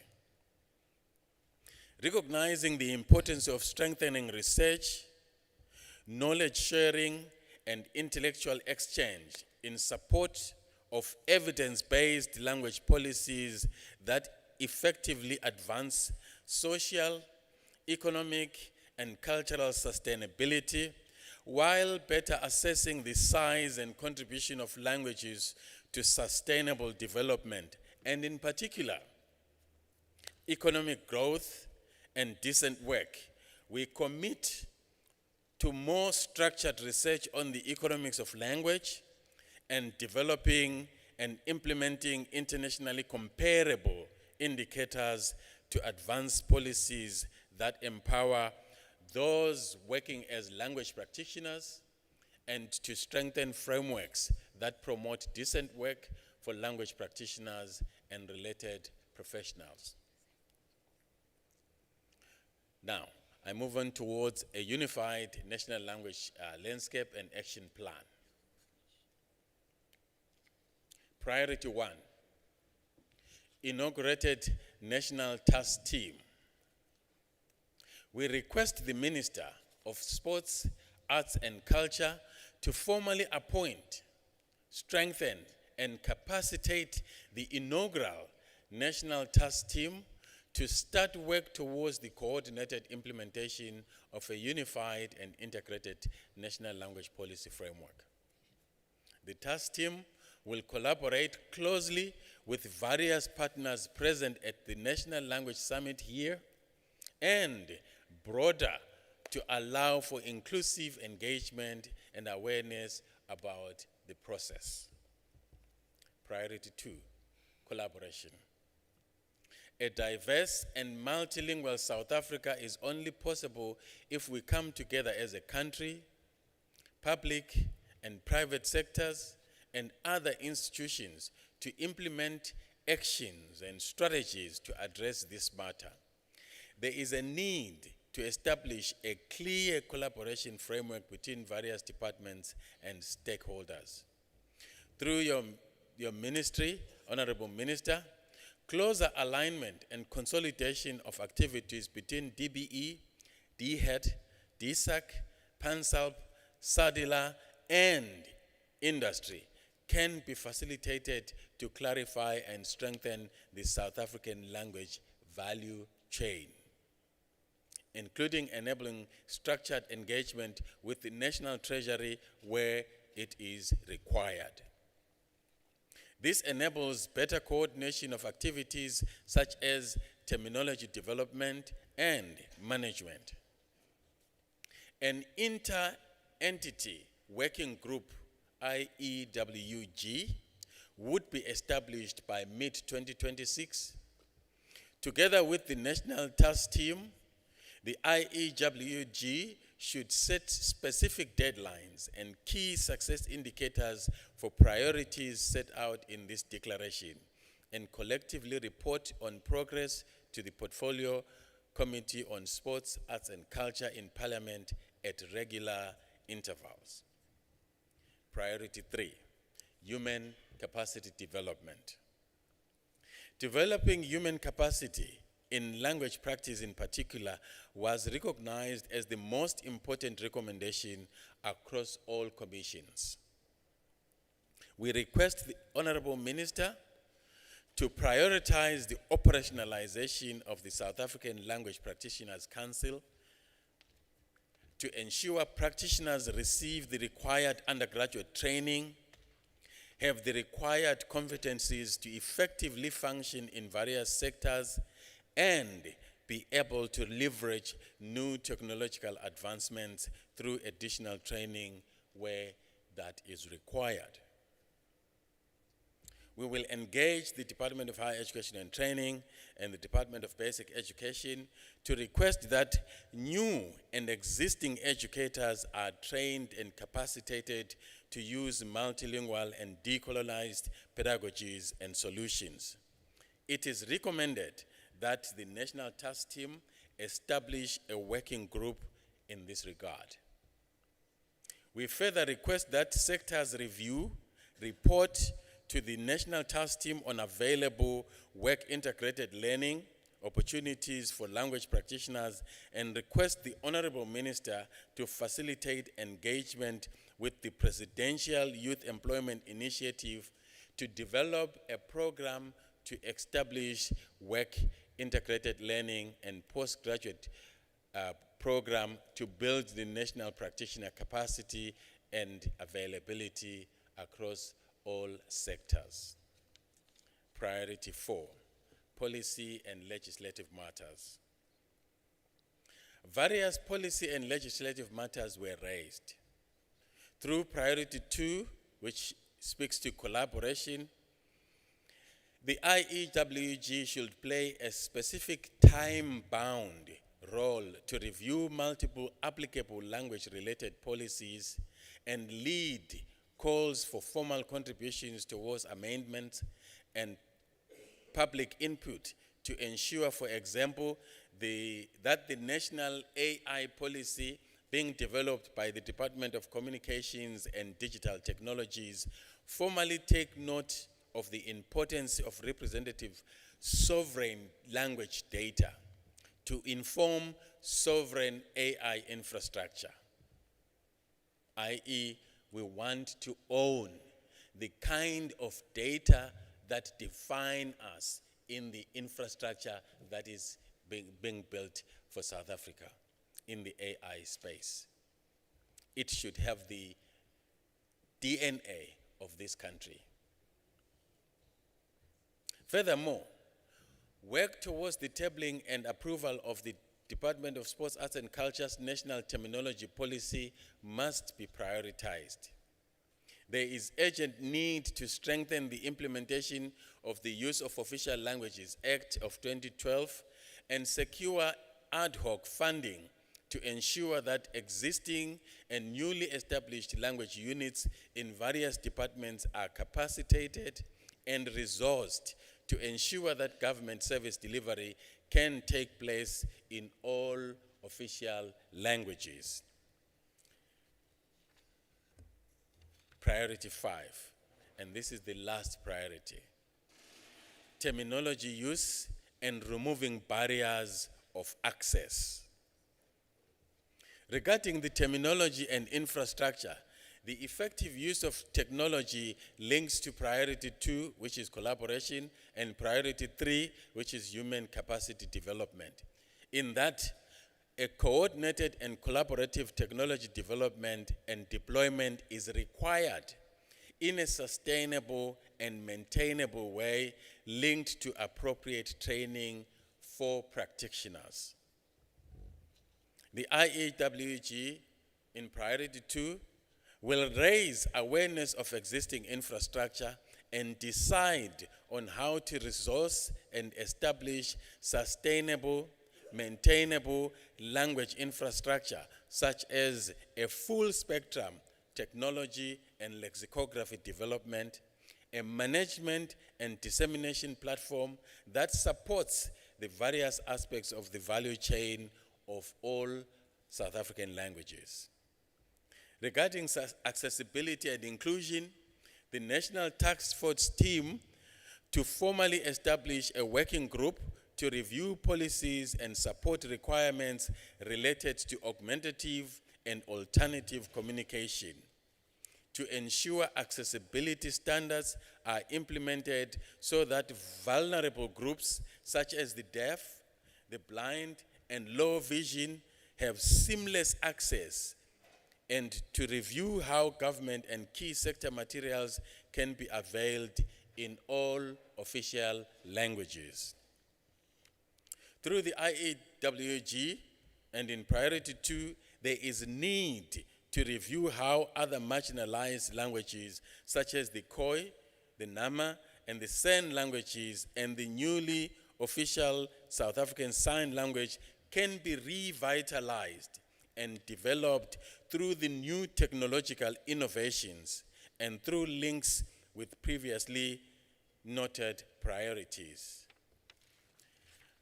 With this, Honorable Minister, allow me to come to you to hand you the declaration and leave the stage to you.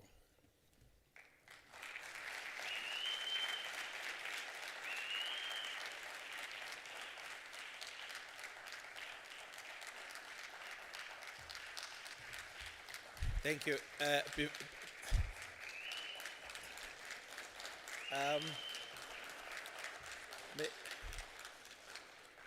Thank you. Before the minister comes to the stage, because the one other item that was going to be done is to present the members of the inaugural task team. And I would like to call on stage Professor Rakoko to come and give us, I think it was on the program that Prof, you will come and yes, if you would come and also, and we ask that those members can come forward here so that the minister can see them, and thereafter minister will then do the closing remarks.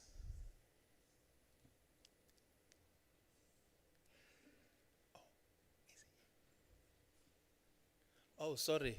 Oh, let me, sorry, can I recognize the MEC? I was not aware that MEC, you are here. You look like one of the professors in the room. So, yeah, since we started, you know, we've been so overwhelmed with professors that, you know, those of us who have missed before our names have been feeling so dwarfed. So now I didn't look that you are already here. I'm sorry, Honorable MEC.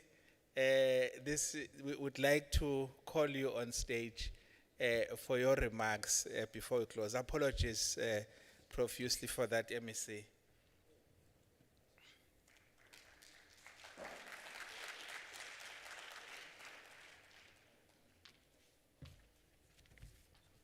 Thank you, Program Director. Don't worry, I'm not a professor, and I won't profess this afternoon. Apologies for being late. As all of you know, we're busy with the budget period in this country. February, March are difficult months for all of us, so you cannot leave that process untouched. My name is Ricardo Mackenzie, not related to Gayton Mackenzie. We share the same portfolio name. I'm the Provincial Minister in the Western Cape, responsible for sports, arts and culture. Yes, those asking, there is another Mackenzie, and I'm here in the Western Cape. Honourable Minister, National Minister Mackenzie, Deputy Minister in absentia. I don't see our colleague here, but I know she was here yesterday. The Honourable Mayor was also here yesterday in the session, the Chairperson of Parliament, and all of you for being here in the Western Cape, and of course, representative from PANSAP, colleagues from our national, provincial, and local governments. Allow me to first thanking the National Department and our National Minister for convening this important National Language Summit and inviting us in the Western Cape to contribute to the national conversation around language, identity, and inclusion. And I want to say thank you very much. I've also made notes on those priorities, because it obviously will affect us as well, but I leave that to the Minister to respond to all of those. That's his task, but I want to appreciate it and thank you for doing the work. But let me just say the theme around this united language landscape and action speaks directly to our constitutional democracy, one of the most important questions facing multilingual democracies such as ours. Interesting, this morning I had a meeting with the Consul General of Indonesia, and they have 718 languages in Indonesia. We have 12, they have 718 languages in Indonesia.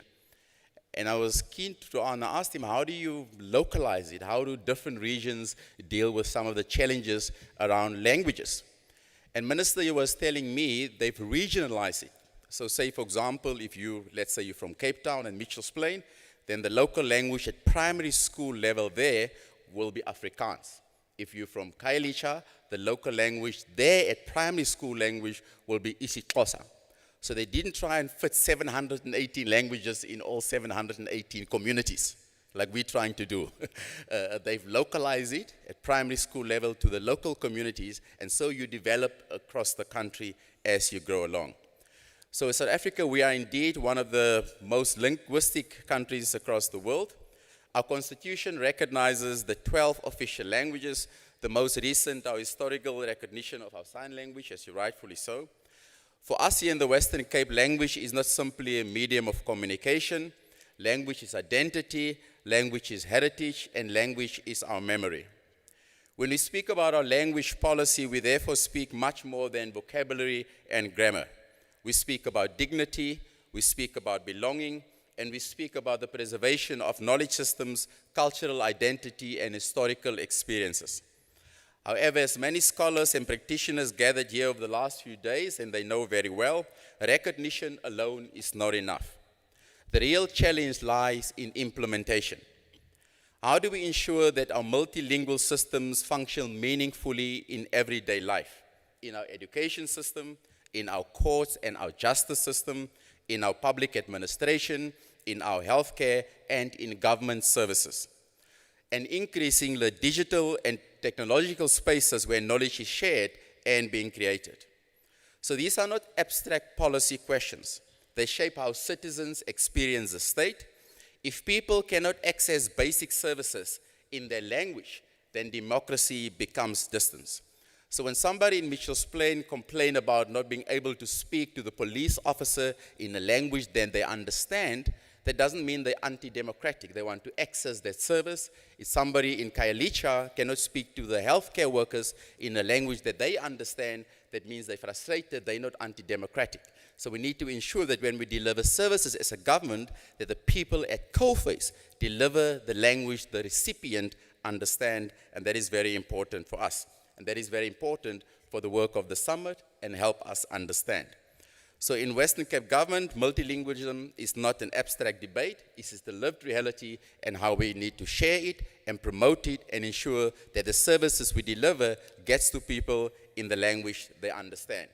So in our communities, Afrikaans, isiXhosa and English intersect daily across the Western Cape, in our institutions and of course in public life. Each language carries its own history, each language carries its own cultural inheritance, and together they form the linguistic fabric of our province. In the Western Cape, we are responsible for the Western Cape Language Committee. I see firsthand how the language policy becomes meaningful when the technical part is translated into practical governance. The committee plays an important part in monitoring the implementation of our Western Cape government language policy across all our government institutions in the Western Cape, ensuring that our official 3 languages enjoy equal status in public communication and service delivery. So when we advertise jobs, posts, everything in the Western Cape is advertised in Afrikaans, English, and isiXhosa to ensure everyone receives the service in their language. It also helps understand in linguistic justice by ensuring that these services that are being delivered by the Western Cape gets to everyone in the language they understand. So the work of the committee goes beyond compliance. It's also about language development, preservation, and inclusion. So through our Western Cape Language Committee, several important initiatives have been supported to strengthen multilingualism.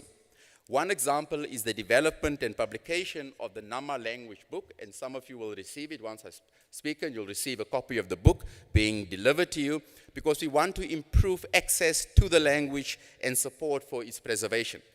So revitalizing one of South Africa's historically marginalized indigenous language is very important to us, and that's why we invested in it, and we'll invest it more in the year to come. Another example is the importance of our South African Sign Language. Its official recognition to us is not merely symbolic, it's about ensuring linguistic justice for the deaf community in South Africa here in the Western Cape. So the projects that we're busy with is to help that linguistic justice and to ensure everyone who needs access to a language and services in their language, whether it's through sign language, whether it's through Nama, that you'll see in the book that you'll receive after I speak, gets to them and gets to all our communities. So from our side as the Western Cape government, we really value the last few days that you spend here. We appreciate the workshop and some of the priorities that the minister will share with us as provincial MECs once he's accepted it, to see how we can work with the national government and further implement the resolutions that you've done here. So thank you for sharing the last few days with us here in the Western Cape. I hope you have time to enjoy our beautiful province, and please stay another day if you have not done so. We love people spending money in this province and in our city. Please do so. We appreciate you. And thank you, Minister, and your team for bringing this to the Western Cape. We really appreciate it. Thank you.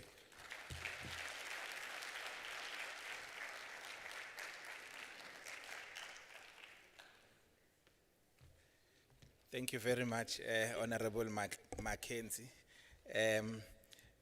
Before Minister comes, I'll just read the names of the National Task Team members that have been elected by members by this summit, and I will ask them to come up front here so that Minister can Minister and MEC can see them and possibly shake a hand if they want.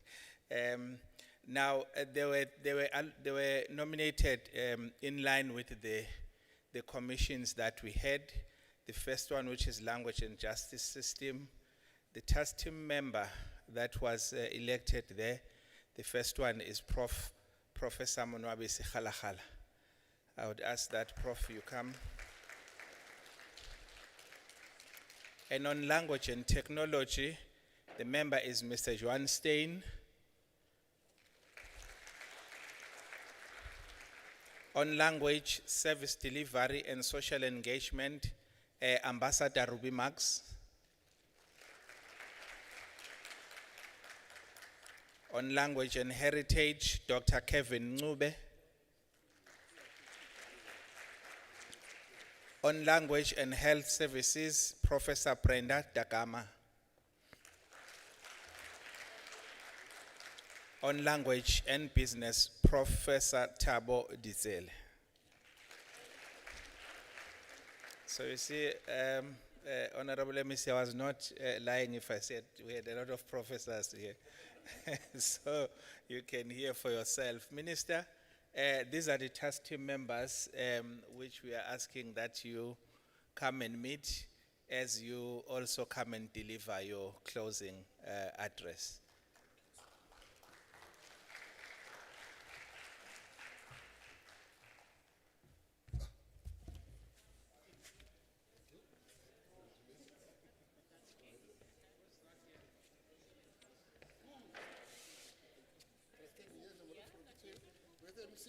Join us. Yes, the list I was given.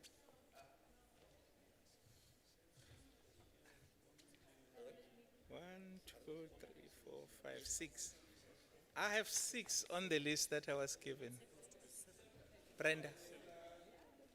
Let the person come. Let the person come.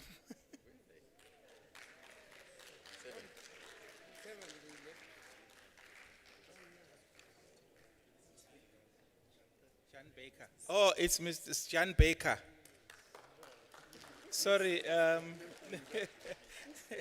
list didn't have the name.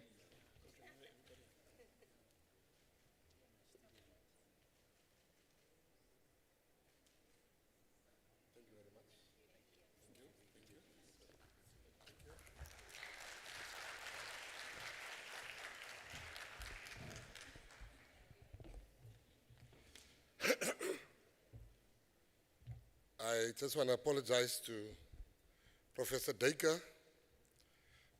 You must, I don't know what you did to Mr. Tanyani, but I hope I never make somebody that angry. That they exclude me. MEC, when you were talking here and they confused you with a professor, and they said Professor MEC, made me think about 20 years ago, I was booked to go speak in Greece. And there was different speakers. But I don't know, the master of ceremony got my CV wrong. And when she introduced me, she said, Gateson Mackenzie, he's got an MBA, he's got a PhD. Hey, now I'm in trouble because the people are clapping. So I'm thinking, how am I going to handle this matter now? So I walked up the stage and I said, well, I do have an MBA, a different one. Mine stands for married but available. I have a PhD. Mine stands for passed high school with difficulty. So,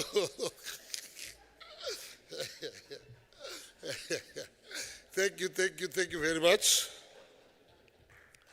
Yesterday, we opened this summit with a clear intention, not just to talk about language, but to confront the reality of where we are as a country.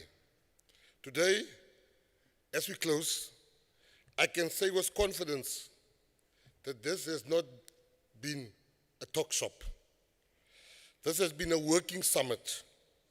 From the initial feedback I've received throughout the morning, I'm heartened to note that the discussions have been honest, robust, the inputs have been practical, and most importantly, the recommendations speak directly to the lived reality of our people. Over the past 2 days, one thing has come through very clearly. Language is not just about communication. It's about success. It's about access to education, to justice, to healthcare, and to economic opportunity. When people are excluded because of language, we are not just failing them administratively, we are failing them as a democracy. It is therefore my privilege to accept formally the CEQA declaration on behalf of the Government of National Unity. But let me say this very clearly. We are not accepting this declaration as a symbolic document.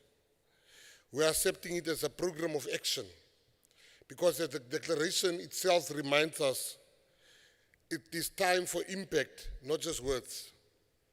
What comes out of this summit is just not ideas, it's direction. It's a clear call for stronger coordination across government, investment in human capacity for language practitioners. I also take note of the request from this summit regarding the establishment of the National Task Team. And I want to congratulate you that you have established the task team. And I want to wish the task team members well and say to you that a lot rests upon your shoulders. And we are there every step of the way. There's a line that stayed with me over these 2 days. Linguistic diversity is not a burden. It is a national asset. The question will be, do we treat it that way? Because a country like South Africa cannot afford to operate as if only one language matters. This is not who we are, and this is not what our constitution demands. So let us leave here with a shared commitment to move from policy to practice, from fragmentation to coordination, and from intention to implementation. If we get this right, we'll not only strengthen our languages, we'll strengthen access, inclusion, and most importantly, we will strengthen South Africa itself. Or maybe it will be more than South Africa. It will be Ningizimu Afrika, Umzansi Afrika, South Africa, Afrika Borwa, Afrika Borwa, Isiwiyelu Afrika, Afrika Zonga, Afrika Tsipembe. And I got that right yesterday. So I want to say, in conclusion, thank you. I want to thank all the professors that are here. And you know what? Personally, somebody was asking me in cabinet now, where are you going? I said, I'm going to get the declaration from the professors. And you know what? I gossiped about this room. What is so impressive? When you have a lot of professors in one room, you expect big English. But there was no big English here. Even I understood every word that was said here today. And that is a miracle in itself. And I want to assure you that let this room become the motivation for professors in other areas of education, where they lead government with the knowledge that they have acquired. You know, I remember when we had to appoint a professor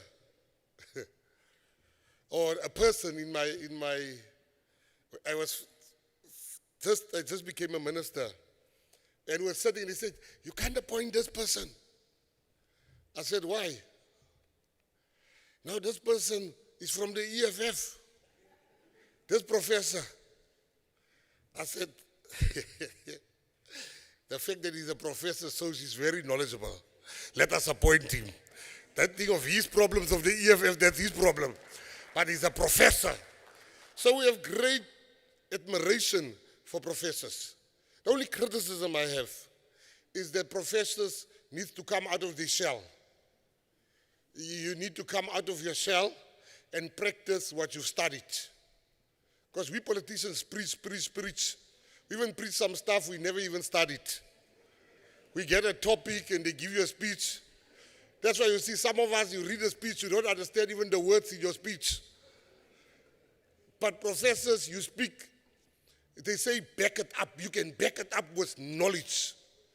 And if somebody doubts you, then you take out that thing that you frame, that you love to frame, that degree. You're like, yes, I went to school for this. So we love professors, we respect professors, and I'm going to lead this renaissance or this revolution where professors are taking the lead to show government how it should be done. We will capacitate this committee.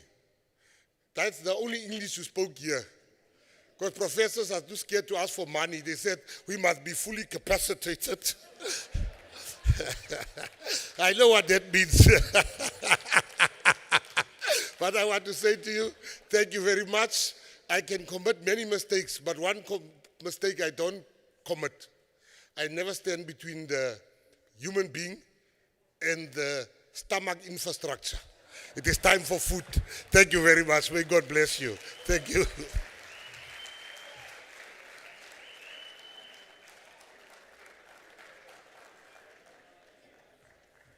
No, indeed, Minister, the stomach infrastructure is ready to be deployed.